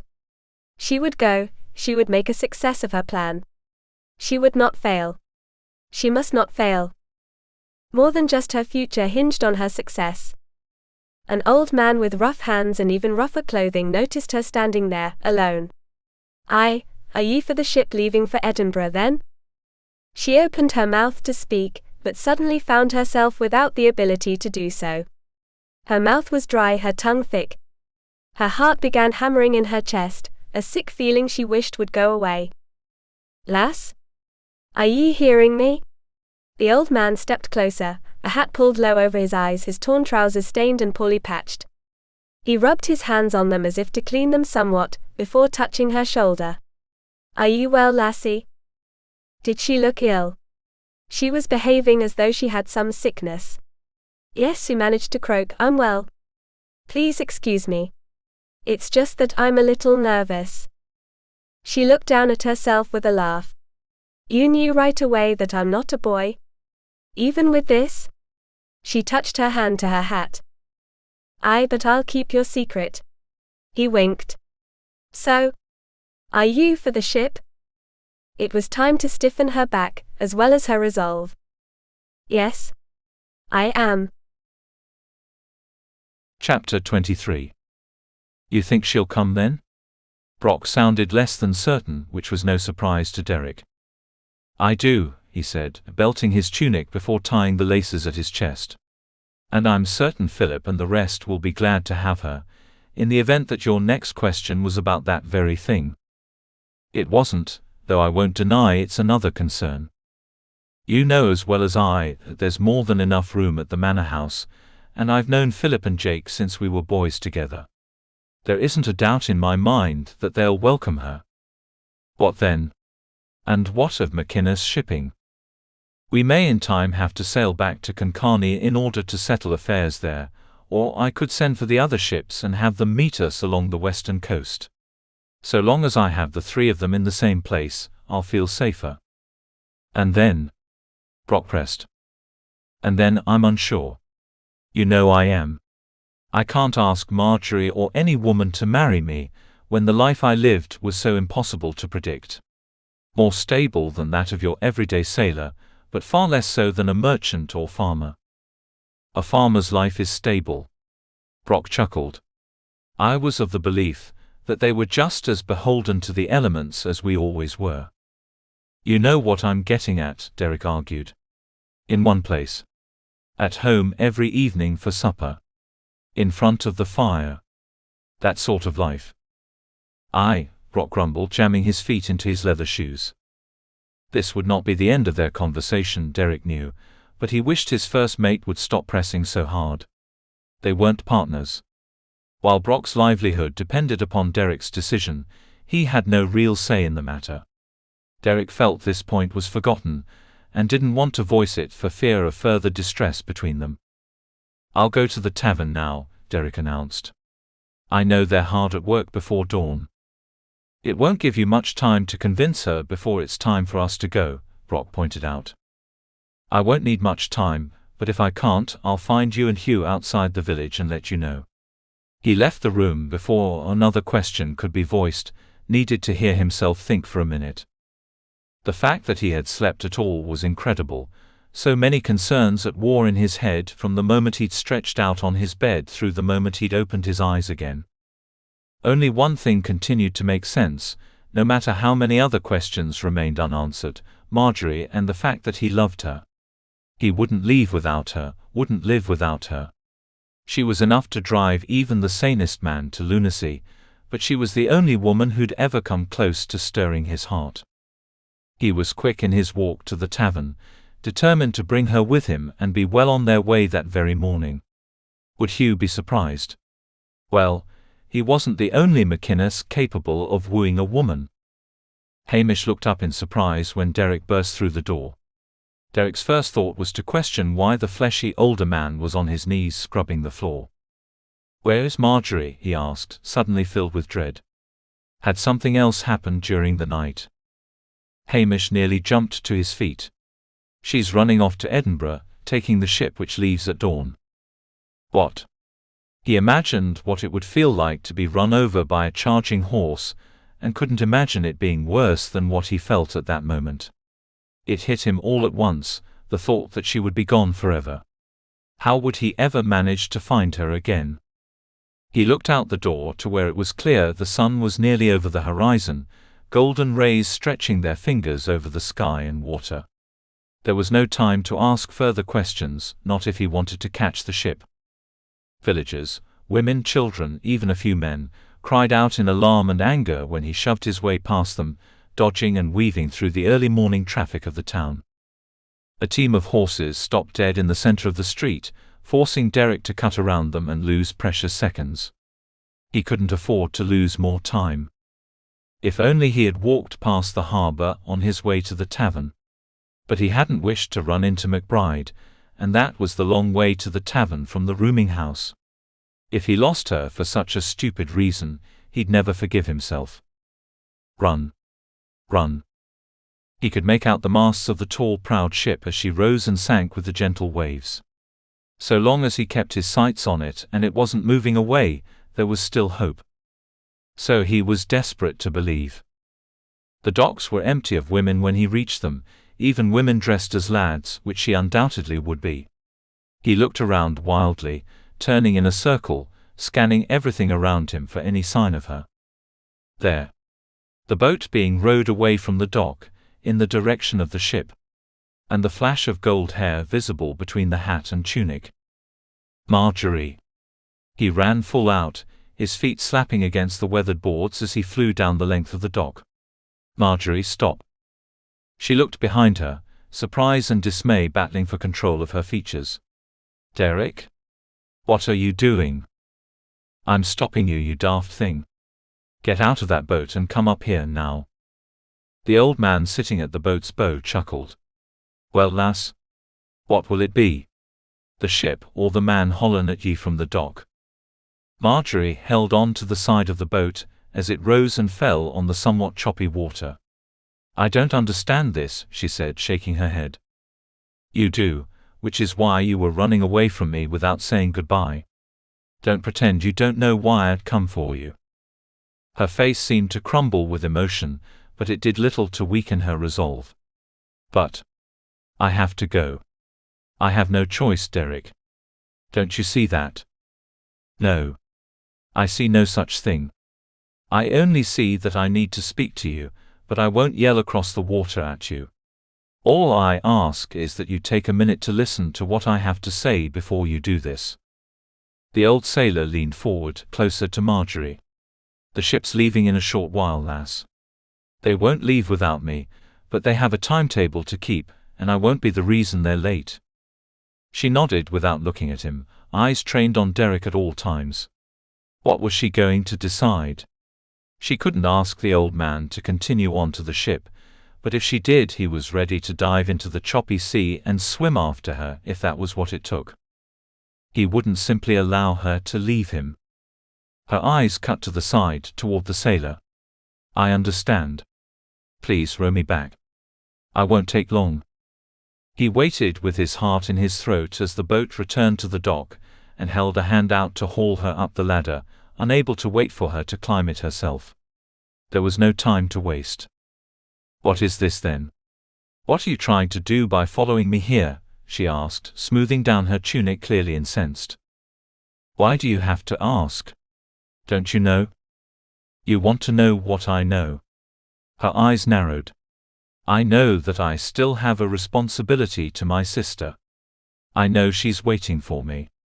If I can't build something for myself here, I'll find someplace else. Edinburgh, he spat. Why not? She challenged. You think that will be any easier than this place? I'm not asking for easier. I'm asking for anywhere but here. Where I won't have to see him ever again. Where I won't have to be in that room and remember what happened. There's nothing to keep me here, now that you're leaving. Her eyes went wide, as though she was surprised at her own words. She couldn't take them back, and he would never forget them. They were like a key, he need only turn to open her heart fully. He took a step closer. She didn't back away. He dipped his head lower, just slightly, just so he could lower his voice and say the sort of thing a man didn't like to shout at a woman, especially not in the middle of a crowded harbor. Margery, don't you know I love you? Her mouth fell open, nothing coming out but a sigh. Her eyes glowed, her cheeks pinkened. And as far as I'm concerned, the two of us belong together. You're mine, under my protection, and I would offer you that protection until my dying day. If you'll allow it, sweet lass, I'll take you as my wife. He reached for her, running a hand over her cheek, taking in the softness and smoothness of the woman he loved. He expected her to accept him, or to at least express surprise at the suddenness of his intentions. What he should have expected was for her to argue him, which she did. Marry you? What about Beatrice? I can't desert her. As she had before, however, she leaned her face against his palm with her eyes half closed. Her body was betraying her, showing him what she truly wanted. Once you're under my protection, so is she, he assured her. I would never desert her, as you put it, when I know how much she means to you. This means she's important to me as well. Truly. I wouldn't speak the words if I didn't mean them. That's one thing you can always be assured of, lass. My word means everything to me, and I don't break it lightly. Which means I don't take my offer of marriage lightly either. It hasn't been made in vain, just to keep you here with me. I intend to make a life for us, if you'll only accept me. She smiled, eyes sparkling with tears. I do love you, she whispered. As for marriage. I understand, he interrupted. I have little in the way of security to offer right now, with my affairs still untidy. But I promised to build a life. I mean that. I'll find a way to give you everything in life you deserve. You'll never have to debase yourself ever again, nor scramble for your living. And you will never have to spend a sleepless night. He'd noticed the deep circles under her eyes, and knew she hadn't gotten a minute's sleep after he'd left her. Not that he'd expected her to. Oh, Derek, it sounds so wonderful. His heart took flight at this, and at the wistful tone in her voice. So say yes. I only wish I knew for certain, for my sister's sake. Her hands were so small in his, so fragile but strong just the same. She had worked so hard for so long to ensure the well-being of those around her. Will you ever choose to do what sounds wonderful to you? Not for the sake of anyone else, but just for yourself. She blinked hard, her eyelids fluttering. I've never considered it. Naturally. The girl had spent her entire life doing for others, worrying over others, sacrificing, putting the rest of the world first. Perhaps it was simply her nature, or the way she'd been brought up, believing that true happiness wasn't for the living, but for the life after this one. I believe this is the time for you to begin doing just that. He pulled her closer, still holding her hands, as though he could will her to take his strength. If it would have helped make her decision easier, he would have given it to her. He would have given her anything, so long as he knew it would allow her to accept him with an open heart, with no hesitation. Just for myself? Just for yourself, he repeated, drinking in the sight of her lovely face like it was water to a man dying of thirst. Knowing she loved him as he loved her made her infinitely more precious, every part of her.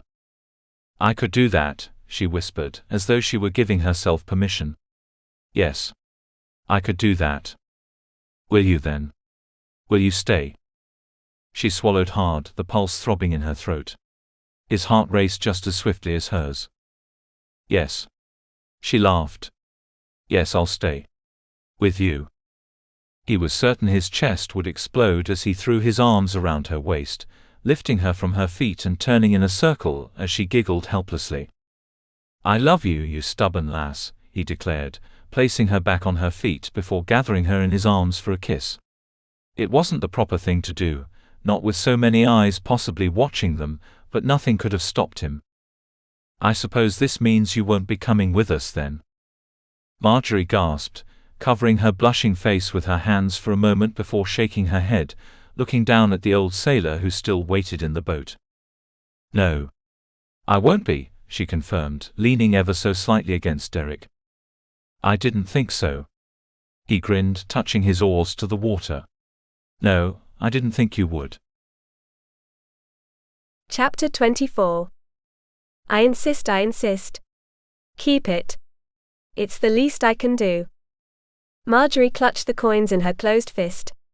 It would be so easy to take the money Hamish offered, in spite of her not leaving for Edinburgh.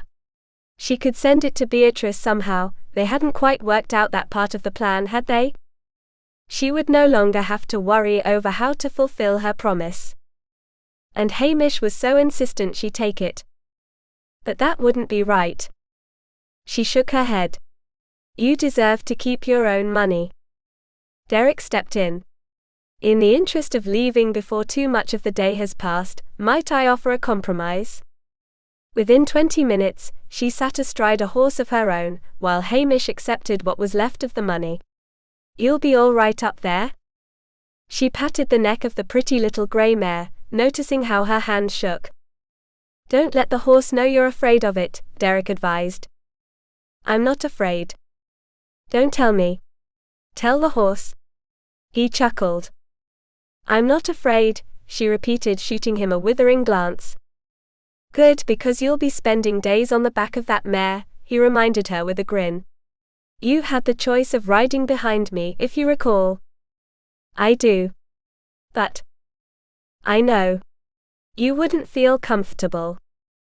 He wasn't teasing, which was a relief. The very thought of being so close to him, her body pressed against his with her arms around his waist for hours at a time, had been both too terrifying and intoxicating to be proper. Once more she thanked Hamish, who seemed much more pleased than he'd been when she was running away, before following Derek out to the wide street between the village and the harbour. Hamish wasn't the only one pleased with the turn the day had taken. More than knowing Derek loved and wanted to marry her, was the knowledge that she hadn't felt quite right in leaving for Edinburgh. She hadn't truly wanted to. She'd been in the act of running away from something, when with Derek she was running toward something. Or rather, riding. "All right, girl," she whispered, confident that she could get away with speaking to the mare when Derek was in front of them. "We can do this together, can't we? I'm certain of it. We're going to be good friends." It was such a heady feeling, being so far above those who walked along the street, wearing nothing on her legs but stockings, which allowed her to ride comfortably. She felt surprisingly free. Thanks to him. She took a moment from focusing on the movement of the horse, and focused on him. He was magnificent, everything a woman could ever dream of in the depths of her heart. She'd never allowed herself to indulge in fantasies of men, even the most innocent ones. Even so, she'd held on to dreams and wishes and secret prayers which no one had ever heard of. Dreams of a strong man, an honest and good man who would love and protect her. Derek McInnis would never complain about her to his friends at the tavern. He'd never make a joke of the way she cooked or the way she cleaned house. He wasn't the type to drink away his wages, leaving her with nothing. He was a real man. Just the sight of his broad back and shoulders, the sunlight bringing out bits of red in his hair she'd never noticed before, made her heart beat a little faster, and gooseflesh prickle the back of her neck. And he was her man. Hers. Pride was a sin, but she couldn't help the rush of it when she looked on his glorious form. He rode straight in the saddle, in command of both his horse and himself. His head was high, his chin raised, confidence in every line of his body.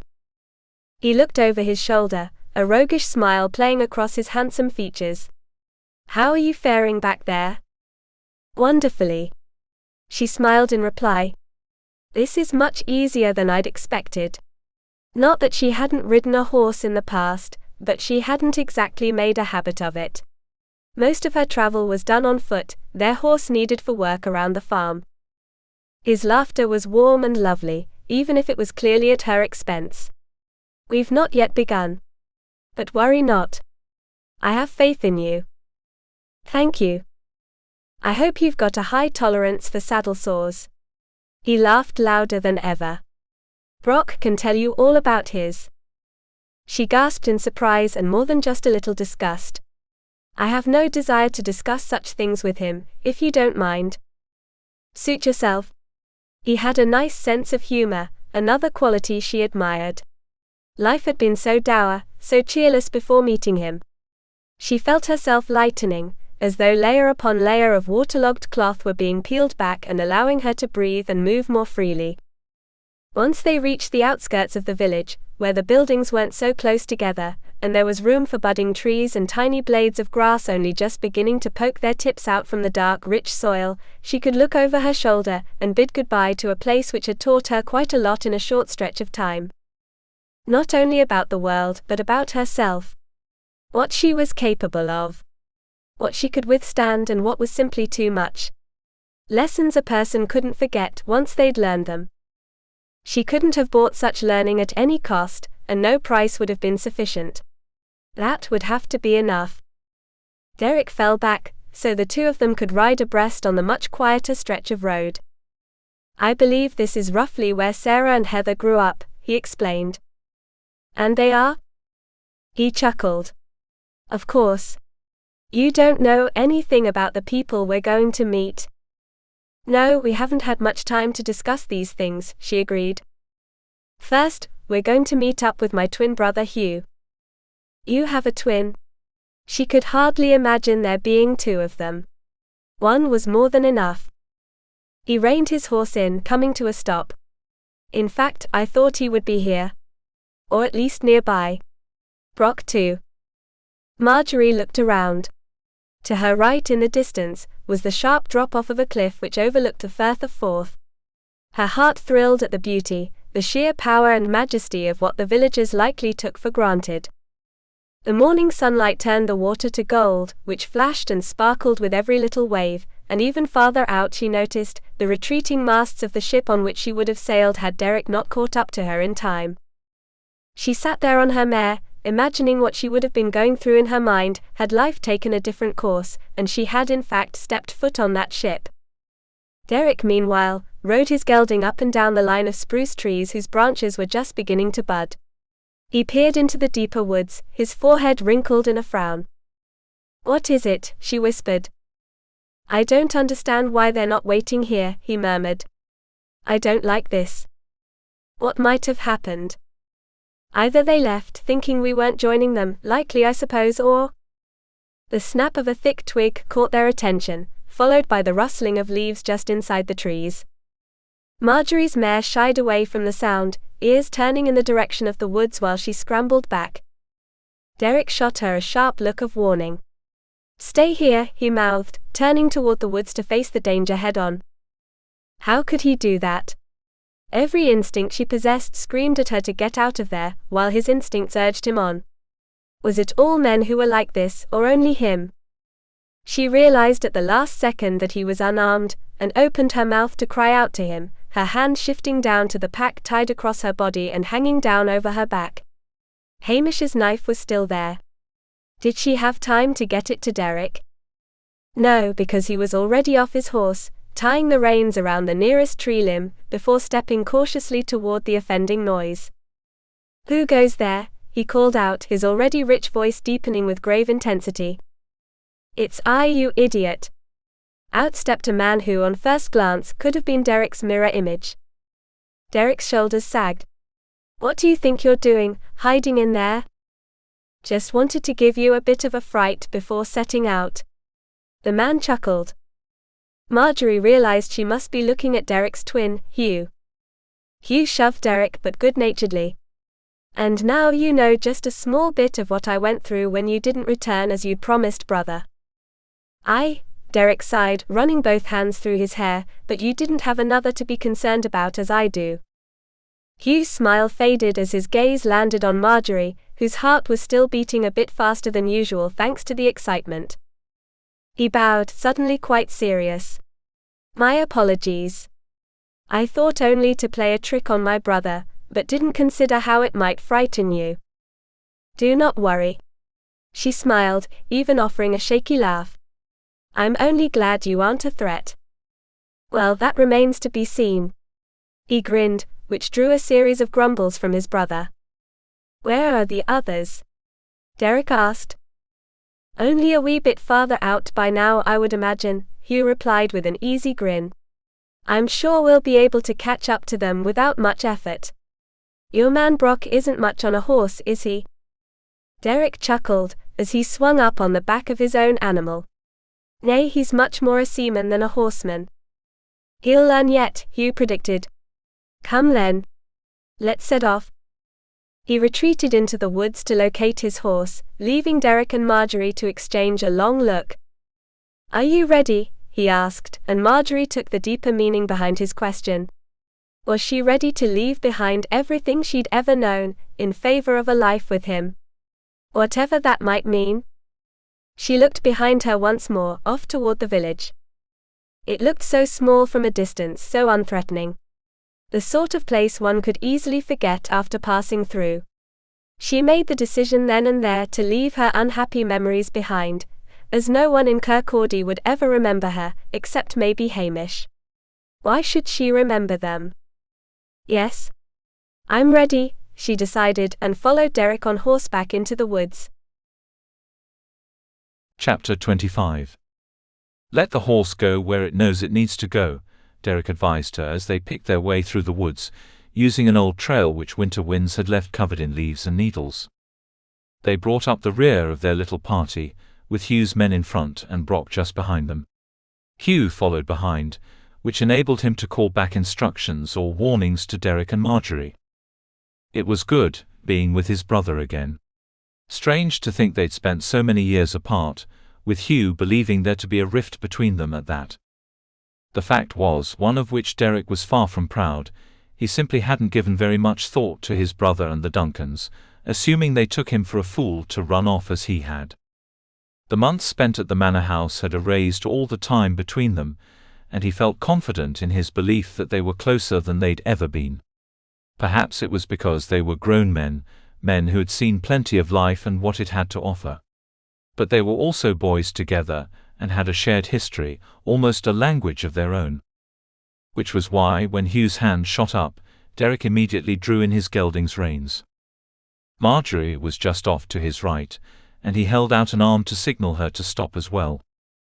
He watched his brother, taking note of the way he moved his head from side to side.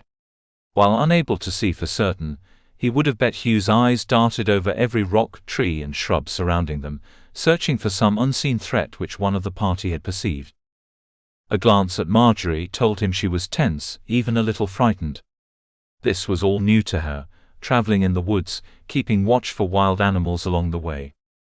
Derek assumed one of the horses had caught the scent of a boar or a wolf, something which would cause it to pull up short and prance skittishly. He offered her a reassuring smile. "It's all right, lass," he whispered, not recognizing until he'd done it that he used the same tone of voice with his horse when he wanted to soothe it. "What's the matter?" she whispered back. The fact that she tried so valiantly to appear brave and unaffected only made him love her more. Her knuckles were white as she gripped the reins, but her face was smooth, relaxed. "Probably just an animal nearby. Once it's out of range, we'll continue on, or one of Hugh's men will take it down." "How?" she whispered, fear turning to fascination. "With an arrow, I'd guess." He nodded in the direction of her hands. "If you hold the reins so tight, your hands will tire too quickly. They'll pain you before long, and you won't be able to control the horse." She loosened them, a sheepish smile crossing her face. "I suppose I'm not much of a rider, am I?" "Merely unexperienced." He smiled. "You're doing a grand job of it, though." She seemed to warm to his praise, which only made him want to praise her at every opportunity from that moment to the end of his life. What had she done to him? "We'll continue on," Hugh announced before clicking his tongue to signal his horse. Derek had nearly forgotten his brother was nearby. Chapter 26. "Here, lass." Hugh offered a strip of dried meat, which Margery took with a grateful smile. Derek caught the faintest bit of a smile on his brother's face, which said he was warming to his brother's choice. "We've brought some supplies of our own, you know," Derek offered, patting the saddlebag which hung over his gelding's back. "This isn't the first time I've traveled these woods." "Aye, but I thought it a nice gesture," Hugh grumbled, leaning against the trunk of an old pine tree with his legs stretched out in front of him. "And it was," Margery assured him, earning another smile.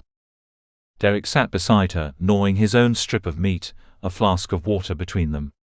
She'd held up well over the hours they'd ridden, and was clearly getting the feel for traveling on horseback. He'd never once heard her complain, or even let out a sound which gave away her discomfort. He was proud of her. She was a fine, strong lass, capable of nearly anything. Hugh seemed to pick up on his brother's thoughts, jerking his head in her direction. "She'll make a nice addition to the household.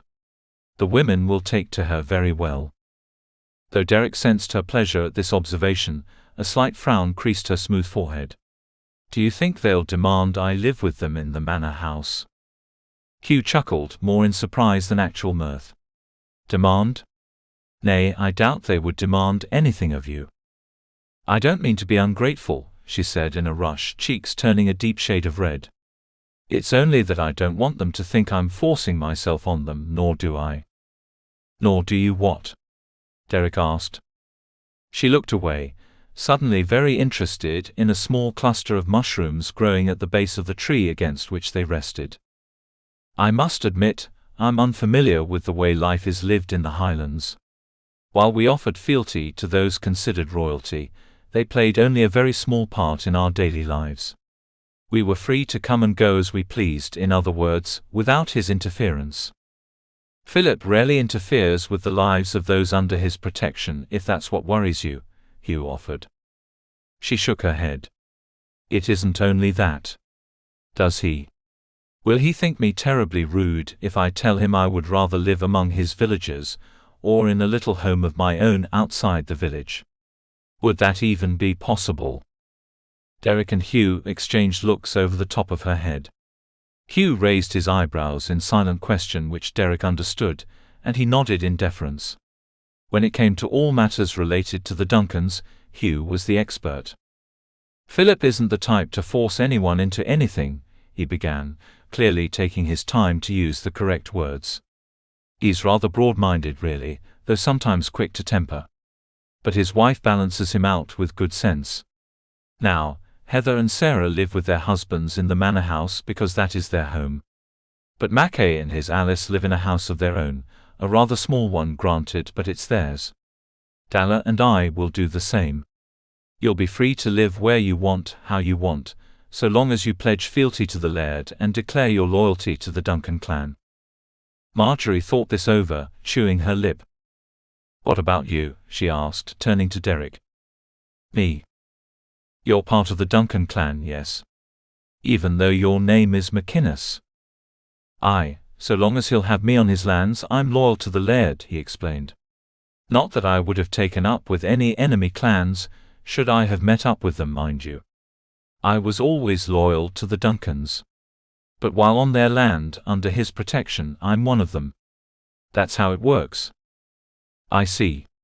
She nodded firmly, decided. "If you're a Duncan, I'm a Duncan. But I would like to feel as though I have a home of my own, if possible." The brothers chuckled. "We'll see what we can do about that," Derek assured her, brushing his hand over hers in a brief gesture unseen by Hugh. He couldn't wait until the two of them were alone, where he could tell her everything that was in his heart. And then, later, when he could show her. Desire crept through him, carrying promises of what was to come. Brock joined them, walking somewhat slowly, and with a wide-legged gait which Derek knew meant his saddle sores were already back with a vengeance. He'd never dare make mention of them, though he wondered if his friend regretted having been in such a hurry to get back on their horses and ride out to the Duncan stronghold. "The men are ready to ride out," he announced. There was still an edge of irritation to his voice, still a reluctance to meet Derek's eyes. Derek understood why, and knew this was something they'd have to come to an agreement on, and soon. It had to get under his skin, Derek mused, as he untied both his and Margery's horses. Seeing his captain suddenly ready to settle down with a woman, willing to let the livelihoods of the men who'd served under him go to waste in favor of her. To watch them ride together, to see how they sat side by side the way they did. It couldn't be easy. He'd find a way to make it up to Brock somehow, even if it meant selling the ships in Konkani and sharing the profits. He wanted to make it right. The hand Margery laid on his arm stopped him as he prepared to mount. "What's wrong?" she murmured, barely moving her mouth to remain private. "Nothing," he lied. She wasn't convinced. "I thought you said you always tried to be truthful. Why would you lie to me now, unless it's something very important which you don't wish to share?" "You're far too clever." "I like to think so," she teased. He nodded in Brock's direction while the man's back was turned. "Ah," she whispered, nodding. "I see. I've worried over that, to be honest." "You have?" She nodded again, sorrowful this time. "I don't wish to be the reason for any anger between you." "I'm not angry," he murmured. And as for him, I don't know if it's anger or disappointment in me. Perhaps both. One coming from the other. Because of me. Her face fell. "Nay, lass. Because of me. I didn't have to choose as I did. I never would have if it hadn't been for meeting you, I'll grant ye, but that was only because there was nothing better for me to work for. When I met you, I started to think along other lines."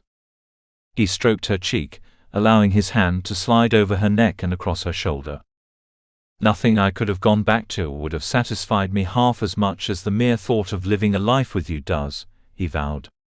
"I still don't know quite what that life will look like, but I know the life I lived before couldn't include you. And so the choice was really not a choice at all."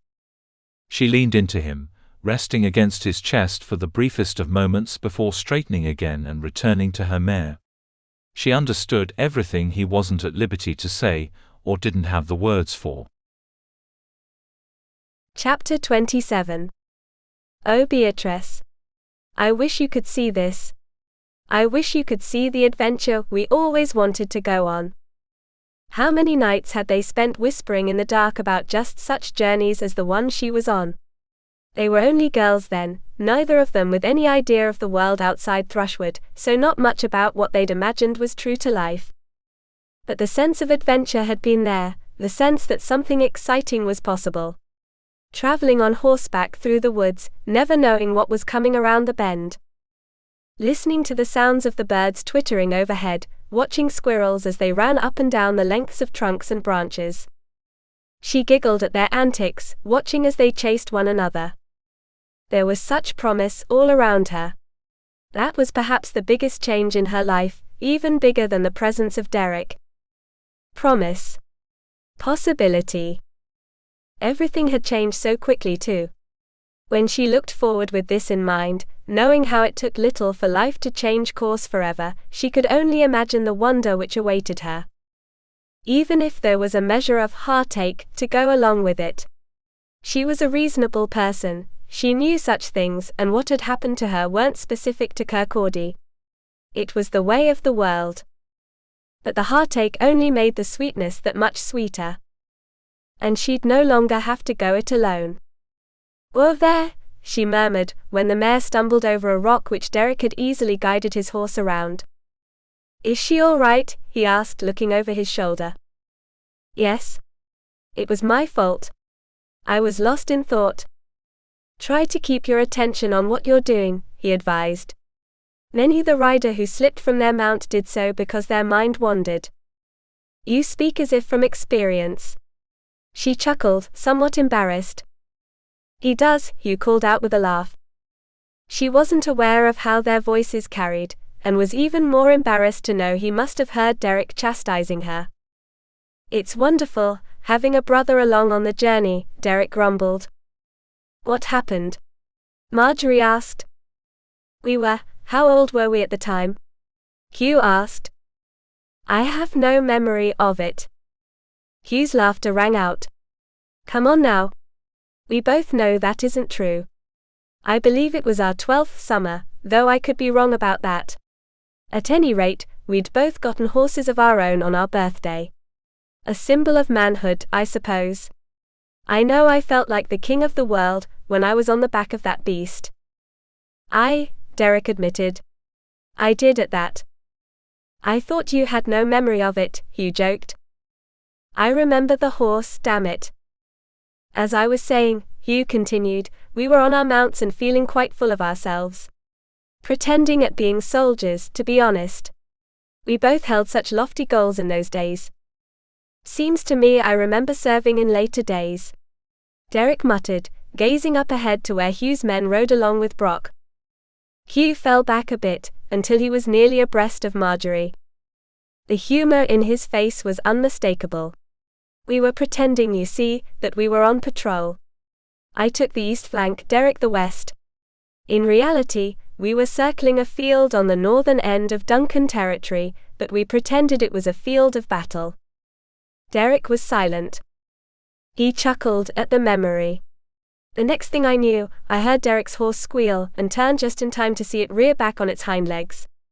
I cut across the field, riding as hard as I could to find our Derek flat on his ass, if you'll pardon the expression," he added. "What happened?" "What was it then?" he called out to his brother. "A wee skunk crossed your path? Was that it?" "Aye," Derek grumbled. "And you panicked, was it? Because you were so deep in the story we'd created? Time has softened the memory a bit." "It seems you remember just fine," Derek replied through his teeth. "I'd like to remind you of all the stupid things you did when we were that age, but I'm afraid we haven't the time. There's only another 2 days' ride to the manor house." Margery couldn't help but laugh, and neither could Hugh. Derek eventually joined them. Chapter 28. "We should have secured a cloak for you back in the village." Derek wrapped one of the saddle blankets around her shoulders, then wrapped his arm around her to share his body heat.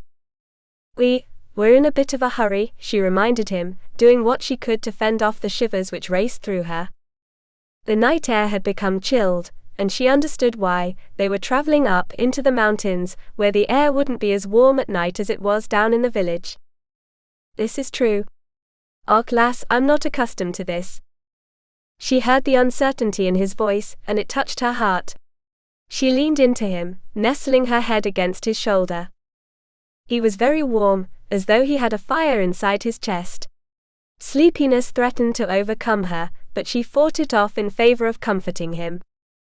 Not accustomed to what? She whispered. The rest of their party were arranged around the fire which had cooked their supper, and it was likely they were asleep, but she didn't wish to take chances with being overheard. There was something solemn and almost holy about this time with him, sitting in the dark beneath the boughs of a fragrant pine tree, with nothing but the sky and stars above them. She wished for it to last forever, uninterrupted by any of those with whom they traveled. To caring for another. To keeping another's concerns at the front of my mind. I should have secured a cloak for ye, and something more comfortable to sleep on. How would we have traveled with anything close to a comfortable bed? She whispered, sliding her hand out from the blanket to pat his reassuringly. He caught her fingers and laced them with his. You're right, I know. There's no way around the discomfort of sleeping in the woods. This is no way for you to travel. What makes me so special that this is too much for me? She asked. I'm no better than anyone else, certainly no better than any of you. If you can spend your days riding and your nights sleeping out in the woods, so can I. He raised her hand to his lips, brushing them against the backs of her fingers. A new kind of shiver raced through her, a much warmer and more welcome one than before. She watched, holding her breath, as he closed his eyes and touched his forehead to the place where his lips had just been. You are better than I, lass, better than any of the men here. Better than anyone I've ever known, than I've ever imagined anyone could be. You are everything pure and worthwhile in the world. Nothing is too good for you. Tears pricked behind her eyes, threatening to spill over. When we reach the manor house, he murmured, opening his eyes again and looking down at her with almost heartbreaking tenderness, I'll see about selling the ships. I've decided. I'll give Brock a share of the profit, and he'll be free to start on his own with what I believe we could collect. That will leave me with more than enough to begin a life for us. A life for them. Her heart swelled at the thought. Keeping his home, bearing his children. Making friends in the village, feeling as though she were part of something. No longer disconnected, the way she'd felt all her life. I would love nothing more than that, she agreed, tucking herself even more firmly against his body. She felt warm finally, and comfortable in spite of the reality of the ground beneath her and the tree to her back. All that mattered was the warm, inviting body beside hers. His arm tightened just a bit, pulling her closer, and his cheek rested against the top of her head.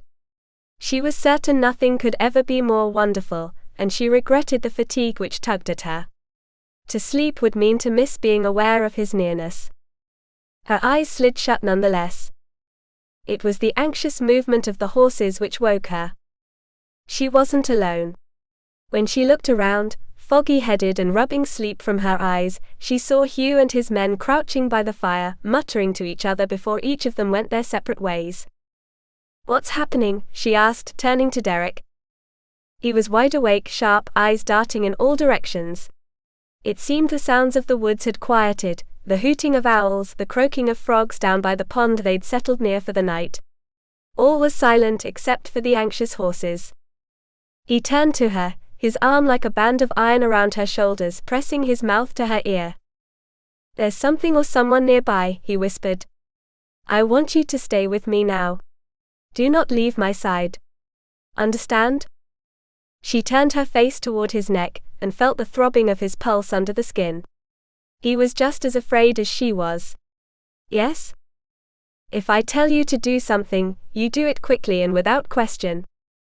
I understand. He rose, pulling her with him, then stood in front of her while her back was pressed to the tree trunk. She reached behind her, running her fingers over the rough bark, needing something to focus her attention on, while she waited to find out just what had upset the horses so. She heard their soft whinnying, the way their hooves pawed at the dirt. She had come to love her little mare during the course of the day, and welcomed the rush of fierce fury at the thought of anyone harming her. Minutes stretched past, agonizingly slow, the two of them waiting with all muscles tensed and alert.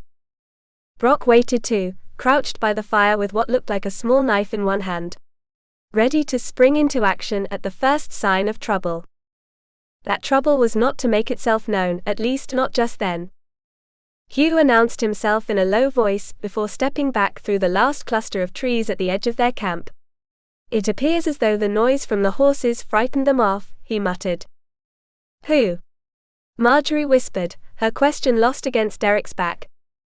"Someone from the clans?" Derek asked. "Would they be this far away from home?" "There's no telling," Hugh admitted as his men returned one by one. "I wouldn't put it past any of them.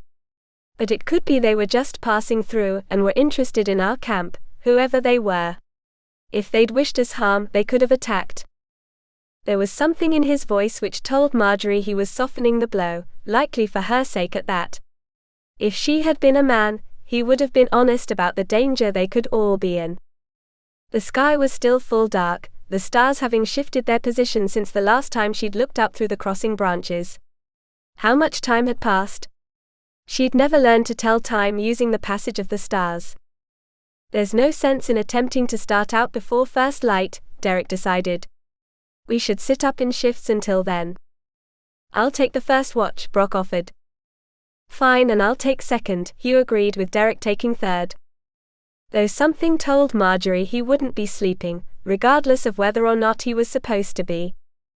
Hadn't she always wanted adventure? Chapter 29. The tracks were everywhere. They didn't even bother to hide their trail, Hugh marveled, scratching his head. "See. Here, here, here." Each time he pointed to a new set of footprints in the soil. "You're certain you and your men didn't leave these?" The look Hugh shot Derek told him what he needed to know. They were far too experienced to make such foolish mistakes, choosing instead to walk over pine needles and other silent ground cover, rather than announcing their presence by way of deep footprints.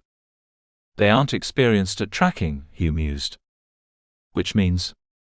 "It's unlikely they were from a rival clan." He shrugged. "From what we know of the McGregors, the Orkneys and such, they're far too skilled to be this sloppy." "Could they have been passing through the way we are?" Brock suggested. Derek and Hugh exchanged a look. It was easy to forget that his first mate was so greatly out of his depth in matters such as these, especially since he was so capable in many other ways. To his credit, Hugh at least pretended to give this theory some credence. "Aye, they could have been, but why were they so interested in our camp then? Why invite the possibility of trouble?" "A band of thieves then," he suggested. "Like as not," Derek agreed through clenched teeth. He'd allowed himself to forget how dangerous traveling through the woods could be, since he'd only ever had to worry about himself up to that point. Margery changed everything. "Come on," he grunted. "We'd better put distance between us and this camp. We'll have to keep close watch on any further tracking which goes on throughout the day." "That's what my men are best at," Hugh reminded him, going off to speak with the 4 horsemen who were awaiting instruction. Brock turned to Derek. "How is Margery with this?" It was the first time he'd asked after her since their departure, and perhaps the first time Derek had ever heard him use her proper name. "You know her by now." Even if she were terrified to the point of pissing herself, she'd pretend all was well. "Aye. Sometimes bravery can be foolishness," he agreed, a wry smile playing along his features. "There's something I'm concerned with," Derek confided, hoping this would help close the gap which had opened between the two of them. "What's that?" "McBride." Brock's eyes narrowed, his face darkened. "What makes you think of him?" "These footprints." He pointed to them. "They're deeper than the others. I'd guess there were 4 men about us last night." A shudder of disgust, revulsion and rage raced through him at the thought of men creeping about their camp, with none of them realizing it until it was nearly too late. How could they have slept through so much of it, when the tracks all around the camp made it clear there were few pains taken to hide? "Deeper? You mean made by a larger man?" "Correct," Derek muttered. I believe that for once McBride is involved in his own dirty work. Instead of merely sending his men after us to see where we'd headed, he wanted to see for himself." The two of them looked around, as though they could make out the shapes of 4 men lingering in the trees. While the fact that so few of them had produced leaves so early in the season worked in their favor, allowing them to keep eyes on the woods around them, it also made them that much more easily visible to their enemies. "Why didn't you share this with Hugh?" Brock asked. "Because I was uncertain until now. I'm still uncertain. But I wanted to discuss it with you first, since you're the only other one who has met the man. Do you think he's capable of this?" Brock grimaced. "I think he's capable of much more than this." "What do you mean?" Derek watched as his first mate shifted uncomfortably, crossing and uncrossing his arms, moving his weight from one foot to the other as his eyes constantly scanned the trees. Had he misread Brock's behavior all along? Had he? "He found me 2 days ago, or rather a few of his men did," Brock murmured, his eyes still moving about. "Found you? What do you mean? Why didn't you tell me?" "Because I didn't wish to bring any further danger on either of us. Or upon her," he added. "They didn't know about her, but of course I did, and I knew you would try to bring her with us." "I don't understand any of this. What happened?" "I had stepped out for a walk while you were meeting with McBride. I was more than a little angry at the way we left things, to be honest with you, and I wanted to get the air and clear my thoughts a bit. I thought I'd walk along the harbor, and that perhaps I would meet up with you and we could smooth things over." Derek waited for Brock to continue.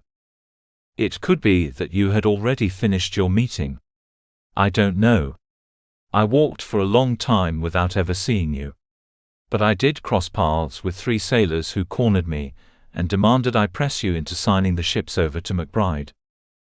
And you didn't tell me they'd made these demands. One of them said their boss, McBride of course, knew you would refuse if you heard they had pressed me. If you flat out refused, he'd know I had something to do with it. And he would get your ships, one way or another. How could you not at least tell me what they'd done?" "Because we decided that night that we were going to leave. You had a bad feeling about McBride during your meeting, and you wanted to go. I thought that would be the end of it, that we would leave Kirkcaldy and everything else behind.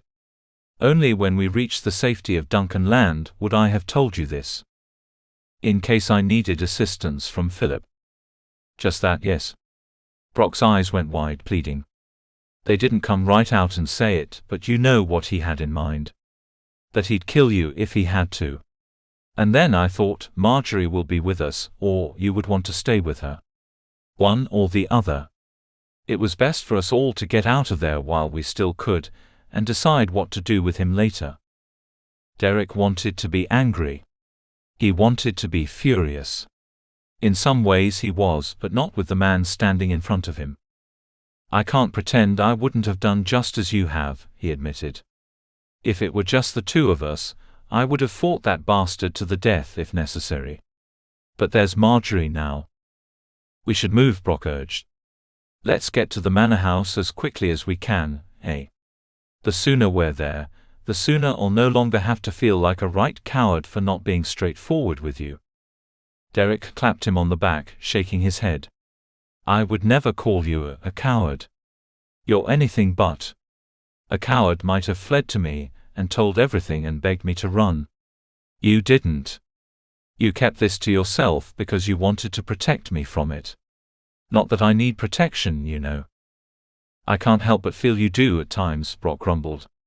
"You don't always think things through before you make a decision. Life on the sea, my friend." The 2 of them shared a knowing chuckle as they made their way back to where Hugh was waiting.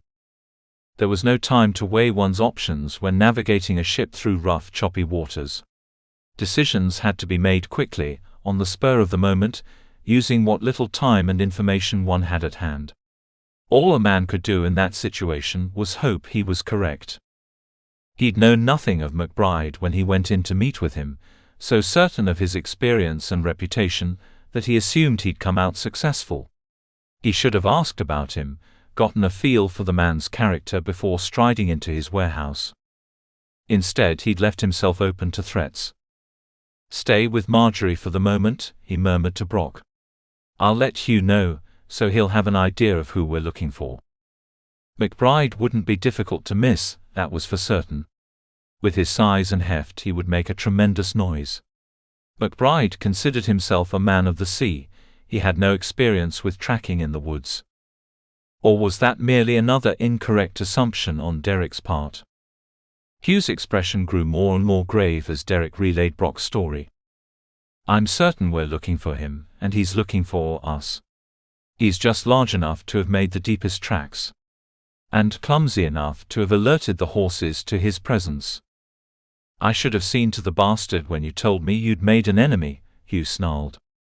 "I've made my fair share of enemies over the years, and I've never needed my brother to do my fighting for me in the past," Derek reminded him. "I wish Brock had told me. I would have cleared this up tidily." His lip curled into a sneer when he imagined what he would have done, what he could have done. What he would do to McBride, if he were foolish enough to show his fleshy face. Two of Hugh's men trotted up from the east, the other two from the west. All four wore looks of confusion. "What is it?" he asked. "We'll be on our way shortly, if you're feeling impatient." "Nay," one of them replied. "We'd expected to find Brock and the lass with you." "Aye, as did we," one of the other pair agreed. Derek's heart stopped beating for one sickening moment.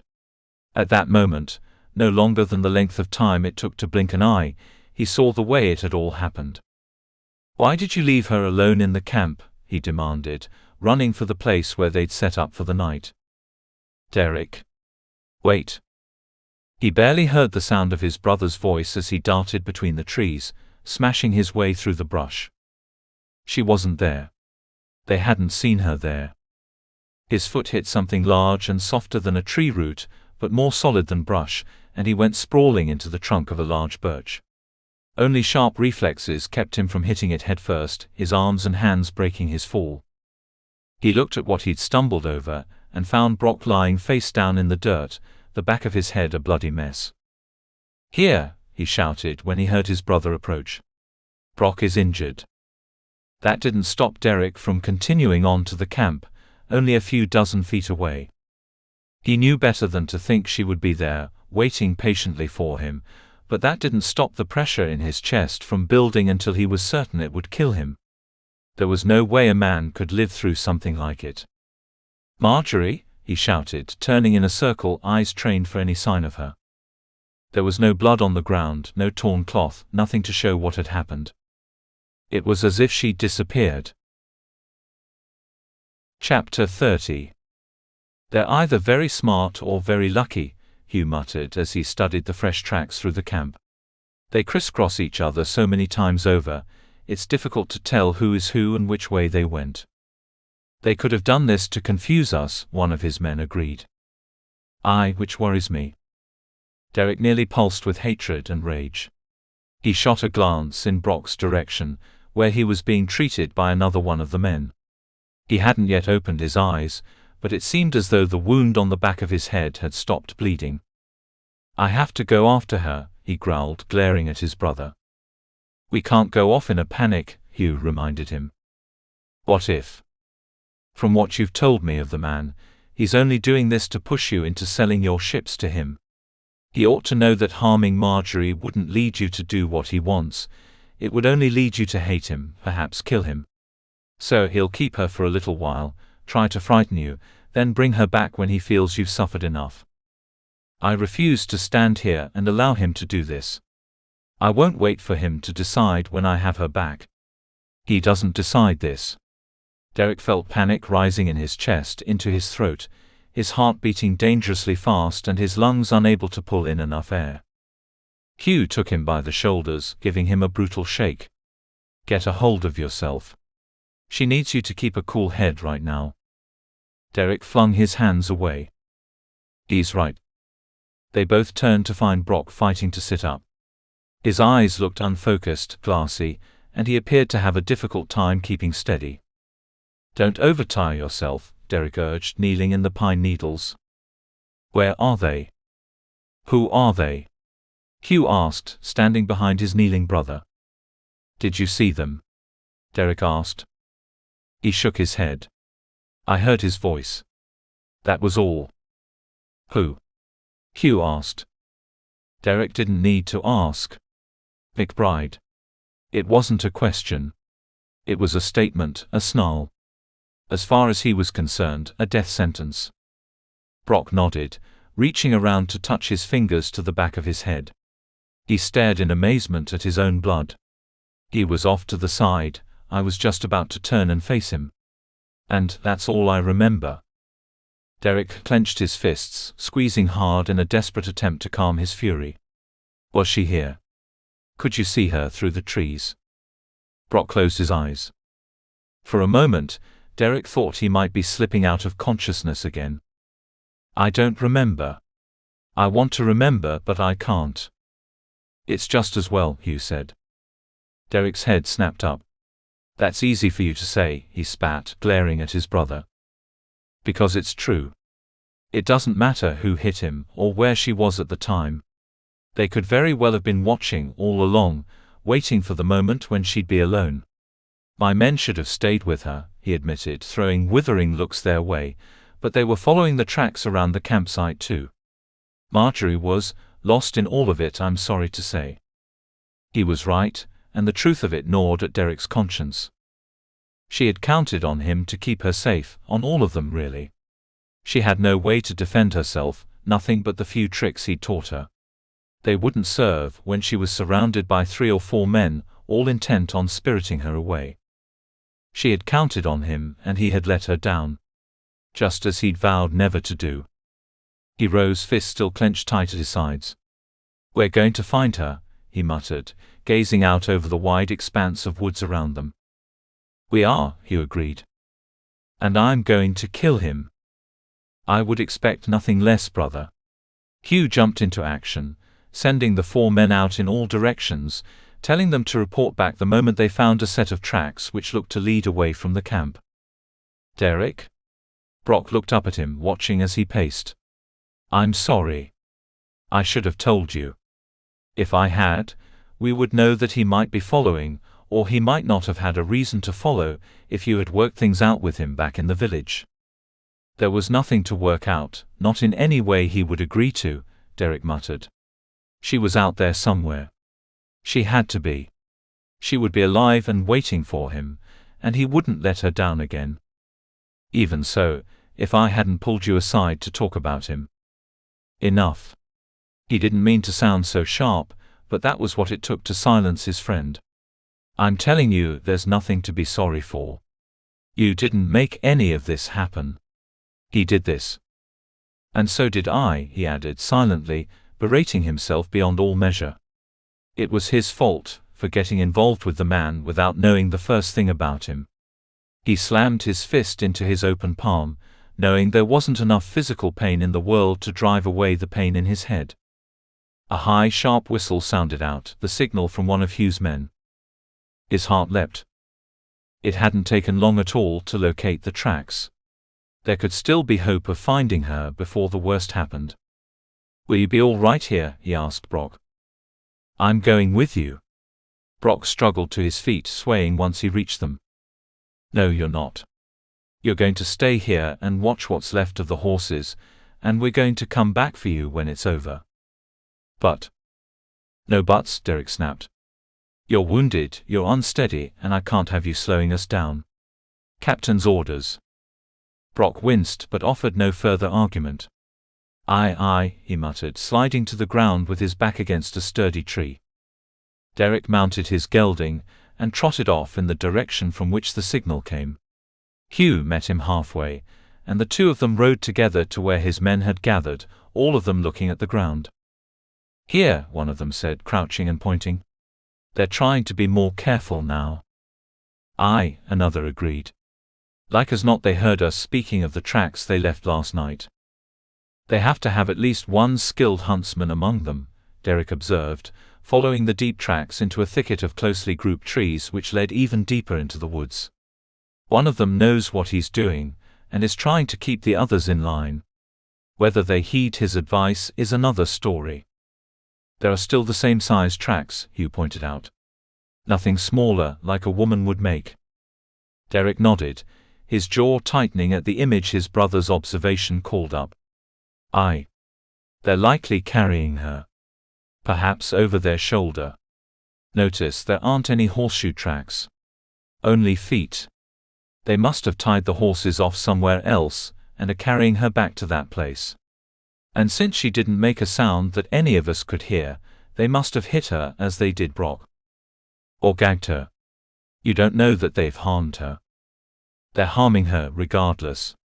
He didn't want to hear Hugh's attempts at softening what was happening. We're wasting time waiting here, trying to make sense of how many there are and how they're traveling. She's waiting for me to come for her. I have to find her. Don't rush into this. Hugh grasped his arm in a vain attempt to hold him in place. Derek wrenched himself from his brother's grasp. Give me a weapon better than this. He motioned to the dirk at his waist. I'm going with you, naturally. We all are. You'll be well protected. I don't want you to protect me. I want you to arm me so I can protect myself. If you won't, I'll use this and get on with it. He found the tracks and set about following them. The other horses followed behind, all of them taking their time to be certain the tracks would be left untouched and easier to follow. Chapter 31. The first thing she saw on opening her eyes was the ground. She was bouncing. Hard. To the point where it made her sick to her stomach.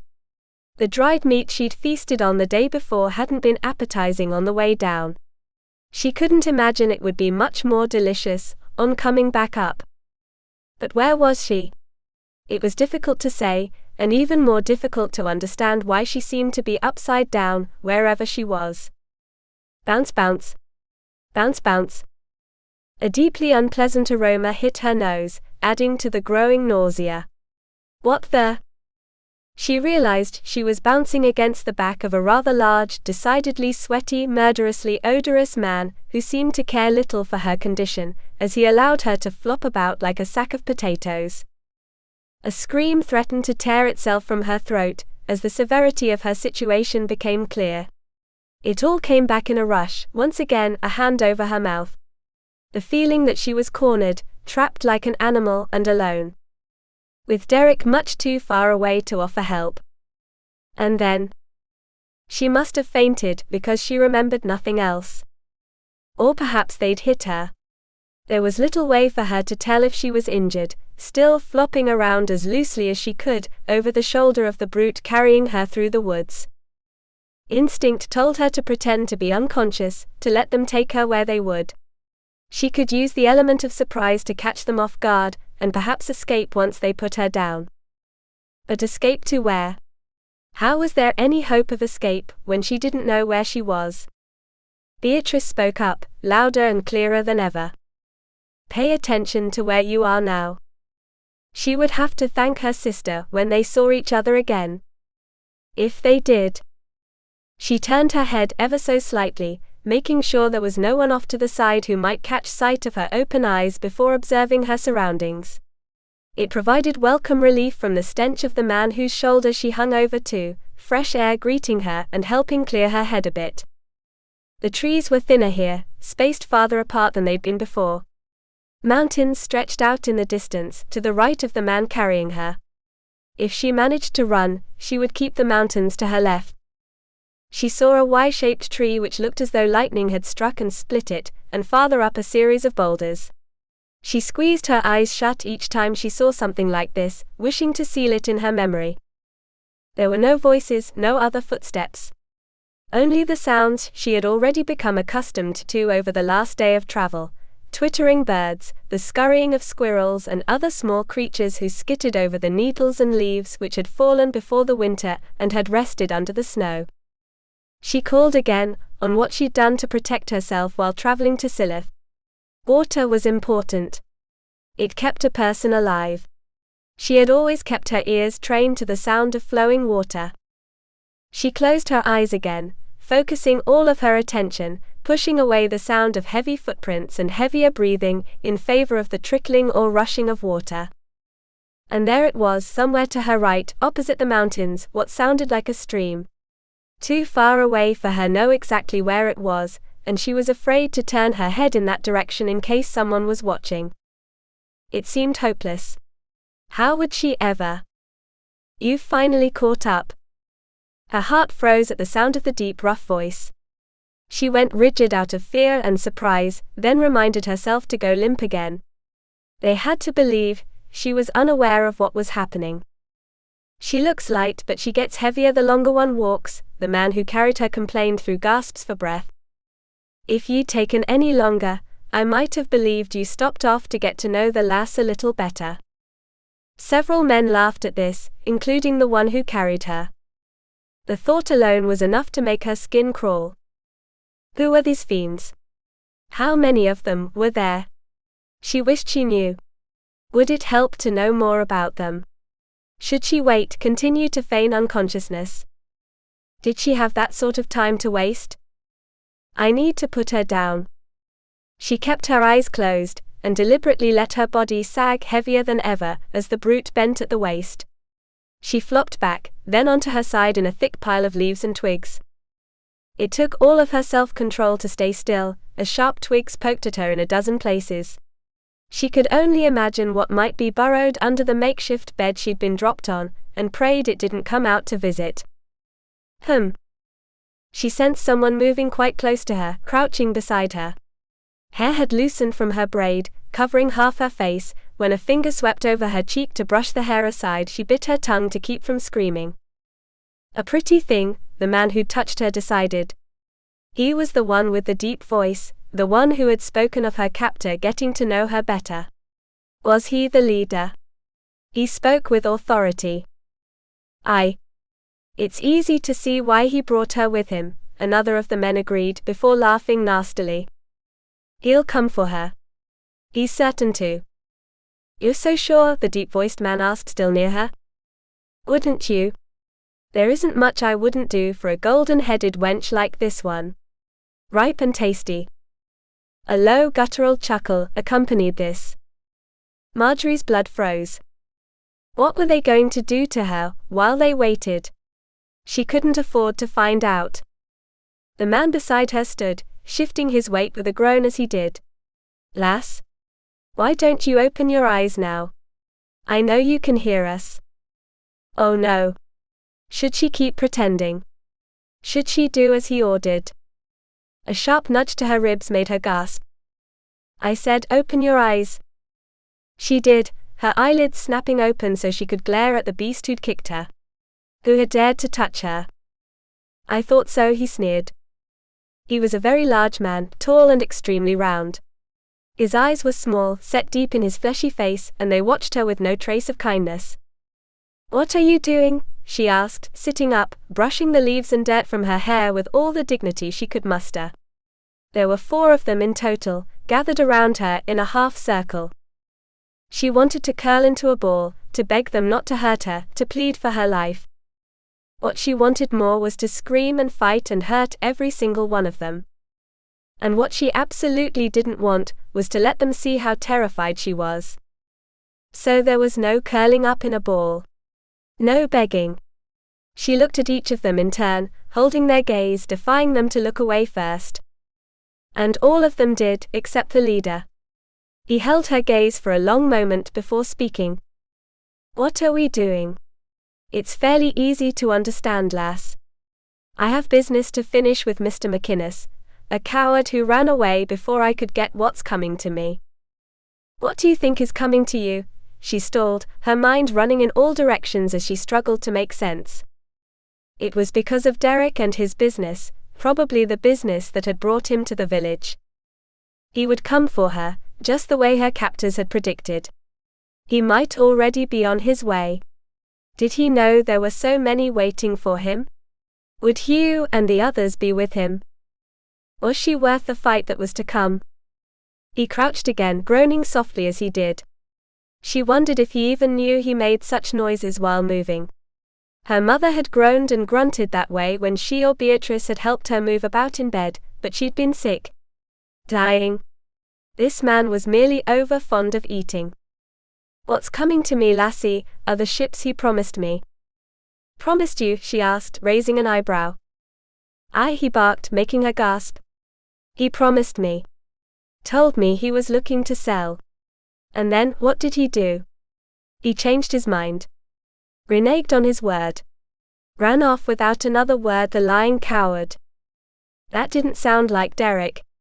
Not at all. He wouldn't lie.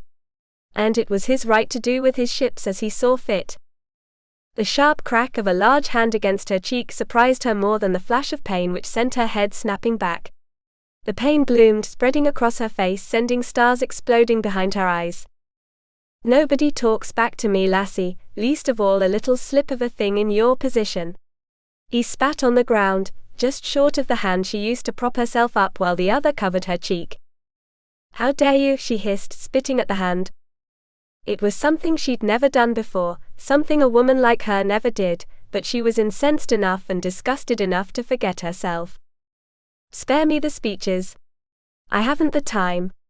He stood again, looking around at the clearing in which they'd taken refuge. There were horses off to the side, tied among the trees and happily drinking from a bucket placed before them. The sound of running water was louder than before, meaning the stream was closer. Would that her captors could bathe in that stream, perhaps wash their clothing in it. We'll camp here again if we must, he decided, though the day is young. We might be able to settle this long before the sun sets. How do you plan to settle things? She asked, lowering her hand from the side of her face. Her cheek throbbed, and she could only imagine the bruise which would be left behind, but she wanted the brute to see what he'd done to her, and certainly didn't want to give away her pain. That's none of your affair, he hissed. Considering the way you've kidnapped me to bring him to you, I believe it is. He appeared to think this over, finally smiling. I suppose you have a point, lass. But you'll have to be patient, and see what I have planned for your lad. Her heart sank like a stone. Derek hurt. Perhaps worse than that. She couldn't allow him to have his way. This man had laid a trap for Derek and the others. That had to be what he was planning. And he would use her to force Derek into giving him what he wanted. He didn't know Derek at all if he thought that would work. Then again, Derek loved her. He told her so. He might be willing to give in, if it meant ensuring her safety. But that would mean allowing him to lose everything he had worked so hard to build. It didn't take much reasoning to conclude that this man wouldn't give Derek money in return for the ships. He would be left with nothing. Come on. On your feet. He nodded, signaling two of his men to take her under the arms and haul her upright. They were all dressed similarly, in stained tunics and loose trousers, all of them looking worn and unhealthy. Nothing like Derek or Brock. She could see why Derek had refused to sell to this man. They were as different as night from day. For one, Derek would never kidnap a woman. Or slap her. For one brief moment, she hoped he killed the man for it. Sinful though she knew it was, the impulse couldn't be helped. Once on her feet, she shook off the hands of the two men and faced their leader with more bravery than she truly felt. Tie her up, he muttered, eyes never leaving hers. Beatrice's voice rang out in her head as loudly as it ever had. No. Do not allow this. She knew it without being told that if they managed to bind her, there would be nothing she could do to protect herself from them. She felt their eyes on her, not the leader's but his men. She'd felt the weight of such stares in her short time at the tavern, knew what was on their minds and how much easier it would be for them to get what they wanted once her hands and feet were bound. One of the others went to the horses, pulling a length of rope out of a saddle bag. Her heart took off at a gallop, her breath suddenly coming short and fast. No, she couldn't allow it. She was running out of time. There was only one thing to do. Do not panic, Derek reminded her. She wouldn't. It would mean letting him down, and she couldn't do that. She needed to find her way back to him, to tell him what had happened and what his enemies had planned for him. The first of them to reach for her got a knee in his private parts. He screamed a curse, doubling over as he staggered back and fell on his rear end. She used the confusion to her advantage and bolted, running straight for the path which had led her to the clearing. "Get her," the leader screamed, clearly too large to run as fast as she could. That left two of them still able to give chase. "Go, go, go." She couldn't risk looking over her shoulder, couldn't slow down for even a moment. If they caught up with her, they would hurt her for sure. The mountains were to her left, the running water to her right. She ducked and dodged, her feet flying over the leaf-strewn ground as she searched for the group of boulders which she'd noted earlier. It couldn't have been very far, as she was running and the man who'd carried her had been merely walking. She hadn't realized the ground sloped the way it did. While it helped her move more quickly, it also meant slipping and sliding and skidding on her rear end at times. She scrambled to her feet, the sounds of men crashing through the underbrush behind her ringing in her ears along with loud swearing. They were having as much difficulty as she. That didn't mean she could slow down. She stumbled over a thick exposed root and fell to her knees, sliding forward in spite of the way her hands scrambled for purchase on something stable. Leaves and stones slid away under her, making it impossible to stop. The ground finally leveled somewhat, and she was able to steady herself, still on hands and knees. Her head swiveled in both directions as she gasped for breath, mind racing. Panic was setting in, just as Derek had warned her against. The tree. She had missed the boulders, likely having slid past them, but she saw the Y-shaped tree and knew she was still moving in the right direction. It was enough to get her feet moving again, that and the ever-present sound of men chasing her. "It'll end better for ye if ye stop now, lass." The shouting echoed again and again through the open air, chilling her blood. She had to keep going. Where was she? Where was Derek? She wanted to scream his name, to beg him to find her, but that would only reveal her to her pursuers. She had to rest, if only for a moment. A large thick birch tree stood only feet away. She hid behind it, pressing her back to the trunk, listening for any sign of the men following. If needed, she might be able to climb the tree and wait them out. She might even be able to see Derek or Hugh from a higher vantage point. She only wished she knew how to climb. Necessity had shown her how to do many things she hadn't thought herself capable of. The snap of a twig behind her sent her heart racing again, and she bolted before she could think twice. All that mattered was getting away, and quickly. Horses.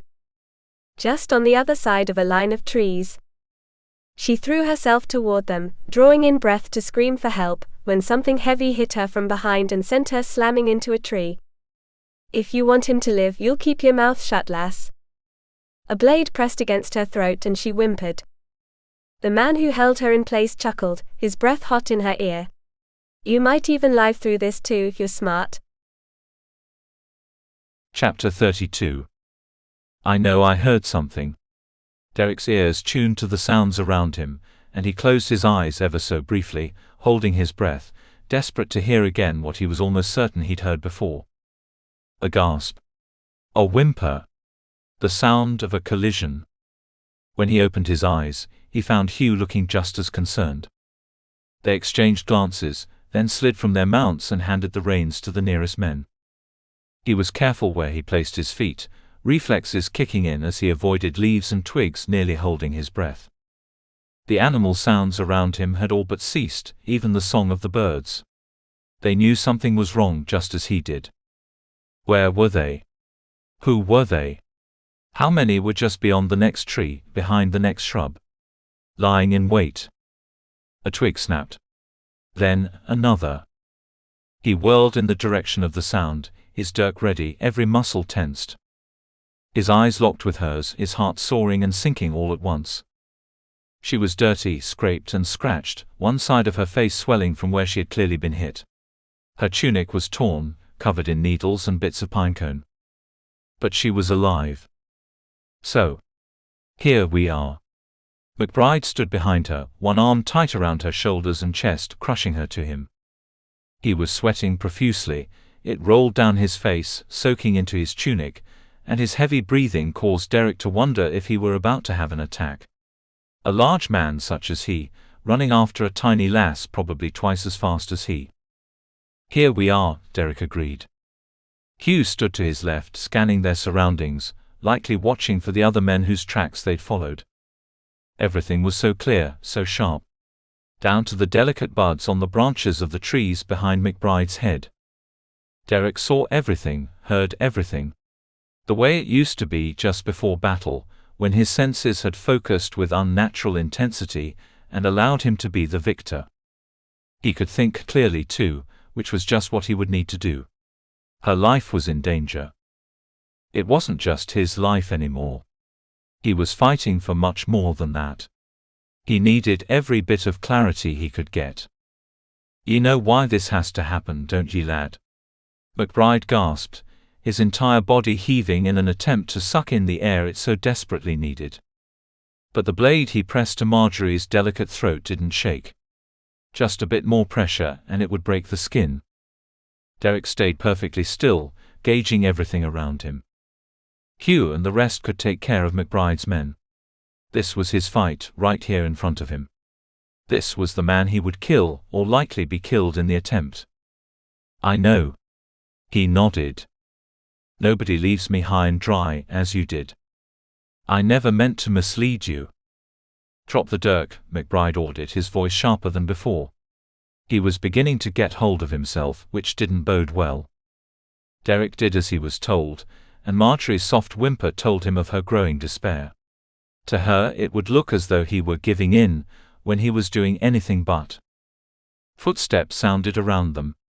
McBride's men. Whoever they were, they would be no match for Hugh. They weren't trained the way Hugh's men were. Derek remembered those days, spending hour after hour in the field, learning to fight. Back then, it had all been in defense of the clan. That training had served him well against the Norwegians. A trio of sailors should seem like a practice exercise in comparison. But then again there was that blade and that precious throat. Somehow, even the sight of an advancing Viking horde hadn't stirred his blood the way a glint of sunlight off that blade did. "I've brought with me a contract," McBride explained. "And on it, I want your mark. It states the ships are mine, lad, to do with as I wish. No questions, no provisions. Very simple." He had expected this, from the moment it became clear McBride had trailed them from Kirkcaldy. "I suppose I'm to expect no payment in return?" McBride snorted, jerking the arm which held Margery in place. "This isn't enough for you? This ripe young thing? Don't worry, we didn't spoil her for ye. Though I can't say we wouldn't have, if she hadn't run when she did. A feisty thing." He leaned in over her shoulder, a bead of sweat dripping from his chin and hitting her shoulder where the tunic had torn. She shuddered, turning her face away. That slight movement caused the blade to press even deeper into her flesh. She winced, gritting her teeth, and a thin trickle of blood ran slowly over her white skin. Derek's nostrils flared, his fists clenching instinctively. He had harmed her. "Well, what's it to be, lad? Your mark or her life?" "You wouldn't kill a defenseless woman," he murmured, allowing himself to look at her for the briefest moment, trying to reassure her. "Wouldn't I?" The man's laugh was harsh, dangerous. It told of many terrible stories, many deeds far more violent and nasty than the one currently unfolding. He had to get Margery away. He now understood what depths McBride was willing to sink to. It would take nothing at all for him to slit her throat, to toss her aside like a piece of garbage, and allow her to bleed to death under a canopy of tree branches. She was staring at him, eyes wide, face deathly white. He met her eyes, then looked down. Met them, then looked down. At McBride's feet. Again and again. The slight nod of her head told him she understood. He met McBride's gaze again. The man's confusion was evident. Derek drew a deep breath. This could go one of two ways. Either the man would release her, or he'd slice into her. The odds favored release, but there was simply no telling. He hoped she was smart and fast enough to get away from him in time. "Now," he ordered.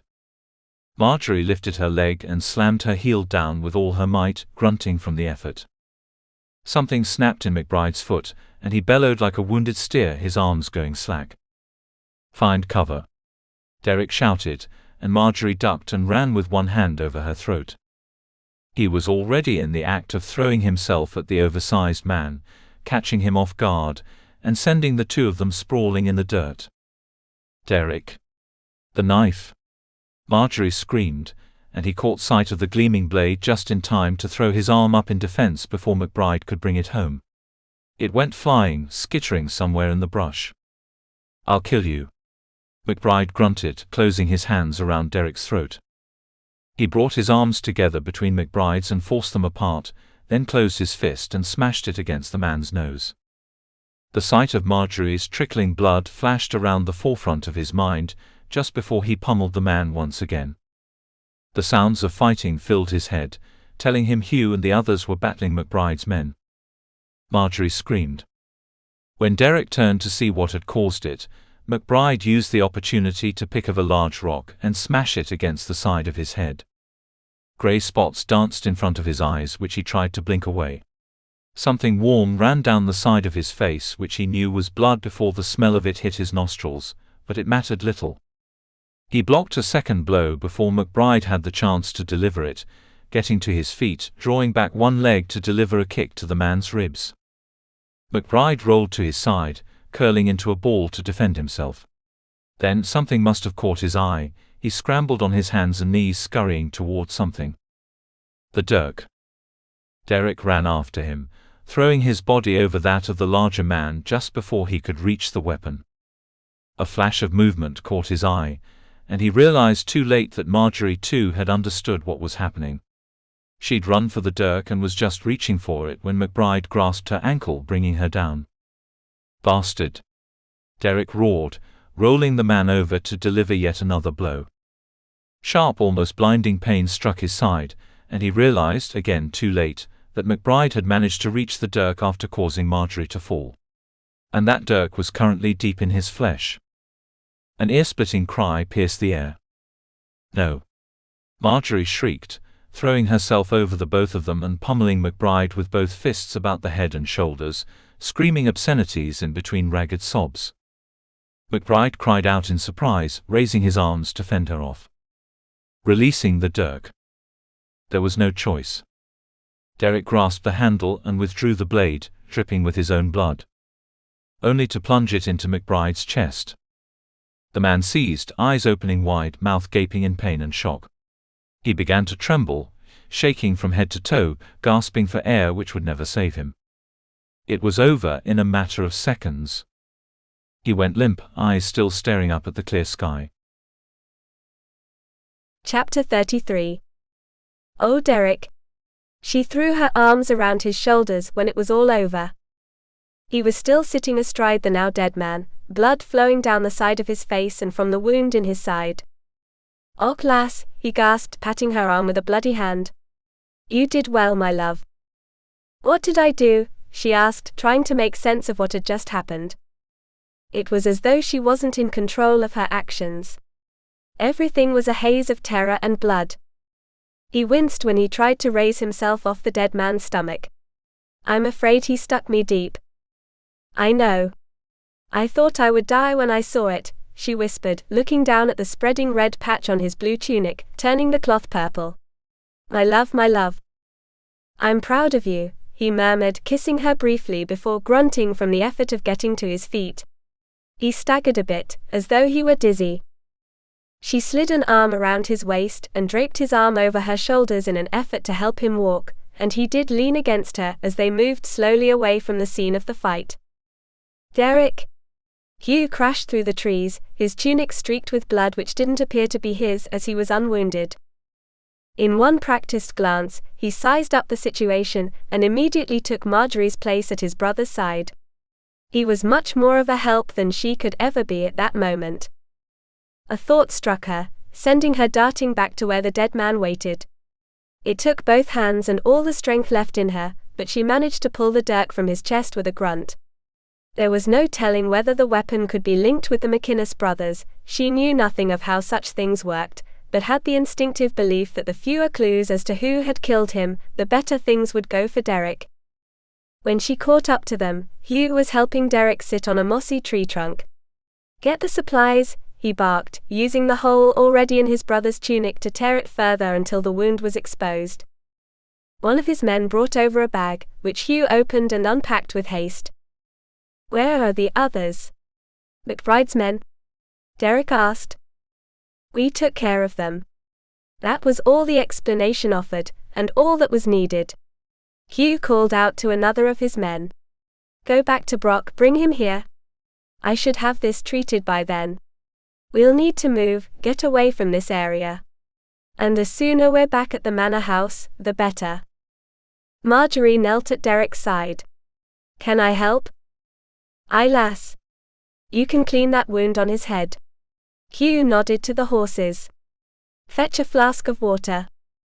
She did as she was asked, washing the wound and the side of Derek's beloved face until most of the blood was cleaned away.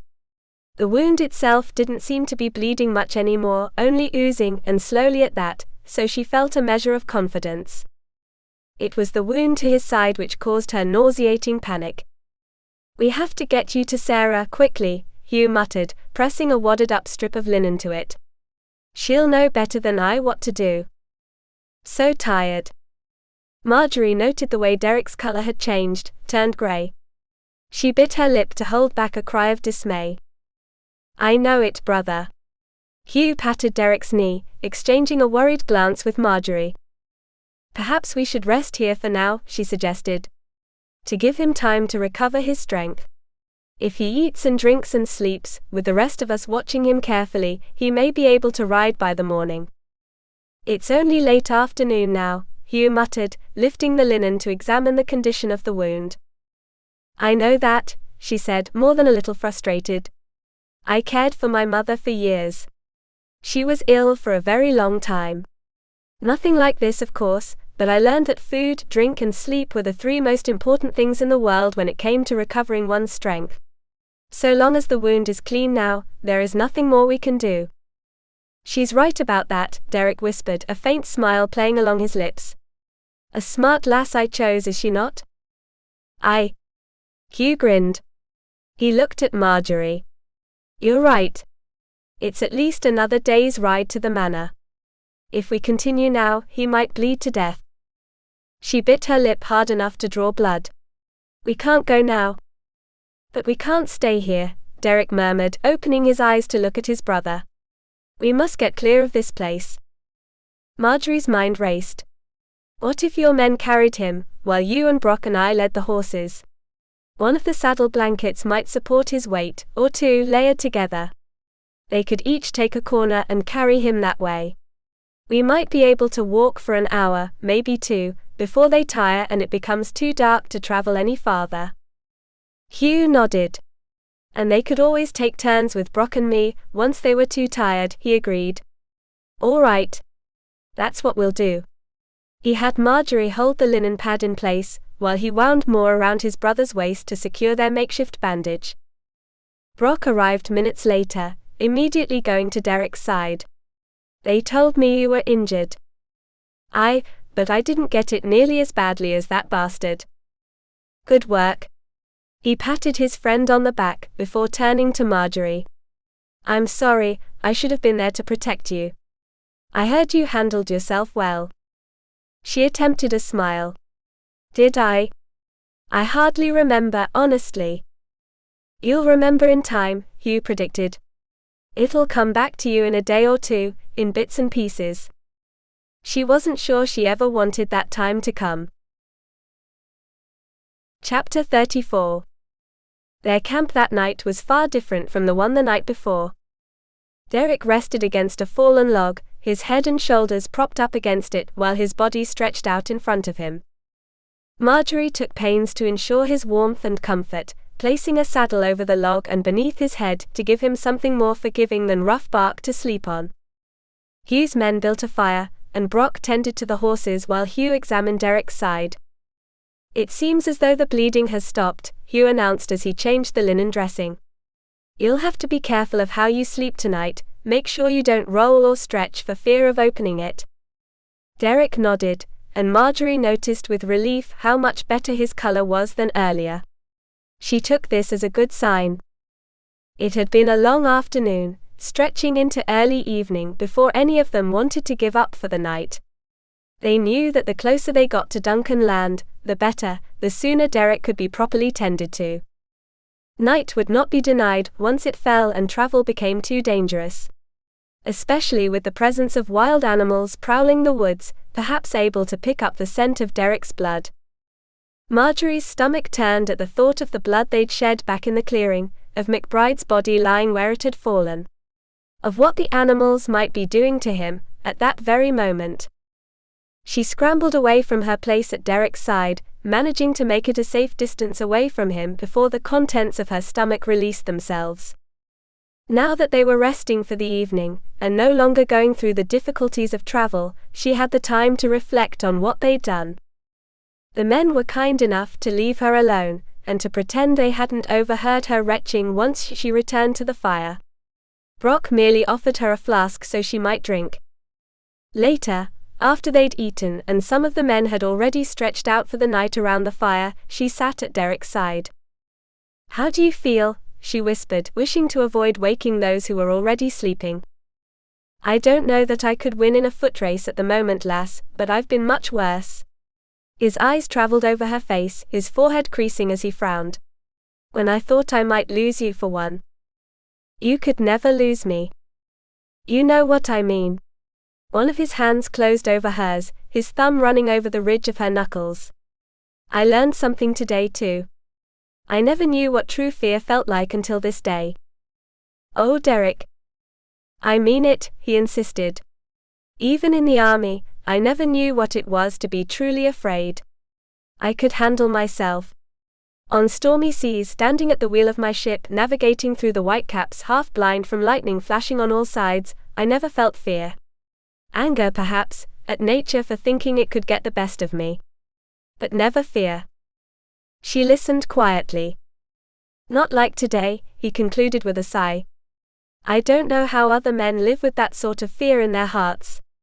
It nearly crushed mine." "I'm sorry." "Not your fault, lass, that I love you so.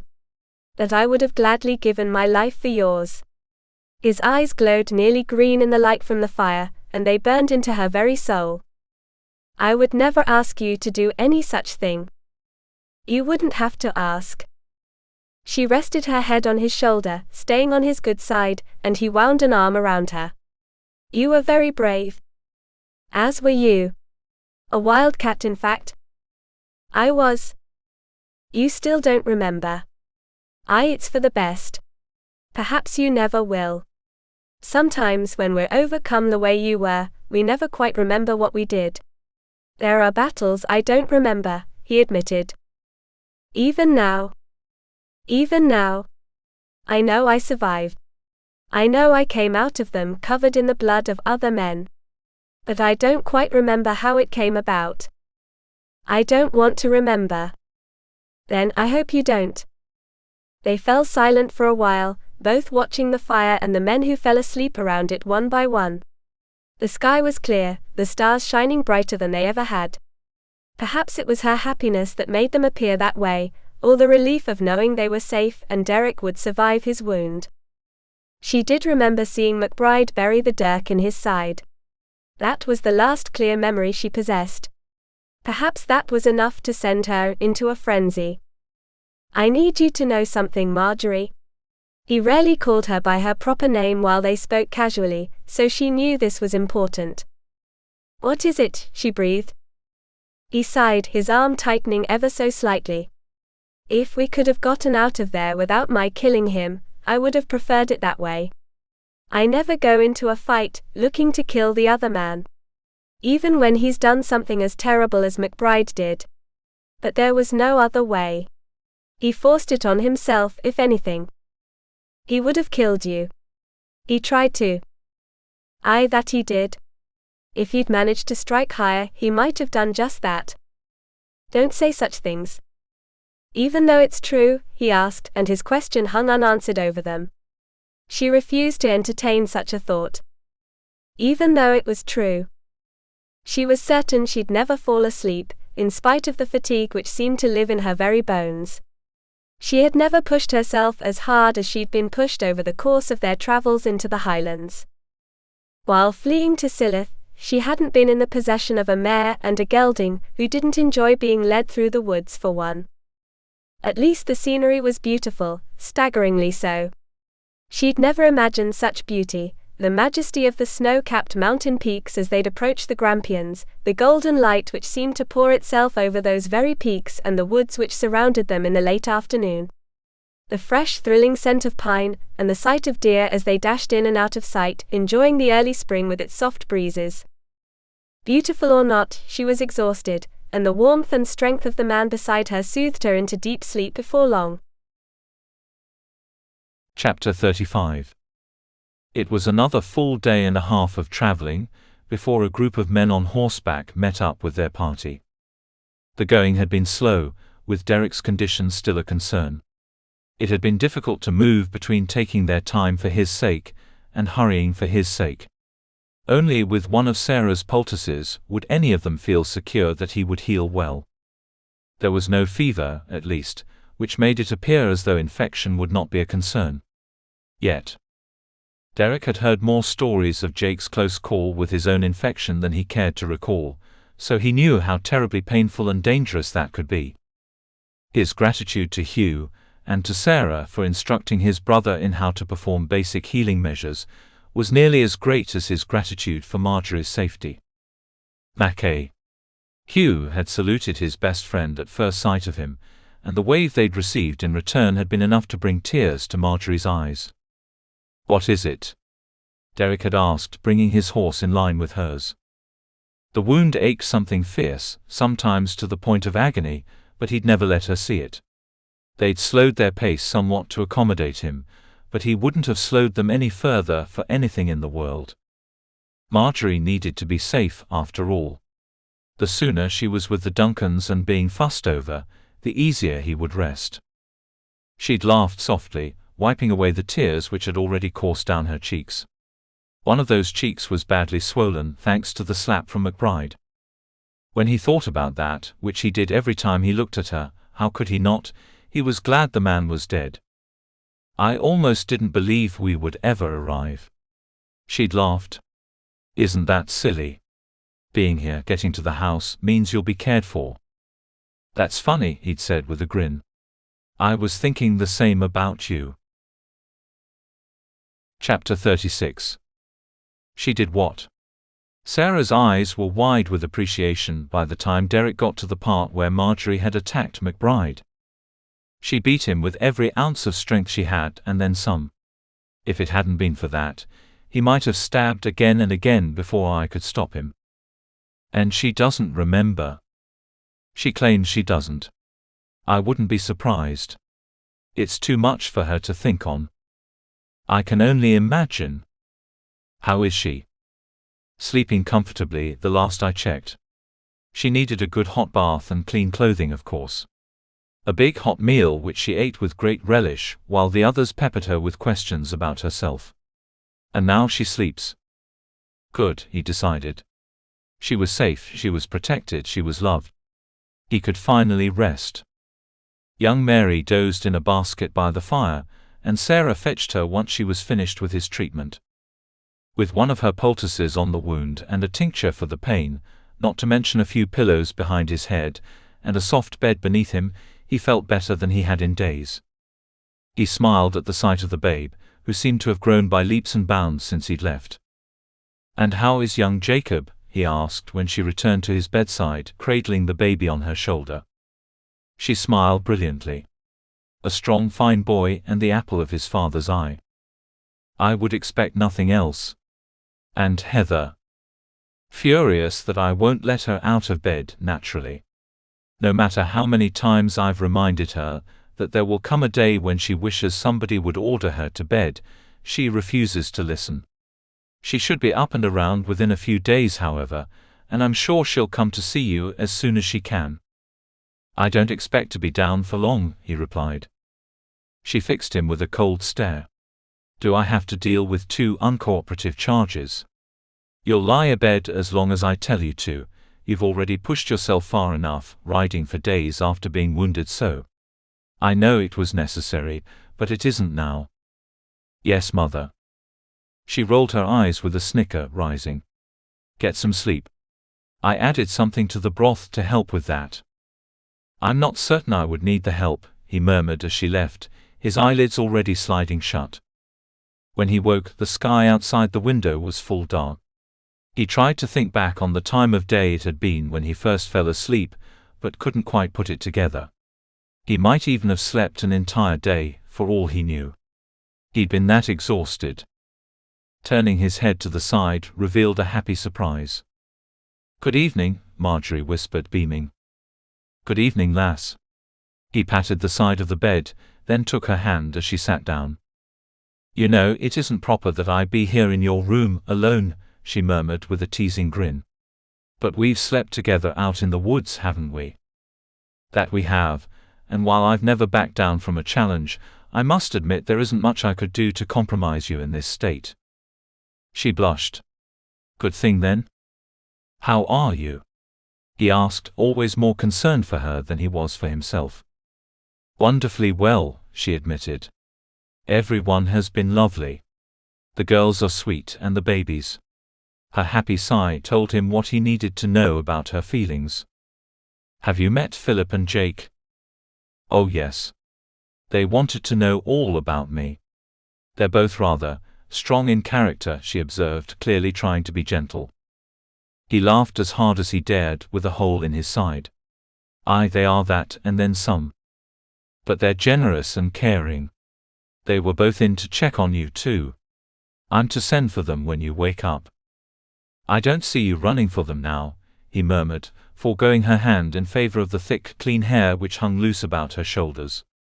It seemed to glow in the light from the fire which blazed away along one wall, its color so rich and vibrant. I have no wish to bring others to us. Not at this moment. No, he whispered with a half-smile. No.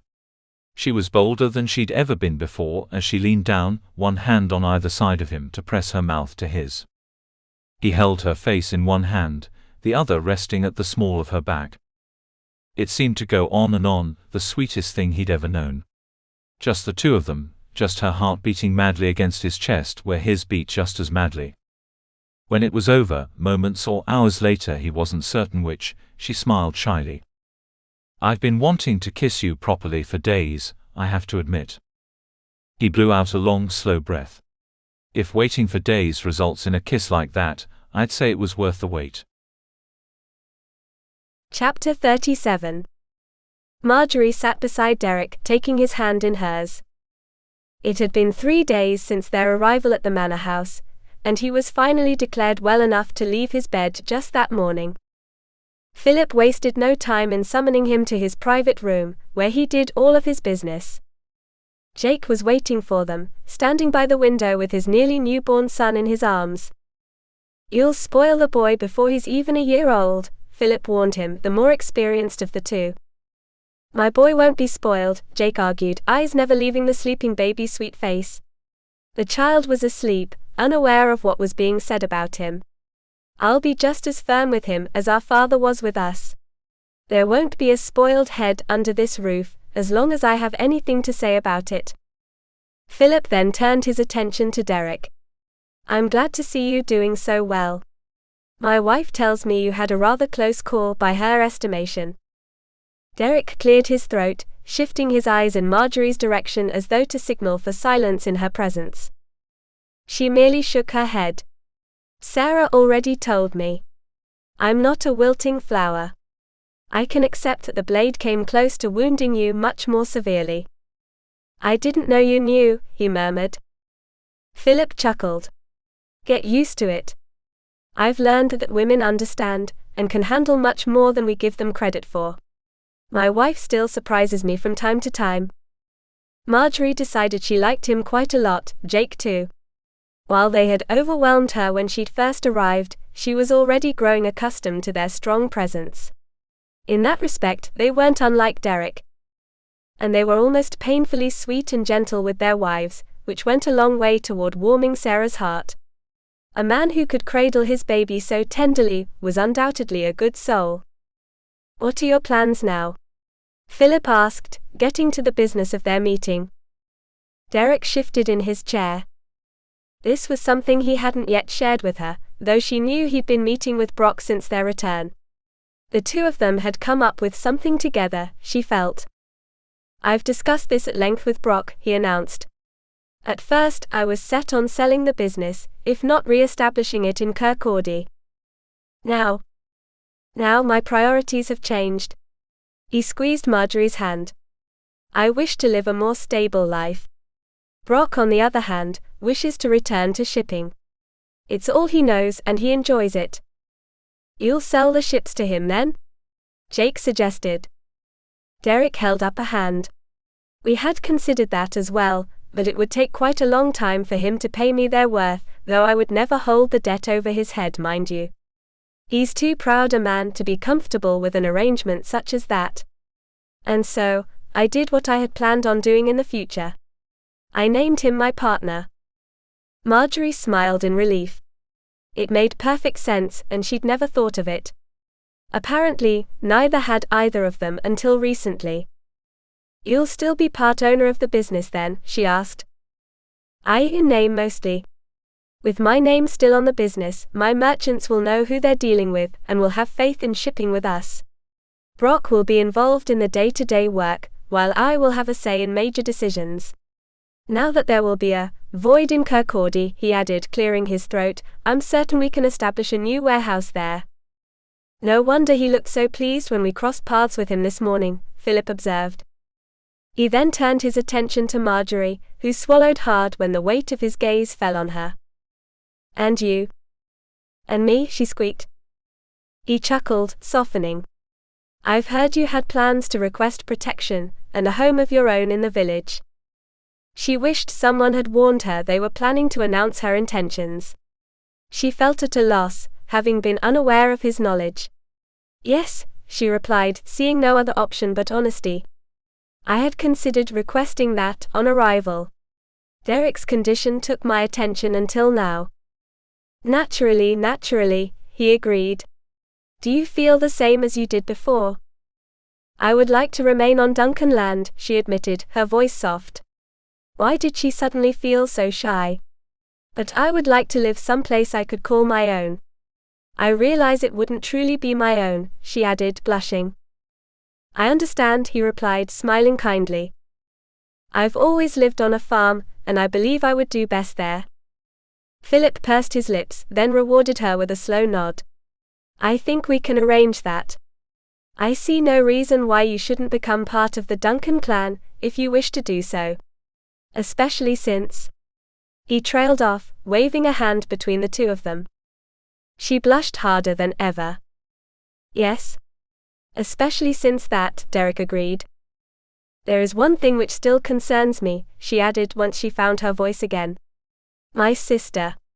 She's waiting for me back in Thrushwood, and I cannot leave her there all alone. They knew all about Beatrice, having heard the entire story behind Margery's journey not long after she'd arrived. The girls had fairly peppered her with questions, while the men had stood off to the side, keeping silent but listening to every word. Philip folded his arms on the surface of his mahogany desk, looking every inch the concerned laird. The fact that he cared at all made him that much easier to like. He could have easily told her to solve her problems on her own.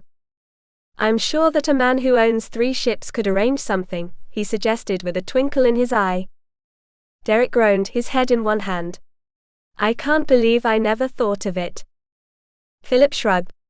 You've had a lot on your mind, haven't you? Chapter 38. Margery and Derek walked outside, through the heavy door at the front of the manor house, stepping into sunshine once they did. Margery took a deep breath of the sweet air, looking out along the grampians and the pines, birch and spruce which seemed to carpet the landscape from this distance. When she turned south, she wondered where exactly the dead bodies had fallen. Could she see that place from where she stood? She decided not, and further decided to stop thinking about it. That was the past. She was standing beside her future. He looked satisfied, truly pleased and proud. If only he could look that way every day of his life. If only it were in her power to do that for him, she would. She would devote herself to working alongside him, in building the best life they could share. "What do you think Brock will say when you suggest taking a ship to Thrushwood?" she asked. "I think he'll agree it's a good idea." "You do?" He frowned, taking her arm and drawing her away from the house. There was a pond not 50 yards from the house, and a lovely meadow beside it. They made their way slowly in that direction, still aware of Derek's healing. "Why do you sound so dubious?" he asked once they'd put a little distance between the house and themselves where they could be alone. "I don't wish for him to feel as though he's being told what to do. I've already caused enough trouble for him, holding you up in returning here, getting him injured in the woods. You could have been killed. That wasn't your fault. How many times do I have to say it? I'm not speaking of how you feel about what happened. I'm speaking of what Brock must think. The ships will now belong to him as well, and it will be for the sake of fetching my sister that we'll make this journey. What if he says he'd rather not? Then I'll go on my own." "You'll do no such thing." "And why not?" He stopped, facing her with a look of grim determination. "Whether you believe it or not, I'm quite an able sailor. I believe you, but I don't believe my sister would go anywhere with you, simply because you announce I sent you to bring her back. She'd like as not beat you about the head with a broom." "I see the two of you are of a similar temper then." He laughed. "I'm serious." But she had to laugh too, imagining Beatrice's reaction to a man such as Derek appearing out of nowhere. "No, you will not go alone. I'll go with you, naturally. You worked so hard to get away from there. It won't hurt me to go back for a little bit. Anyhow, I can show you how to get there." He pondered this, the two of them continuing on their walk. "I would still rather have Brock with us. Another man at the helm is never a bad thing, and two of us will be able to keep you lasses protected, better than only one of us would." Another thought occurred to Margery, causing her to stop short. "What is it?" he asked, eyes widening at what she could only imagine was a stricken expression on her face. She hardly knew how to express it aloud, without sounding as though she were pushing him faster than he wished to go. Would he balk? Tell her she was daft? Or, worst of all, tell her he'd never intended to marry her, that he had only said it to keep her from running away? Her mouth was so dry all of a sudden. She swallowed once, then again, wondering if the entire contents of the pond to her back would be enough to help her. "Out with it," he urged. "It's only. I don't know that it would be right." He stared at her, brows drawn together, then as he caught on to her meaning, his face relaxed. Then a smile spread from ear to ear. "You're concerned about us not being wed," he murmured, taking her hands in his. Oh, they were so much larger, so much stronger. Calloused after years of hard work but gentle. Without him, she would never have believed such a powerful man capable of such gentleness. "Yes," she breathed, praying he didn't laugh at her or walk away. Riding through the woods was one matter, but riding and sailing and doing even more traveling over land? It was too much. She wanted to travel with her husband, not with a familiar stranger with whom she happened to be in love. When he pulled her closer, leaning down until their faces were only inches apart, she knew there was nothing to fear. "I have every intention of marrying you, Margery. I would take you as my wife this very day, if you would consent. However, I'm a patient man. I could wait if necessary, until tomorrow. But no longer than that." The twinkle in his eyes told her he was teasing, but not entirely. He did want to marry her, and he was all she'd ever wanted without knowing she was allowed to want it. She dissolved into teary giggles, accepting his kiss before throwing her arms around his neck and nearly strangling him. He groaned but pulled her even closer, holding her in his strong sure arms. Margery was still giggling softly as she whispered in his ear, "Maybe tomorrow. Or the day after." I hope you've enjoyed this latest production. Don't forget to subscribe and to ring the bell to be notified of new releases.